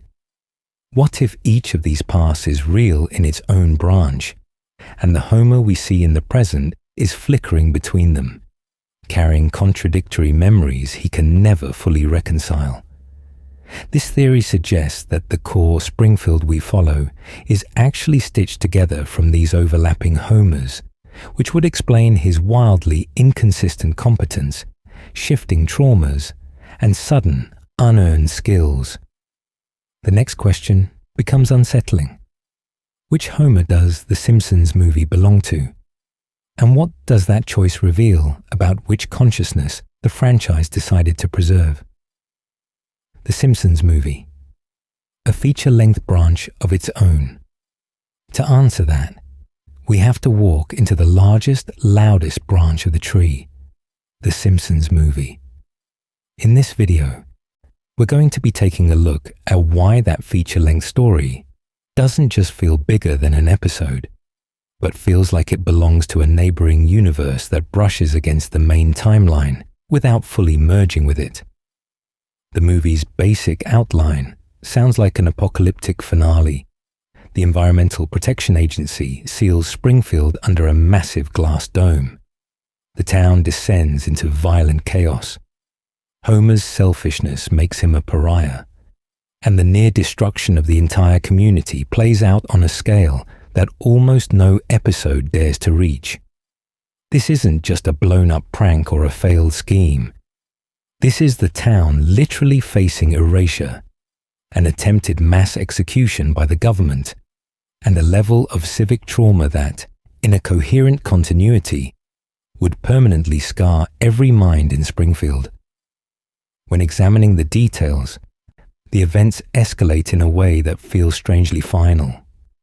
Homer exiles himself with his family to Alaska, abandons them, hits a rock-bottom crisis of consciousness, and then returns for a grand redemption, saving Springfield from annihilation as the dome shatters in a shower of glass. Structurally, it plays like the last chapter of a long-running series, with Homer forced to confront his worst traits and then symbolically free the town. But the series keeps going, and this is where the theory starts to twist. Most telling is how the show treats this catastrophe afterward. Post-movie episodes feature the dome in quick gags, background jokes, or throwaway references. But the psychic weight is gone. No one seems to live under the constant terror that the government once tried to wipe them off the map. And this mirrors how huge traumas in other episodes are erased by the next week. But here the scale is so impossible that, according to this theory, we stop being able to accept it as the same reality. The evidence becomes clear when we notice the continuity quirks, slightly altered character designs, cleaner and more cinematic staging, and status quo shifts that never fully stick once we return to television. Production context deepens the unease. The movie was developed over years, effectively freezing a particular incarnation of Springfield that doesn't align neatly with any single season's logic. It's as if the writers bottled one specific universe, a Springfield advanced enough in technology and absurdity to justify the dome, but still grounded enough to treat that dome as a once-in-history horror. And this theory suggests that the Simpsons movie is a high-budget snapshot of one especially dramatic Springfield, a branch timeline that other universes occasionally remember as a half-remembered dream. If Homer's consciousness can fracture across episodes, what if one version was chosen for the cinematic spotlight while others watched from the sidelines? The next section will push this further, as we look at how real-world ads, shorts, and promotional crossovers generate even more parallel Homers and Marges, each selling products or meeting celebrities that the core family never truly encounters. Commercials, shorts, and theme park Homers, the branded side universes. If one Homer is preserved in the movie's pristine widescreen consciousness, then dozens of others are quietly working overtime in the background, selling us burgers, insurance policies, and cell phones. In this video, we're going to be taking a look at those branded side universes, where the family looks familiar, sounds in character, yet answers to a completely different God. The marketing department. When examining the commercials, the pattern emerges almost immediately. The Butterfinger ads from the early 90s, the fast food tie-ins, the spots for Australian phone companies and European banks all present a Springfield that feels right at first glance, yet bends its internal physics the moment the product arrives. Homer's impossible appetite is no longer a tragic compulsion, but a perfect slogan delivery system. His bottomless stomach rearranged so the candy bar or burger can literally defy gravity, time, or basic causality on its way into his mouth. As the evidence becomes clear that these universes are optimized not for narrative, but for purchase intent. Most telling is how the world itself reshapes around the brand. In the insurance commercials, accidents that would normally be played as long-running injuries or dark gags are compressed into neat reversible mishaps, as if Springfield's usual body horror has been anesthetized so the mascot can promise safety. Technology ads quietly upgrade the family's house, cars, and televisions to whatever device is being sold, creating micro-timelines where Homer is inexplicably tech-savvy for 30 seconds, then erased. According to this theory, each ad is a sealed reality bubble, a tiny universe that boots up, performs its sales ritual, and shuts down, leaving no trace in the core continuity. To see how early this fracturing began, we have to go back before the commercials to the Tracy Ullman shorts. These primitive versions of the family, with their rough designs and harsher voices, feel less like early drafts and more like a proto-universe that branched off before season 1 ever aired. Homer is louder, more openly cruel. Marge is shriller. Bart's sadism is barely masked by humor. This mirrors how an unstable dream will gradually refine itself into a recurring nightmare, as if the main series represents a later, smoother iteration of the same damaged consciousness. The Ullman universe did not evolve into the show. It split away and was left running on its own, endlessly looping those cramped, off-model arguments. Then there are the theme park attractions and live shows, and where Springfield has to obey the laws of theme park engineering rather than narrative logic. The Simpsons ride at Universal Studios traps guests in a simulated Krusty Land, layering a fake amusement park inside a real one, while an animated Krusty mocks the audience for trusting corporate entertainment. Live stage Homers meet real children, break script, and acknowledge the crowd, creating a version of the character who is forced to confront us directly. This theory suggests that these are contact universes, built to allow the fictional town to shake hands with our reality for a few minutes at a time. Taken together, the commercials, shorts, and attractions form a constellation of low-stakes universes, each borrowing the Springfield template but answering to money rather than story. They reset more aggressively than any episode. You have no obligation to continuity and yet feel uncannily authentic, as if the same trapped minds are being rented out by the hour. As we move deeper into the multiverse, we have to confront a final unsettling possibility. N_on_the unsettling idea that these marketing universes may outnumber the show itself. The Lego Springfield, plastic bricks, real canon questions. If the marketing universes are rented minds, then Lego Springfield is what happens when someone rebuilds those minds out of plastic and snaps them into place. In this video, we're going to be taking a look at how an episode that should have been harmless cross-promotion instead becomes one of the clearest pieces of evidence that the Simpsons multiverse contains fully conscious toy worlds. The episode Brick Like Me opens with an impossible premise stated as normal fact. Homer wakes up as a Lego minifigure in a fully bricked Springfield, where everyone he loves is made of plastic, and no one questions it except him. Short claim, long implication. The town functions, the family bickers, church happens, work happens, and Homer alone feels that something is wrong, as if a buried memory of another reality keeps bleeding into his toy consciousness and destabilizing the dream. When examining the plot carefully, the blurring becomes more disturbing. Homer experiences vivid flashes of flesh Springfield, intrusive visions of his own human hands, and a double continuity where he remembers raising Lisa as a girl, but also remembers building her as a kit. This theory suggests that we are not simply watching a parody, but a mind trying to reconcile two incompatible timelines, where one has been deliberately smoothed into bright, bloodless plastic, so it can be handled, rearranged, and never truly broken. Most telling is how the Lego characters behave. They feel pain when disassembled. They fear permanent separation.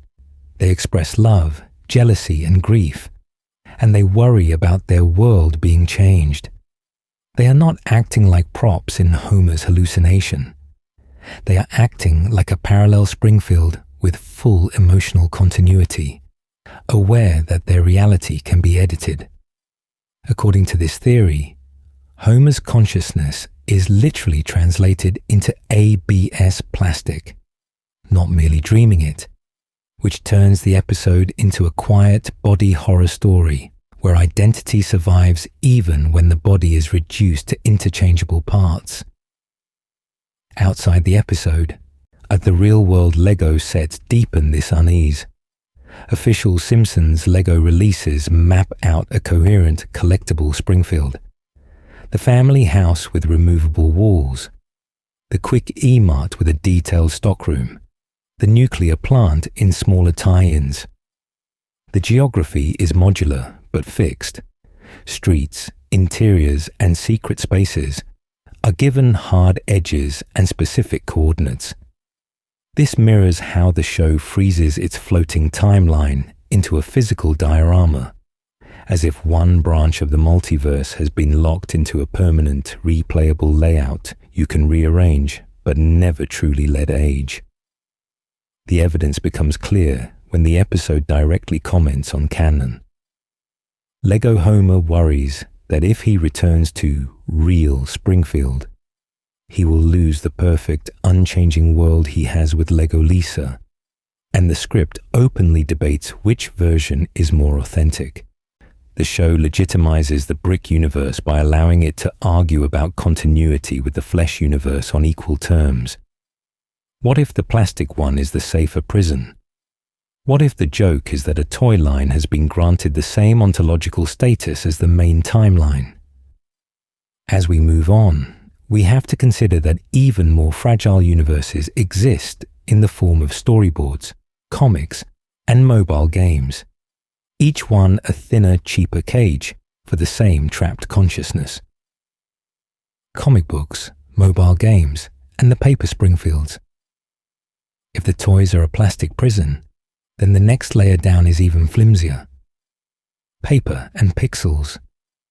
In this video, we're going to be taking a look at the Springfields that only exist in stapled newsprint, browser windows, and glowing phone screens, and how those worlds quietly insist that the real show is only one branch on a much larger tree. The Simpsons comics are the most obvious paper universe, yet they are treated as if they were harmless side jokes, a kind of disposable dream. In reality, they build long-running arcs that the series would never sustain.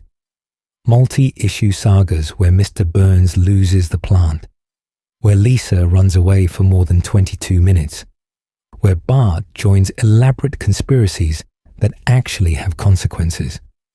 These stories introduce recurring characters who never cross into television, and they sometimes overwrite events we saw in an episode, presenting alternate origins, different outcomes, or extended aftermaths that contradict the floating timeline. When examining these contradictions, the evidence becomes clear. The comics are not just merchandise. They are a parallel canon, a neighboring Springfield that remembers different things. Most telling is how this paper Springfield stabilizes what the animated one refuses to fix. Characters age slightly across certain runs, recurring traumas are revisited, and the town's corruption is mapped with almost obsessive continuity, as if the page can hold what the screen's reset button keeps erasing. This mirrors how fan theories treat the show itself as a fractured consciousness, except here the fractures are archived, catalogued, and sold in numbered issues. Then we fall even further into the mobile game The Simpsons, Tapped Out, which functions as a kind of meta-universe where Homer literally destroys Springfield in a nuclear catastrophe, and we, as players, are tasked with rebuilding reality from rubble. On the surface, it is a city builder, but according to this theory, it is also a God's eye view of Springfield's multiverse. We choose which buildings exist, which characters return, and in what impossible proximity they live. Moe's can sit beside the elementary school. The nuclear plant can loom over the Simpson family's backyard, and holiday versions of the same character wander simultaneously like time ghosts. This theory suggests that Tapped Out exposes the underlying structure of the show's consciousness. In the game, the player hears Homer complain about being trapped in a freemium nightmare. Characters acknowledge that they are repeating tasks forever, and limited time events rewrite the town for Halloween apocalypses or superhero invasions that never fully reset. The game becomes a laboratory Springfield, where designers test how far reality can bend before it stops resembling the town at all. Most unsettling is the porous border between these experimental universes and the main series. Designs that debuted in Tapped Out, like specific alternate costumes and building variants, later appear in couch gags and background shots. Comic-only jokes and visual motifs quietly migrate into later seasons. This mirrors how dreams bleed into waking life. Something imagined in a cheaper, lower-stakes universe reappears in the supposedly primary reality, as if the show is unconsciously remembering its own discarded drafts. When examining all of this together, we end up with a hierarchy of cages. The show, the comics, the mobile game, each thinner and more manipulable than the last, yet all sharing the same trapped characters and repeating disasters. If the series can reach down and pull elements up from these side universes whenever it wants, can any of them truly be called non-canon at all? The real-world Simpsons, live-action Homer and flesh and blood Springfields. If the comics and games are thin cages, then the next layer is even more unsettling, because it looks like our own world. In this video, we're going to be taking a look at the places where the Simpsons stop being drawings entirely, and where the multiverse appears to leak into live-action reality. We can start with one of the most famous examples, the live-action couch gag, where a real British family recreates the opening sequence shot for shot. On the surface, it plays as a novelty, a promotional stunt showing what the Simpsons would look like if they were real. But the way it's framed is important, and the ad doesn't say, "Here's a parody of The Simpsons." It presents these people as the family, moving through the same impossible house layout, hitting the same beats, and collapsing onto the same couch, only with skin and hair instead of ink and pixels.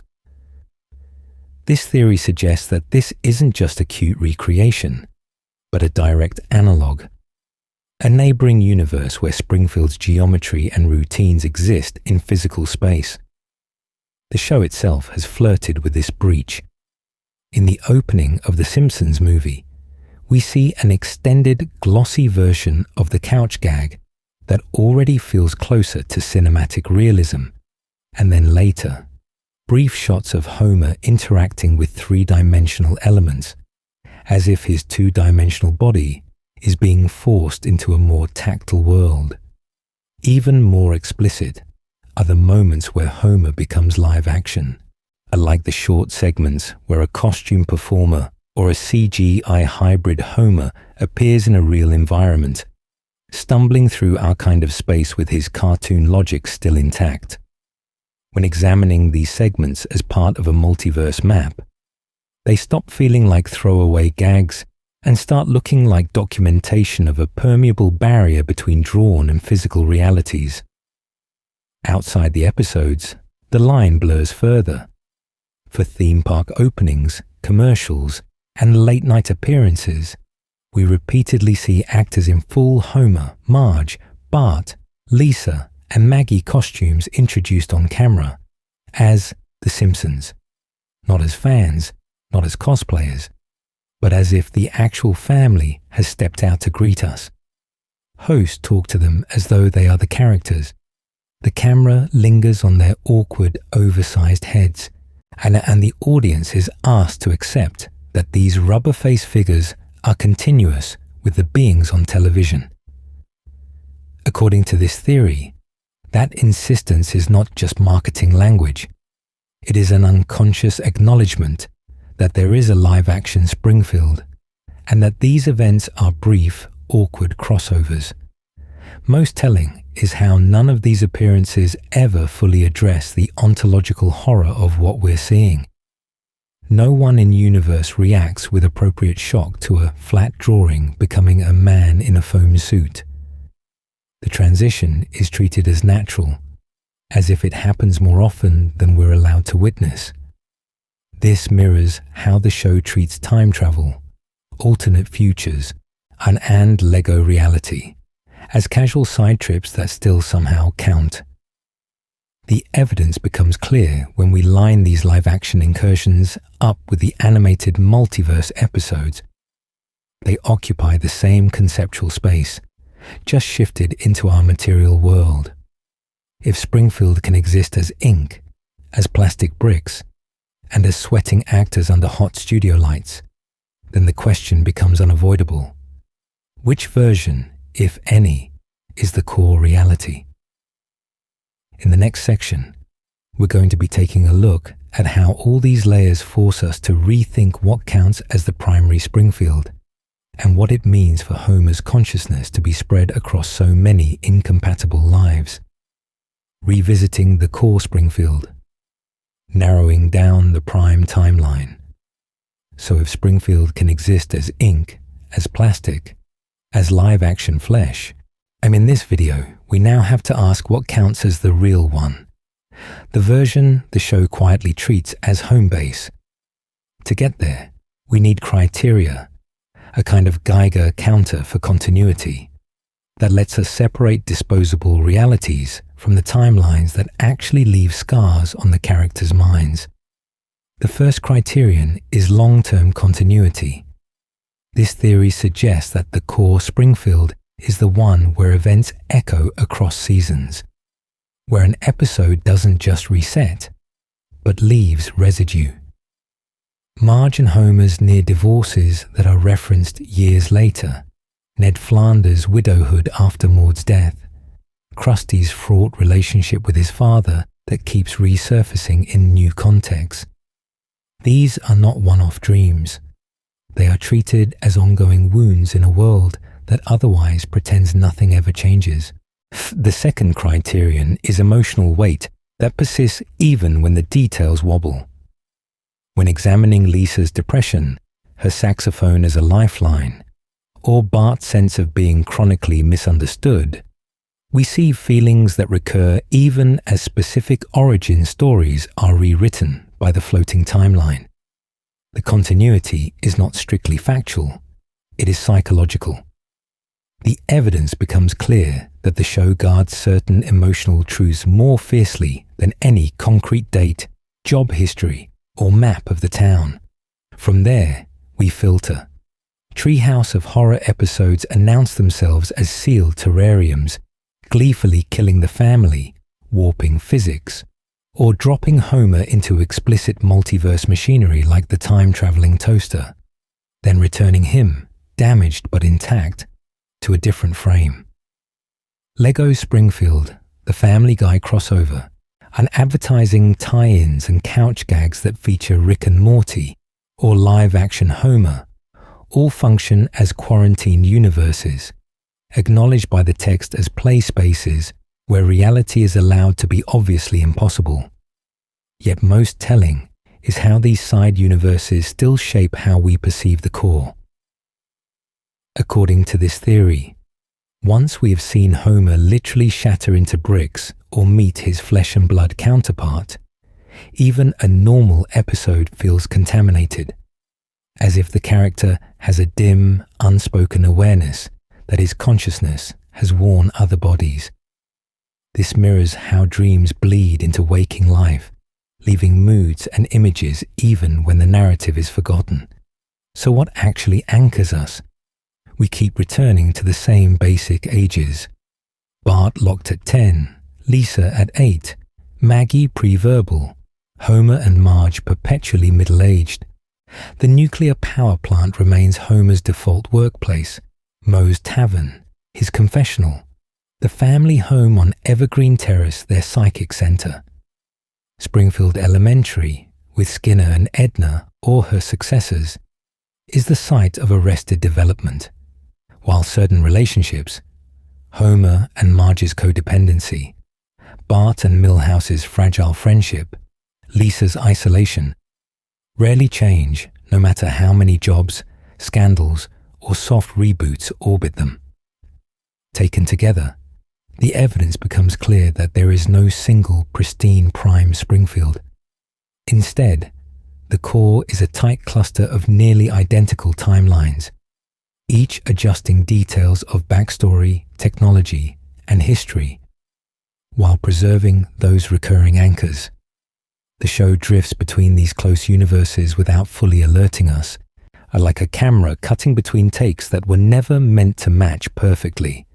And the unsettling implication is that even this refined core might not be fundamental at all, but an artificial construct inside a much larger meta-universe that the characters can feel but never name. The observer's paradox. How our viewing habits shape Springfield's reality, that larger meta-universe becomes even more disturbing once we realize we are not outside it, watching safely from a distance. We are inside it.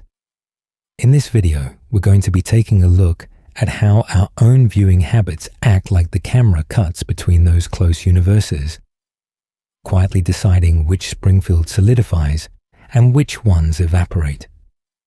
The first clue is something very mundane: episode order. Most of us did not encounter The Simpsons in neat production sequence, as we met it through syndicated reruns, streaming algorithms, DVD marathons, and out-of-context clips. This means that, for one viewer, Time and Punishment might be an early brush with an impossible, time-shattered Homer, while for another, it comes after years of grounded family stories, retroactively infecting all earlier episodes with multiverse logic. The same scenes exist, but the continuity path through them is unique to each mind. This theory suggests that every watch order creates a personalized timeline, a bespoke Springfield where certain events feel foundational and others feel like disposable jokes. When examining something like Lisa's Wedding or Holidays of Future Past, some viewers see these futures as core prophecy because they watch them young and re-watch them obsessively, and while others file them away as optional branches, barely real, because they encountered them once in a late-night binge. The evidence becomes clear when we compare which episodes people quote as canon. They are really just mapping their own path through the maze. Most telling is how fan headcanon, online wikis, and popular theories harden these paths into shared universes. A throwaway line about Homer's past becomes, through repetition on forums and video essays, an official backstory. A fan theory about Bart's neurological damage or Marge's fractured consciousness, repeated enough times, stops feeling speculative and starts feeling like the hidden layer of reality the show never fully admits. This mirrors how some treehouse of horror segments, technically non-canon, are treated as emotionally truer than the main continuity, simply because the fandom keeps returning to them. According to this theory, the writers are not ignorant of this fragmented reception. Over decades, they lean into soft resets, ambiguous continuity, and elastic backstories because they understand that no two audiences are tracking the same canon spreadsheet in their heads. An episode like Brick Like Me can acknowledge a Lego reality, a toy reality, and a flesh and blood reality all at once, trusting that each viewer will quietly decide which layer is dream, which is metaphor, and which belongs in their personal archive of what really happened to the family. The unsettling part is the implication for Springfield's survival. If a universe only persists as long as someone remembers it, what happens to a timeline built around an obscure episode that falls out of syndication and never trends on streaming? Does the Springfield nobody remembers effectively cease to exist in the multiverse? In that sense, the town does not just live on screen. It lives in the shifting collective consciousness of its audience, who by choosing what to re-watch, quote, and document, decide which Homers, which futures, and which quiet horrors are allowed to go on existing. And once we accept that our memory is a kind of radiation leaking into Springfield, we have to ask what happens when that radiation turns hostile, and the universes that survive are the darkest ones. Stitching the yellow tapestry, mapping the core Springfield, so if our memory is already choosing which universes survive, we can finally ask a quieter question. What, why exactly, is the Springfield that keeps getting spared? In this video, we're going to be taking a look at the idea that The Simpsons is not one straight line, but a tight cluster of overlapping realities, all orbiting a single familiar center that our mind treats as home. This theory suggests that the floating timeline is the machine that keeps splitting those realities. Bart is always 10, Lisa is always 8, Homer is always roughly the same age, yet their origin dates keep sliding forward. Homer meets Marge at Woodstock, then in the 70s, then in the 90s. Homer plays in a grunge band that only exists decades after his supposed youth.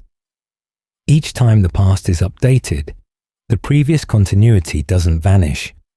It peels off, becoming its own Springfield, with its own Homer, frozen in a slightly outdated cultural moment. And when examining canon versus non-canon, the evidence becomes clear that the show itself labels some universes as deliberately sealed off.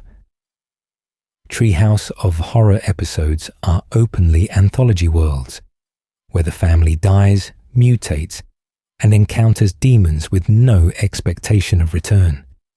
Clip shows fracture memory, re-editing earlier events into new emotional shapes, like a damaged consciousness replaying dreams out of order. The future episodes, from Lisa's wedding to Holidays of Future Past and Days of Future Future, present incompatible destinies for the same family, which, according to this theory, are not prophecies but probability branches radiating away from the core Springfield. Most telling is how certain episodes act as anchor points for the entire multiverse. Time and Punishment literally shows Homer smashing the timeline with a toaster, each minor change spawning a new universe with raining donuts or murderous Flanders. Holidays of Future Past and Days of Future Future contradict each other in relationships, careers, even how broken Homer becomes, yet both feel emotionally complete, as if we're briefly visiting two neighboring universes built from the same starting conditions. Simpsorama then extends the handshake outward, placing one Springfield on the same multiversal shelf as Futurama, confirming that this isn't just time travel, but a shared, unstable reality. Within that instability, character deaths become diagnostic tools. Maud and Edna's permanent absences mark points where the core Springfield accepts lasting consequence, while Homer's countless non-stick deaths, decapitations, and implosions hint at side timelines where the joke was not rewound, and the family simply went on without him in a darker branch we never fully see. Around all of this drift the meta and crossover universes, the Family Guy crossover, the Rick and Morty couch gag, Lego Springfield, the live-action Homer in the kitchen. They press up against the core reality like neighboring cells under a microscope, sometimes bleeding through just enough to leave visual echoes, new props, or altered character behavior that never quite gets explained. So how do we tell when we're in the core Springfield? According to this theory, those are the episodes that let emotional consequences linger across seasons, that keep relationship arcs intact, that maintain a stable version of Homer's marriage, Lisa's conscience, Bart's damage, even as the jokes escalate. When an episode loudly contradicts these traits, rewrites the past, or resets a major trauma by the end credits, we're likely peeking into one of the stacked universes underneath. This mirrors how our own viewing habits work. We stack reruns in our memory until they compress into a single, comforting narrative, even though each broadcast might be a slightly different Springfield, tuned in from a different branch. What if every time we fall asleep to the same episode, we're choosing which version of that town feels most real? And what happens when we start re-watching with this map in mind, treating every background gag, every continuity error, as a clue about which Springfield we're actually visiting next?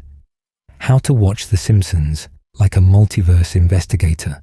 So from this point on, every time you press play, we're not just revisiting a comfort show. We're entering a crime scene, quietly, almost ritualistically. We start watching The Simpsons like multiverse investigators, treating each episode as a fresh file in a very long, very unstable case. In this video, we're going to be taking that instinct and turning it into a method. The first step is simple. Identify which era of Springfield you've tuned into, so your mind has a baseline. Is this classic, fuzzy era Springfield from the early seasons? HD era Springfield with cleaner lines and faster pacing? Or the post-movie world where the town feels strangely self-aware of its own immortality? When examining an episode, just naming the era in your head already frames which branch of reality you might be in, because each aesthetic style quietly carries different rules about what the family is allowed to remember, suffer, or survive. Next, we start logging fractures. Watch for retcons to jobs, backstories, and ages. One night, Homer meets Marge at summer camp in the 70s. Another, they're grunge kids in the 90s. In one episode, he stumbles into the nuclear plant job by accident. In another, Mr. Burns personally recruits him. In others, he's fired and rehired so many times it becomes impossible to chart. According to this theory, each contradiction is not laziness, but evidence that we've slid sideways into a nearby Springfield, where the broad outline is the same, but the origin story has been rewritten. Then, track consequences. If Maud dies and stays dead, untag that as core canon. An emotional event that persists across broadcasts and shapes the town's long-term consciousness. If a relationship arc, like Lisa and a future partner in Lisa's Wedding, or Holidays of Future Past, never echoes again, mark it as branch canon, a future attached to a specific split. And if you're in Treehouse of Horror, or a Lego reality, or a couch gag where the family melts, classify it as pure alt universe, a dream of a dream, sealed off from the main flow, but still whispering what this world finds terrifying. Most telling is how small, almost throwaway details begin to feel like coordinates. A classroom calendar shows an impossible date. The house quietly rearranges itself between scenes. Bart's school year resets after catastrophes that should have left scars, and characters reference events that never happened in any other episode. This mirrors how, in real dreams, our mind insists everything is consistent, even while walls move in time loops. To make this practical, you can turn any random late-night episode into a low-effort game. Ask yourself, does this feel like core Springfield, where emotional continuity mostly holds? Experimental Springfield, where jobs, histories, or tones are being tested? Or broken Springfield, where reality itself bends, deaths don't matter, and the nuclear plant's shadow feels especially long? The label you choose becomes a quiet admission about which rules you're seeing broken and which you're willing to ignore. Under this framework, the future stops being confusing. We no longer ask, which future is real? We ask, which Springfield generated this future, and what earlier branch did it grow from? Conflicting visions of Lisa's adulthood, or multiple destinies for Bart, become parallel case files, not mistakes.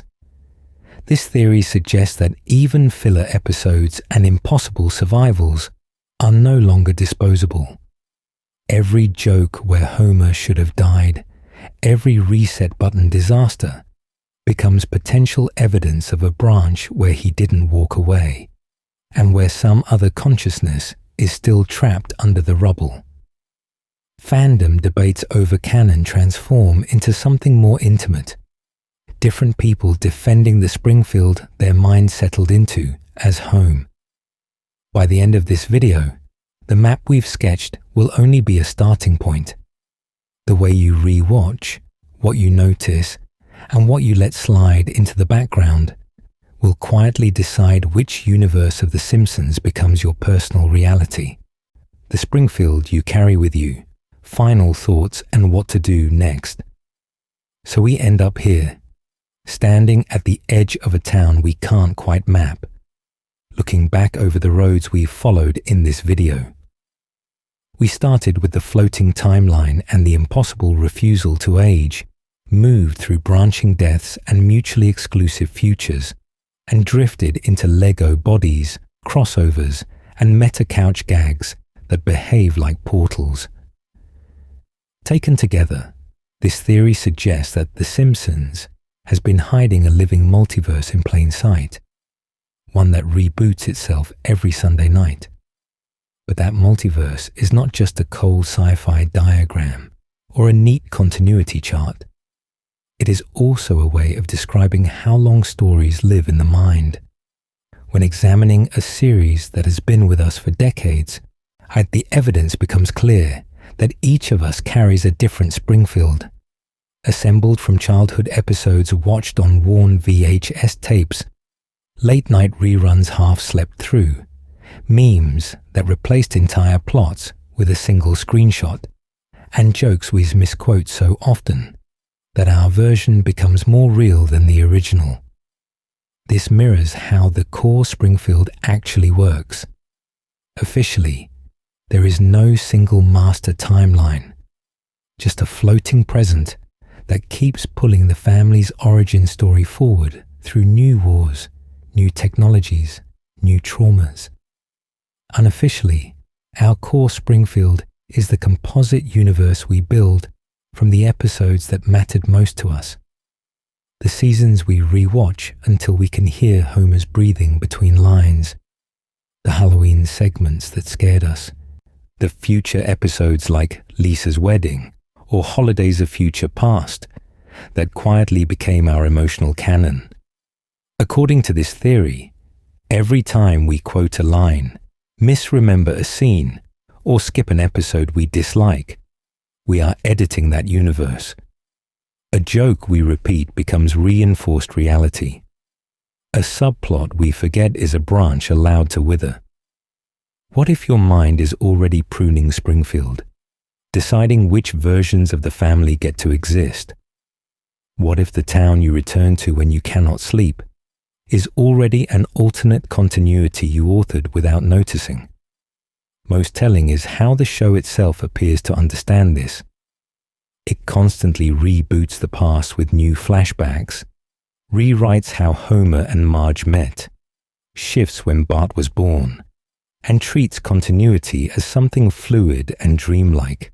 A meta crossovers like Simpsorama or the Lego episode stage Springfield as a set that can be rebuilt in any material, while Time and Punishment openly turns the toaster into a remote control for reality.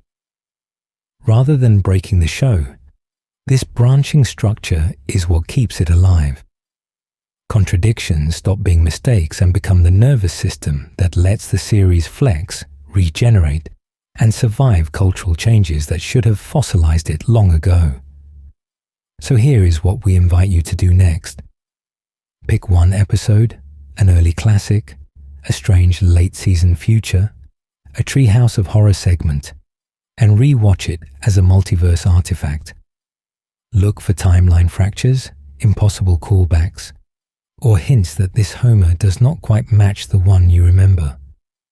Then, tell us in the comments which Springfield you think that episode belongs to, and what clues you found. Send this video to someone who grew up with The Simpsons and ask them which episodes feel unquestionably real to them. Compare notes. You will notice that your personal Springfields do not fully overlap, that the canon in your consciousness is not the same as theirs. If you want to keep exploring, we have other branches waiting. Deep dives into Time and Punishment, Holidays of Future Past, and other cartoon multiverses linked for you once this ends. And somewhere, in some version of Springfield, the family is on the couch right now, watching a slightly different cut of this same video about their fractured reality. The screen flickers, the credits roll, the TV clicks off with a soft electronic sigh, and in the dark living room, the walls of their universe quietly rearrange themselves, ready to play through a new configuration the next time the theme song starts.